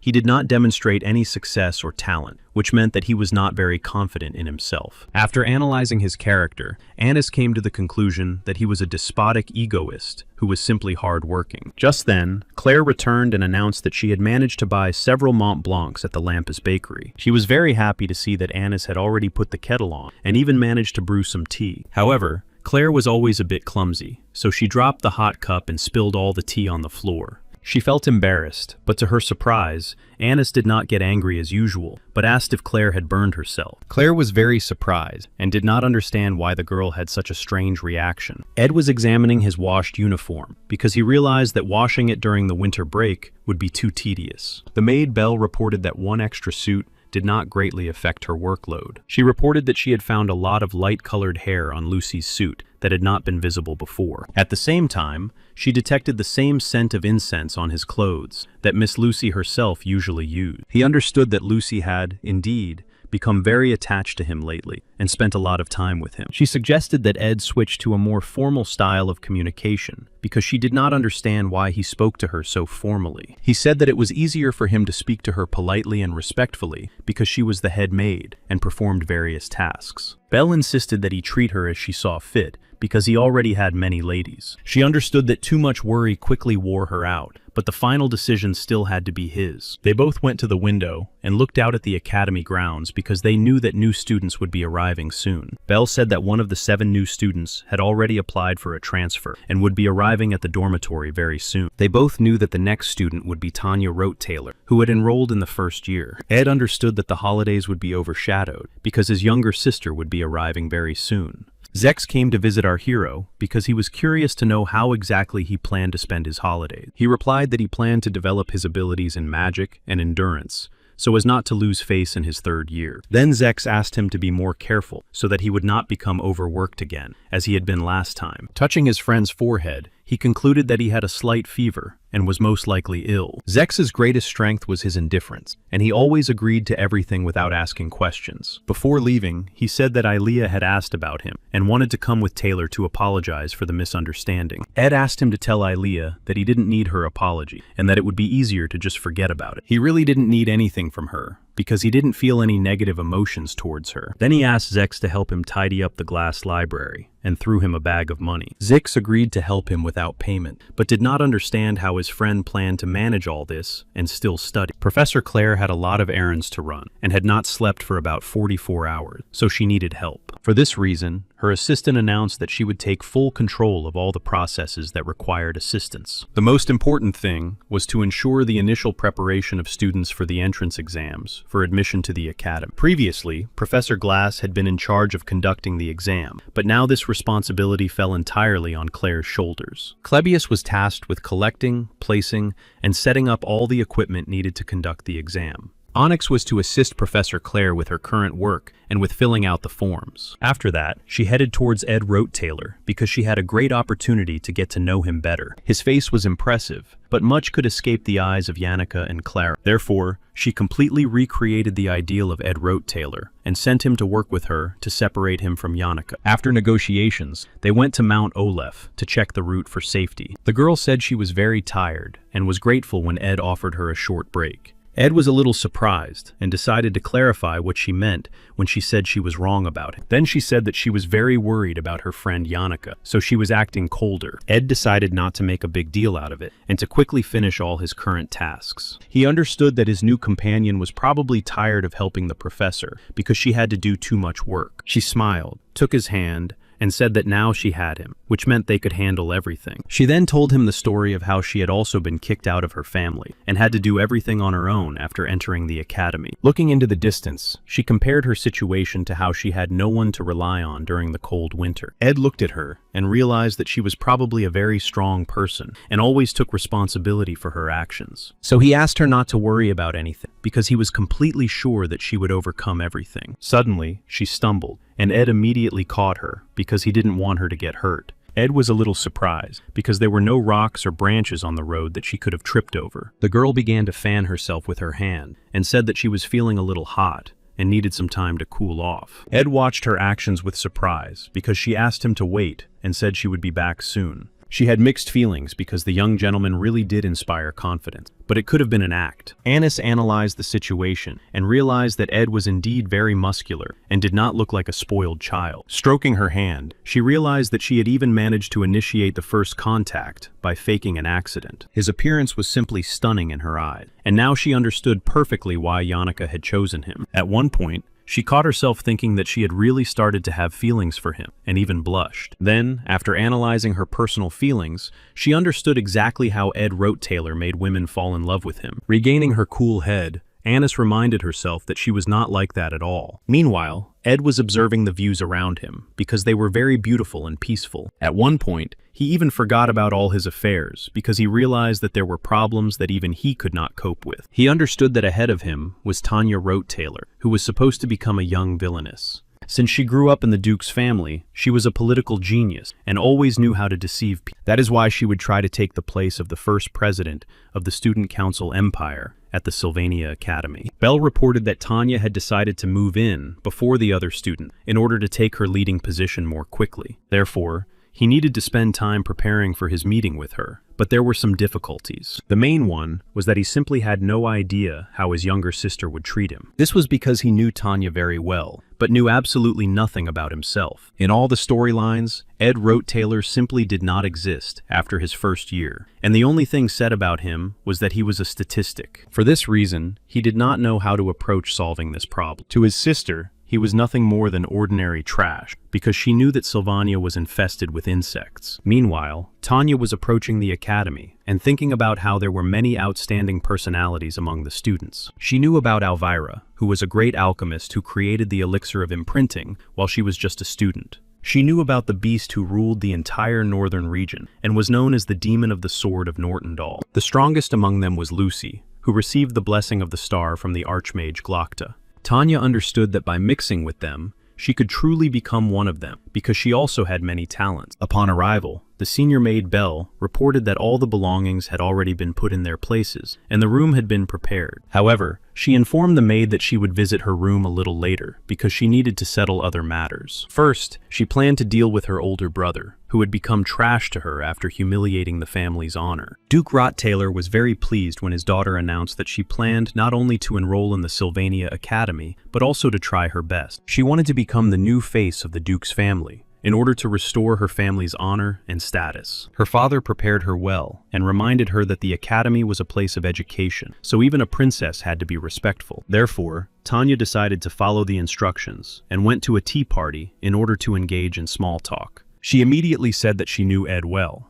because she grew up with him, and he had always been a very pitiful and mean person. She also said that he had no perseverance at all, but because of his pride, he did not admit his incompetence. Tanya said that her life had been very difficult, but at some point she realized that she was talking all alone. Her father warned her that she should be very careful when meeting with a representative of a trading company. Loretto sat opposite her and did not even touch her tea, because she was listening carefully to everything she was saying. Then Tanya began to understand that she had probably done something wrong, because she did not win Mrs. Loretto's favor. She felt a great deal of pressure hanging in the air, and decided to clarify what exactly had upset her interlocutor. Their conversation was more like a monologue about how Ed Rote Taylor was a disgustingly bad person. Loretto smiled and said that she wasn't upset at all, and asked her young companion to continue the conversation. Meanwhile, Ed actively continued to complete the tasks on his personal to-do list that he had put off during the holidays. He liked that he didn't have to return the books, because he had borrowed them from the ghostly library of Glast. On the other hand, he understood that Annis actually had a much harder and more difficult time than he did. He realized that because of the effect of the Phoenix Ring, he couldn't use magic yet, not even to light a fire, so he decided to find Lucy. She was indeed sleeping peacefully on his bed, and he asked her to help him with the fire. Lucy was sleeping too deeply, so he decided to simply carry her to the right place, because she was very light. Opening one eye, she immediately directed her magical energy toward the stacked wood and lit the fire. Ed was grateful to her and wanted to carry her back, but she said she would stay outside for a while too. Lucy was about to fall asleep when she suddenly smelled someone else's perfume and decided to find out who had been so close to him. Ed said he had spent the whole day with Annis, so her floral scent might have lingered on his clothes. Lucy moved closer to him and asked if he had noticed that he actually had a fever and was sick. Then she turned away and asked him not to get sick, because otherwise he might end up in eternal rest. After thinking for a moment, she decided to try to release his resonant magic to ease his pain, but she couldn't find it, so Ed decided to do something completely reckless. He asked her not to worry or fret, because he understood that by the end of winter, he could become much stronger. Lucy smiled and asked him if she could ask him for a slightly strange favor, and our hero agreed. Lucy laid her head on his leg, and Ed immersed himself in reading a book while stroking her head. Lucy was simply delighted because she really enjoyed having someone stroke her head. Ed suddenly heard a strange rustling sound and decided to turn around to see who had decided to visit them. It was Loretto, whom they hadn't seen in a long time, and she looked a little mysterious and tired. Loretto said she had come to talk to him personally and ask a few questions. She was a little surprised that the strongest Lucy was lying on his lap like a pillow and purring. When Tanya finished talking, she said she was asking for help in getting rid of her older brother, for which she was willing to pay generously. She offered other students archaeological treasures to lure them to her side. Zix was also present during these conversations and was curious to find out what was going on. So he came closer and carefully examined Tanya Rote-Taylor, who was saying only nasty things about her brother. She also carefully analyzed him because he had a muscular body and his magic was very clearly felt. Zix was surprised that the younger sister allowed herself to make such statements in the presence of the upperclassmen. He looked a little intimidating to her, so Tanya decided to pause for a moment to accept the situation. However, unexpectedly, Zex just started laughing and told Elka that Ed's younger sister had joined them. Then he gave her a magical artifact that allowed her to control the resonance in mana and magical power. Tanya was very surprised because then he asked Elka to grab some notes from her first year. Elka and Zix started running around like crazy, gathering various items and notes that might come in handy. Tanya could barely hold all these materials and decided to clarify whether they had heard her suggestion correctly. Zix calmly replied that he understood that brothers and sisters often did not get along, so he understood all her feelings. He then announced that their ship was ready, and it was time for them to set off on a fun vacation. He said that Ed was like an older brother to him, so he was sure that Tanya was just as strong as her brother, and wished her luck. Patting her on the shoulder, he told her that she should be happy because she was born into a wonderful family with a wonderful name. At that moment, Tanya simply lost her balance, and all the items they had given her scattered in different directions. Lying on the ground, she couldn't understand how her older brother had managed to win the respect of such a strong young man. Meanwhile, Claire looked in the mirror and thought that if the entrance exams went well, she would be able to relax. Looking at Anis, she thought that there were advantages to being young, because she didn't look tired. She understood that she had to redo the tasks that Clebius and Onyx had done, and only after Ed did everything go too well. This realization surprised her greatly, which meant that it was indeed not for nothing that he was so praised in other departments. Claire approached Anis and asked how she felt after interacting with Ed, because they were very similar in their persistence. She decided to share a secret with her, and told her that she had been watching him and had seen his well-built camp deep in the forest. His persistence was so effective that even Professor Glass himself noticed his actions. Claire said that she and Anis really had much more in common than she could have imagined. Anis thanked her for the information and thought that he really wasn't a bad person. Now she understood that Yanika had indeed chosen a decent and very hard-working young man with no flaws. She thought that, on top of everything else, he also had a beautiful body and smelled simply delicious, which meant that he took good care of himself. A few minutes later, Claire noticed that Anis was staring in one direction for some reason, and not saying anything. Anis jumped up from her seat and threw open the windows, saying that it was too hot in the room. The girl looked out the window and thought that she clearly had a problem that needed to be solved. She tried with all her might to stop the stream of thoughts that were rapidly filling her mind. Anis analyzed the teacher's words and remembered that Ed had been able to make a contract with the spirit on his own. Then she realized that he really couldn't have done it on his own, which meant that Yannicka had definitely helped him. Remembering her behavior, she realized that the spirit had definitely passed on all the information to her best friend, which meant she would have big problems. Claire put on her coat and decided to change the subject, so she suggested that her assistant go to a cafe and have a bite to eat. However, to her great surprise, the assistant suddenly scattered all the documents and ran out of the office without explanation. An exceptional feature of the Filover family was that they tried to love everyone around them and find the good in them. Yanika was sitting near the sacred wise tree when Mug flew in and began to report to her everything he had seen. Upon learning about the relationship between her best friend and her beloved, she simply could not hold back the tears that betrayed her and flowed down her cheeks. It was at this moment of grief and resentment that Tatiana Rottweiler, who really wanted to meet her and talk to her, caught her. Tanya really wanted to win the favor of the strongest students in order to confidently stand up to her older brother. Laurette herself told her that if she managed to win Yannicka over to her side, her plan would definitely be able to be realized quickly. Therefore, on the recommendation of a representative of the Elt Trade Organization, she immediately headed into the forest to meet her. However, she imagined Yannicka to be very kind, but before her was a person who resembled more of a demonic creature. Tanya did not know the reason for Yannicka's tears, but she remembered that she had to believe her every word, so she decided to talk to her. Laurette herself went to Ed to give him a new shipment of some materials for his development. Our hero poured her some freshly brewed tea and asked why she had come to such a distant place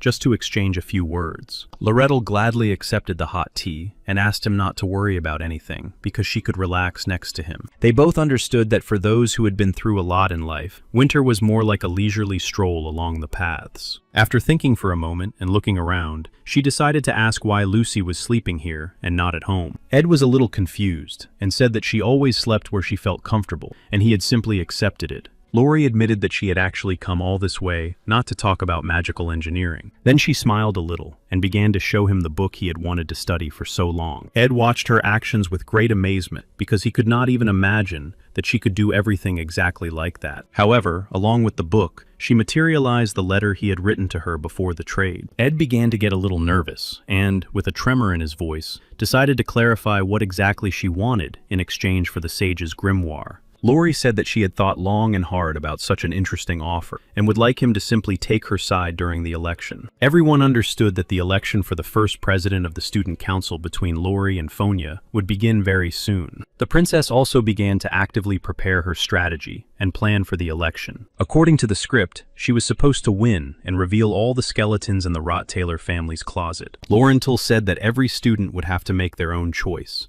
and she asked only that they choose her and nothing else. In fact, only the main character of all the scenario branches had the right to choose between them. Therefore, he confidently stated that he was not sure that his choice would have any influence at all. It was even a little hurtful for Ed to admit that he was just an ordinary student, but there was no getting away from it. Laurentil said that she understood everything perfectly and knew how to analyze the situation, but it all concerned her personally. Ed decided to agree because such a request was much easier than if she had asked him for something else. She smiled happily and then simply burned his letter so that he could be sure of the honesty of their agreement. In the morning, he realized that he didn't have much to do today, so he decided to rest a little, but out of habit, he woke up early. Seeing that Lucy was also awake, he asked her to help him a little and build a fire to make it warmer. Last night, Lori told him that she was sure his younger sister was plotting against him, so she warned him that she had to introduce her to some people and would probably visit him tomorrow. Ed realized that it was indeed Tanya, the younger sister of the hero whose body he had taken over. And the scariest thing for him was that the relationship between them was a mystery, shrouded in darkness. In the morning, his younger sister did indeed come to his camp, accompanied by several people. She said she had brought him a small gift, since they hadn't seen each other in a long time, and she looked excited. On the other hand, he understood that while living on the Duke's estate, he had to lead a dignified life. Tanya really did look very frightened, and he couldn't understand why her behavior was so strange. He began to remember how they sat at the same table and ate, and she was always very calculating and calm. He, on the other hand, behaved too impulsively and impatiently, especially towards the servants. Tanya was young and didn't like her older brother's behavior at all, so she asked him to be more restrained. However, he didn't listen to her at all because his pride and status always came first. At the time, he didn't understand what his sister didn't like and why she had such respect for ordinary tools. He was very cruel and always told her that she was simply not worthy of being a noblewoman. Now Ed took the box with the jewelry from her and thanked her for such a beautiful and valuable gift. He also asked her not to freeze and to sit by the fire to warm up. Tanya looked with even greater surprise at the little girl sleeping on the bench by the fire. Bringing his younger sister tea, he asked her if she liked the Sylvania Academy in general, and if she had settled in well. He was also surprised when she said that she had already heard about it, because only Zix and Yannicka knew him. However, for some reason, after Yannicka's name was mentioned, everyone looked very frightened and agitated again. Ed said that Yannicka was the kindest person on earth among all the people he had ever met. Tanya immediately began to remember how the high-level spirit Tarkin simply held her while she answered all the questions. Therefore, trembling with fear, she said that Yannicka was very kind and wished her success in her studies. Ed was a little surprised by this reaction and realized that something very strange was going on that he simply did not know about. Tanya was not the type of person who would just start acting so awkwardly, so he decided to talk to her a little. He told her that he had changed a lot after being excommunicated from his family and asked her forgiveness for all the things he had done. He understood that his younger sister would eventually become an ordinary villain who would help Princess Phinia. After their conversation, Tanya quickly decided to return to her room because she realized that she was very tired from all these emotions, and she still hadn't recovered from the great spirit of fire that almost took her life because of a couple of bad words about her older brother. She found it a little strange why such a sensible Yanika blindly believed her brother and trusted him completely. She was even more surprised by the presence of Lucy, who was the elite among all the elite students of Sylvania. Leaving her room, she realized that Lucy was also her roommate. Tanya understood that now she was perceived as nothing more than the younger sister of the beautiful Ed, and not the perfect sister of the pathetic trash. Lucy patted her on the shoulder and told her that if she had any difficulty, all she had to do was let her know. Tanya was a little confused because she did not expect to hear such a thing from the most powerful magician of all the courses. In addition, there was a gold plaque above her room that only the best of the best could receive. Tanya was confused. She couldn't understand how even the best sorceress couldn't reveal her brother's true nature. Meanwhile, Anis ran to Rosalia, who decided to resolve everything urgently and turned to the senior maid, Belle. She asked her to immediately introduce her to a good young gentleman so that she could start a relationship with him. Belle was very surprised by this request because she thought that Anis was simply not interested in relationships. After thinking for a moment, she said that in terms of their persistence and level of responsibility, they were very similar to Ed. Anis understood that there was no point in hiding anything from such an experienced maid, because she understood everything anyway. Therefore, she admitted that her conversation with Ed had gone on too long, and she wanted to find a replacement for him as soon as possible. After that, she began to show her other young men who studied with her and consult with her about their characteristics from their cards. Belle realized that Lady Yannicka had noticed her feelings, so she tactlessly decided to quickly find a replacement and form a couple. Anis admitted that yesterday they had met Unica in the hallway, but she had simply walked by, and they hadn't even said hello. And during the exams, she and Ed had to be on duty, so she urgently needed a replacement to calm Janica down.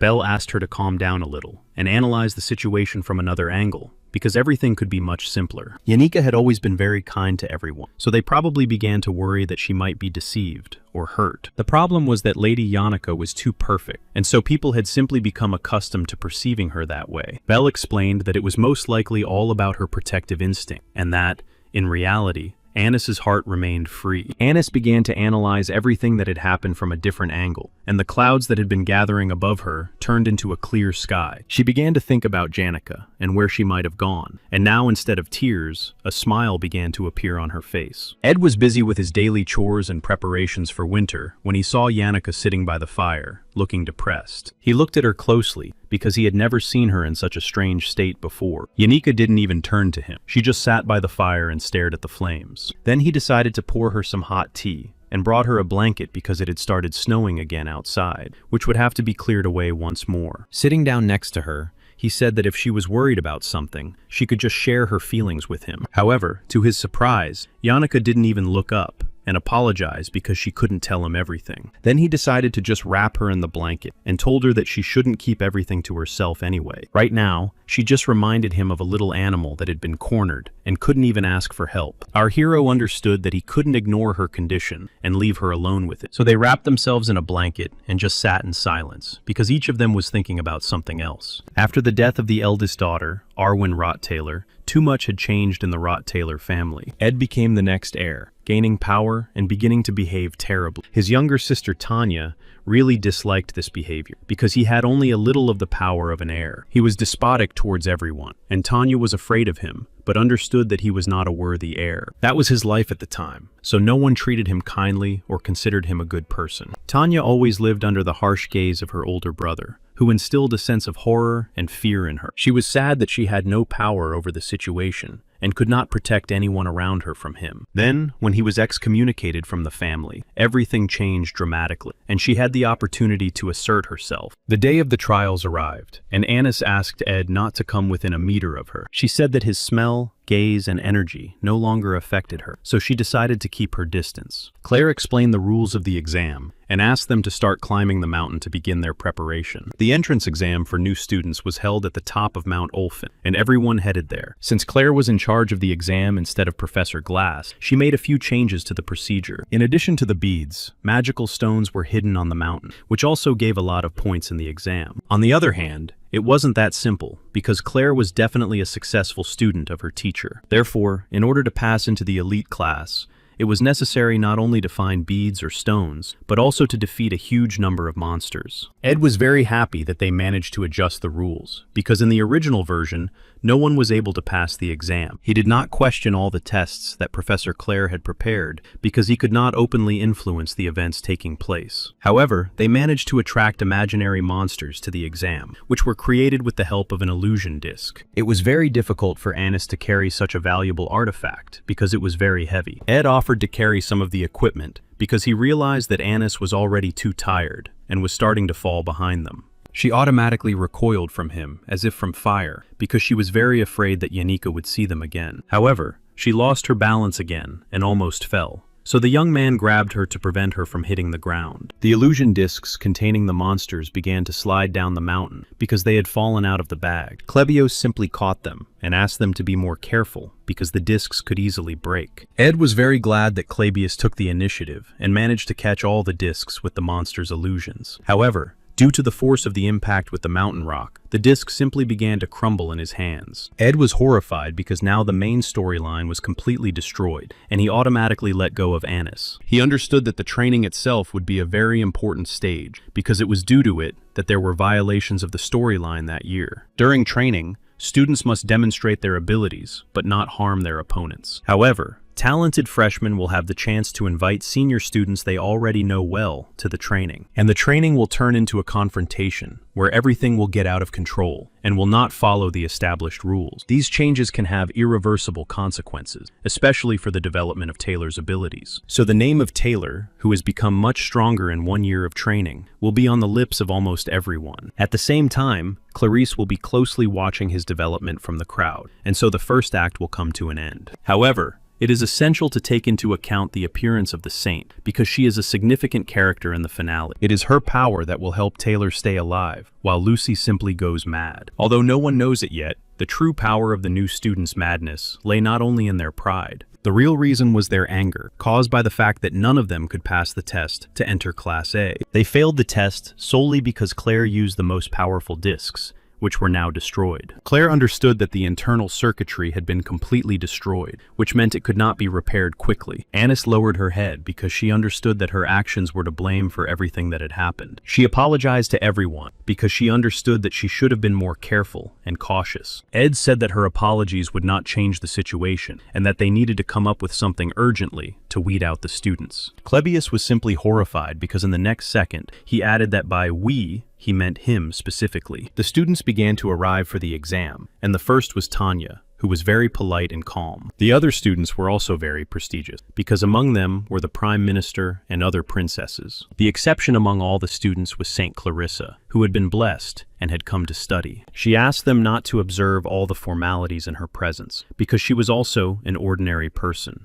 Tanya immediately decided to follow the saint's advice and straightened up to introduce herself. The saint smiled and said that she had baptized Duke Krebin, but at that time, she was still too young to remember the event well. Tanya said that as soon as she came of age, she would also come immediately to be baptized. Clarissa smiled and said that she would eagerly await this event, which was so significant for every person. Suddenly, all the students looked up at the sky because a welcome salute for all new students was beginning there. The students immediately headed towards the mountain because each of them had only one goal, to get into Class A. They happily found and collected magic stones to place on the altar and earn extra points. Joseph laughed at his friend and simply took the magic stone from him to place it on the altar first. Tanya noticed that there were too many magic stones, which meant that there must be something else. Suddenly, one of the first-year student candidates took off her shoes and fell into the snow, which looked very strange. Tanya Rotlior thought she had been injured and offered to call the examiners for help. However, the student smiled and said that she just wanted to walk barefoot in the snow because it felt very pleasant. She smiled and said that although her actions were sudden and illogical, they were at the top of her wish list. Tanya realized that they would most likely become classmates, so she introduced herself and told her name. The girl was very surprised because she understood that all members of the Rote-Taylor family were very noble. However, Tanya said that this was not always the case, because in a family that had existed for so long, there was always room for trash and scoundrels. She understood that when she last saw her older brother, he had really changed for the better. However, the fear that had been sealed inside her for many years had not gone away, and she could not perceive him differently. Eily Acne didn't quite understand, and was simply delighted that she had managed to meet a potential student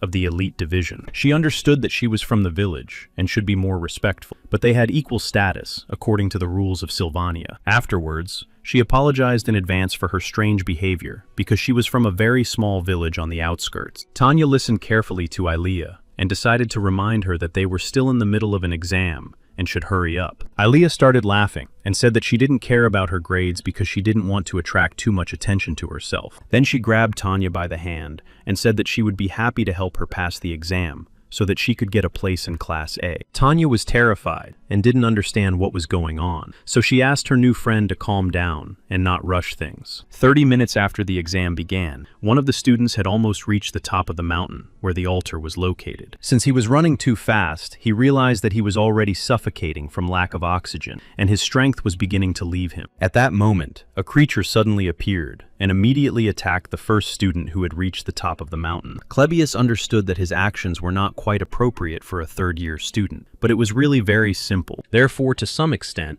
somewhere deep down, he was glad that Ed had explained to him how they could fix the situation. So, according to a clear plan, Clebius and Anis had to stop the students, who were climbing to the very top of the mountain. Anis understood that these events were her fault from the very beginning, so she tried to demonstrate her maximum strength. Onyx was a master of flight, so he was tasked with monitoring safety and reporting on the current situation. Claire was busy with the documents approving the exam condition, and once again, did not sleep all night. Thus, all roles were competently distributed among those responsible for conducting the entrance exams. Ed himself had to remain at the main summit in order to fully control the situation. Therefore, his direct task was to protect the altar so that none of the new students could pass. Professor Claire was a little worried because she couldn't sense his mana at all and thought he was not well and would not be able to cope. Ed understood that all this was quite obvious, so he said he had a well-developed plan. His task was to carry out minor repairs to the illusion disc using magical engineering tools. Since he did not have his own mana, he used the energy released from the magic stones after using the altar. Mug came to his aid, and even though he could not yet hear what he was saying, he was very happy to meet him. His main goal at the moment was to prevent any of the students who had come to take the test from passing. He was completely confident because all his preparations were complete, and he was eagerly awaiting the students. It became clear to all the students who had managed to reach the top of the mountain that they simply would not be able to pass this exam due to its difficulty. Clebios was in a bad mood, as usual, because he had to do the dirty work again at Ed Rottweiler's behest. The spirits that had been recreated from the slightly repaired Disc of Illusions also helped, according to the established plan. Clebius was distracted by the north entrance because he sensed a great power that did not belong to Anis, and Tanya decided to seize the moment. She immediately grabbed her new friend and asked her to hurry because she understood that this might be their only chance. Although Anis was one of the best students, her practical experience was comparable to that of her peers. For this reason, it was difficult for first-year students to get past her, but there were also some particularly outstanding ones among them. One such student was Joseph Whitefeld, who was several steps ahead of the other candidates. Unlike his sister, who was trying very hard to master alchemy, he had already done a lot of research and was using intermediate-level magic. In other words, he was a true genius who would compete for the title of best student in the entire academy. Anis really couldn't handle him, so she agreed to let him pass so that he could continue his ascent. Joseph asked her not to be too upset, because he was sure that she was also strong, but in a different area. Anis was very upset because the preparation had gone smoothly, but she had ruined everything, and it was Ed who was able to resolve the current situation. So she began to feel a tremendous sense of anger towards herself, because she realized that she had failed to accomplish the tasks set before her. Her anxiety was directly related to the fact that she was constantly thinking about the person she could really rely on. At that moment, Ed's first guest arrived, and he informed him that he would not allow the stone on the altar to be changed just like that. Joseph was a little surprised, because he understood that the testers had rather strange methods of testing the students' abilities. He considered such risks unjustified, because if he won, the other students would be able to access the altar without any problems. Joseph was very attentive and scouted the situation, after which he noticed that the disc of illusions was a different color. He also found it very strange that in front of him was a student of the Faculty of Magic who did not emit any mana at all. Seeing a small supply of magic stones, he immediately decided to attack because he understood that such a student had greatly disappointed him. Using his fire magic, he already began to think about the filling he planned to put in his sandwich after the exam. The particle explosion magic was very strong and almost impossible to dodge, but his opponent easily avoided the attack. Ed, in turn, decided to use basic fire magic to attack his new guest. Joseph was very surprised because the action and spread of low-level magic turned out to be more effective than he had imagined. On the other hand, he had well-developed defensive function, so all this was just a waste of energy for him. After analyzing the initial data, he realized that he surpassed his opponent in mana reserve, which was the main condition for magicians. Joseph Whitefelt understood that what was actually happening now was a confrontation not of forces, but of real intelligence in real conditions. At the same time,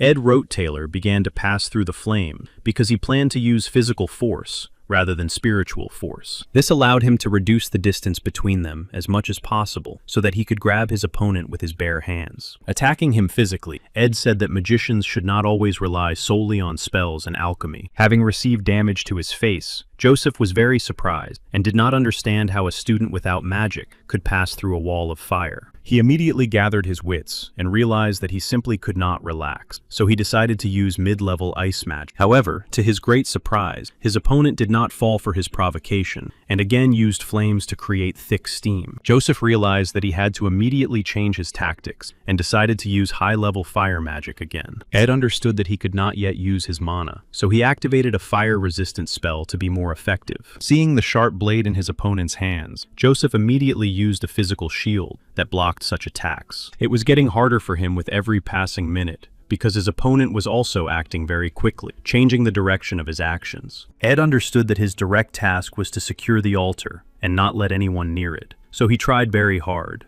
So he filled his blade with the power of Mugo, who was a spirit, and easily destroyed the physical shield. Joseph took a lot of damage, but tried hard to gather his thoughts and figure out how to win. Analyzing the situation, he realized that his opponent was more cunning and took advantage of the blessing of his personal spirit. Looking around, he realized that his opponent had not even had time to use the magic stones and the disc of illusions. Looking at his opponent, whose clothes were not even stained, he could not understand who he was at all. Releasing the magic stone from his hand and throwing it aside, Joseph said that he was ready to accept the fact that he had simply lost. However, this was just a cunning move, and while his opponent was distracted by the stone, he decided to activate his ice magic. Creating an icy spear, Joseph immediately aimed it at his opponent in order to get a chance at victory. Ed easily calculated the trajectory of his attack and was able to dodge the icy spear. Then Joseph, who had studied magic his entire life, resorted to extreme measures and decided to use his fists. Rodaloo found this very strange, because he had not expected physical attacks from such a magician. Joseph tried very hard to act quickly and tactfully in order to accelerate as quickly as possible. At that moment, the spirit of protection activated with the force of the wind, which swept Joseph away from the young master. Despite everything that was happening to him, he still did not plan to give up, because he wanted to study in Class A. With his last attack, he simply destroyed his magic stone, so that no one could pick it up. Ed praised his opponent for his efforts and perseverance, then returned to the altar to protect it. He understood that he had to maintain the original storyline by any means necessary in order to restore balance. Onyx captured Joseph because his task was to take the students to the medical center for help. Meanwhile, Zex and Elka were riding in a carriage, and she didn't understand why he had enrolled in the magic faculty when he had so many talents. He explained to her that he saw no point in becoming the best student, and that he liked studying with her better. Klebius was the strongest student, but the girl from the village easily attacked him, and he didn't understand what was happening. Tanya's new friend apologized to the senior, because she clearly miscalculated her holy energy. Onyx was very surprised by such great power, and said that he would take care of Klebius himself. 30 minutes before the end of the exam, Tanya and her friend managed to reach the top of the mountain. The students managed to reach the final test and headed straight for the altar. Tanya was a little scared, because in front of her was the object of her eternal fear and uncertainty. It was her older brother, who told them that they should just give up and not even try to go any further. Saint Clarissa had 2 dreams.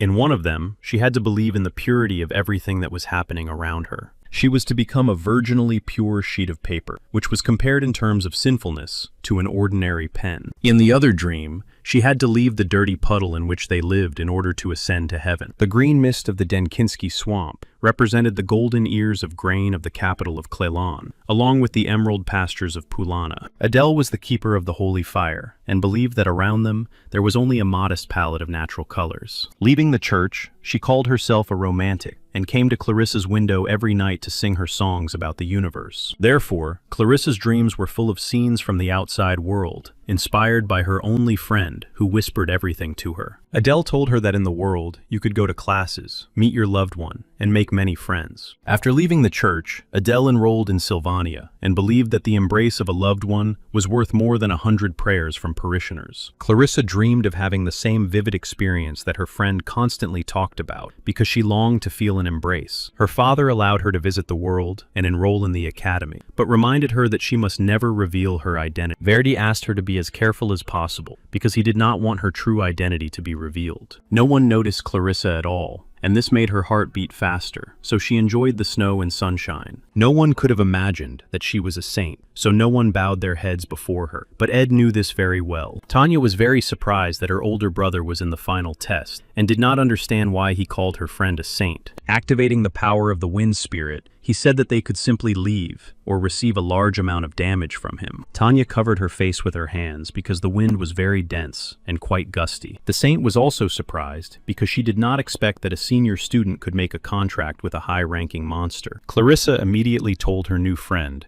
that they should just give up and be realistic. Tanya looked closely at the wind spirit and immediately remembered her last meeting with Yanika, who had sent Tarkin after her. However, she understood that if she left now, it would prove that nothing had changed in their relationship. Therefore, she confidently told Saint Kylie that she would try until the very end and had no plans to give up. Tanya was confident because she understood that with great power comes great responsibility. She knew her brother very well and understood that he could not use such spirits, which meant that all this was a deception. Marilda realized that the girls were getting closer, so she simply let the wind flow with ease. The girls began to be blown away because the wind was more like a hurricane that simply knocked them off their feet. Tanya did not understand how this could be possible because her brother was a completely ordinary trash. For this very reason, she could not understand what exactly had happened to him and how he had been able to achieve such heights in his studies. Kylie was very surprised that Tanya had such a strange brother who was not at all like a nobleman. Therefore, she was firmly convinced that she was dealing with a real villain who was greatly hindering them. Looking at Tanya's reaction, she only confirmed her theory that they were dealing with a very bad person who was a villain. Therefore, Kylie asked Tanya to continue attacking the summoner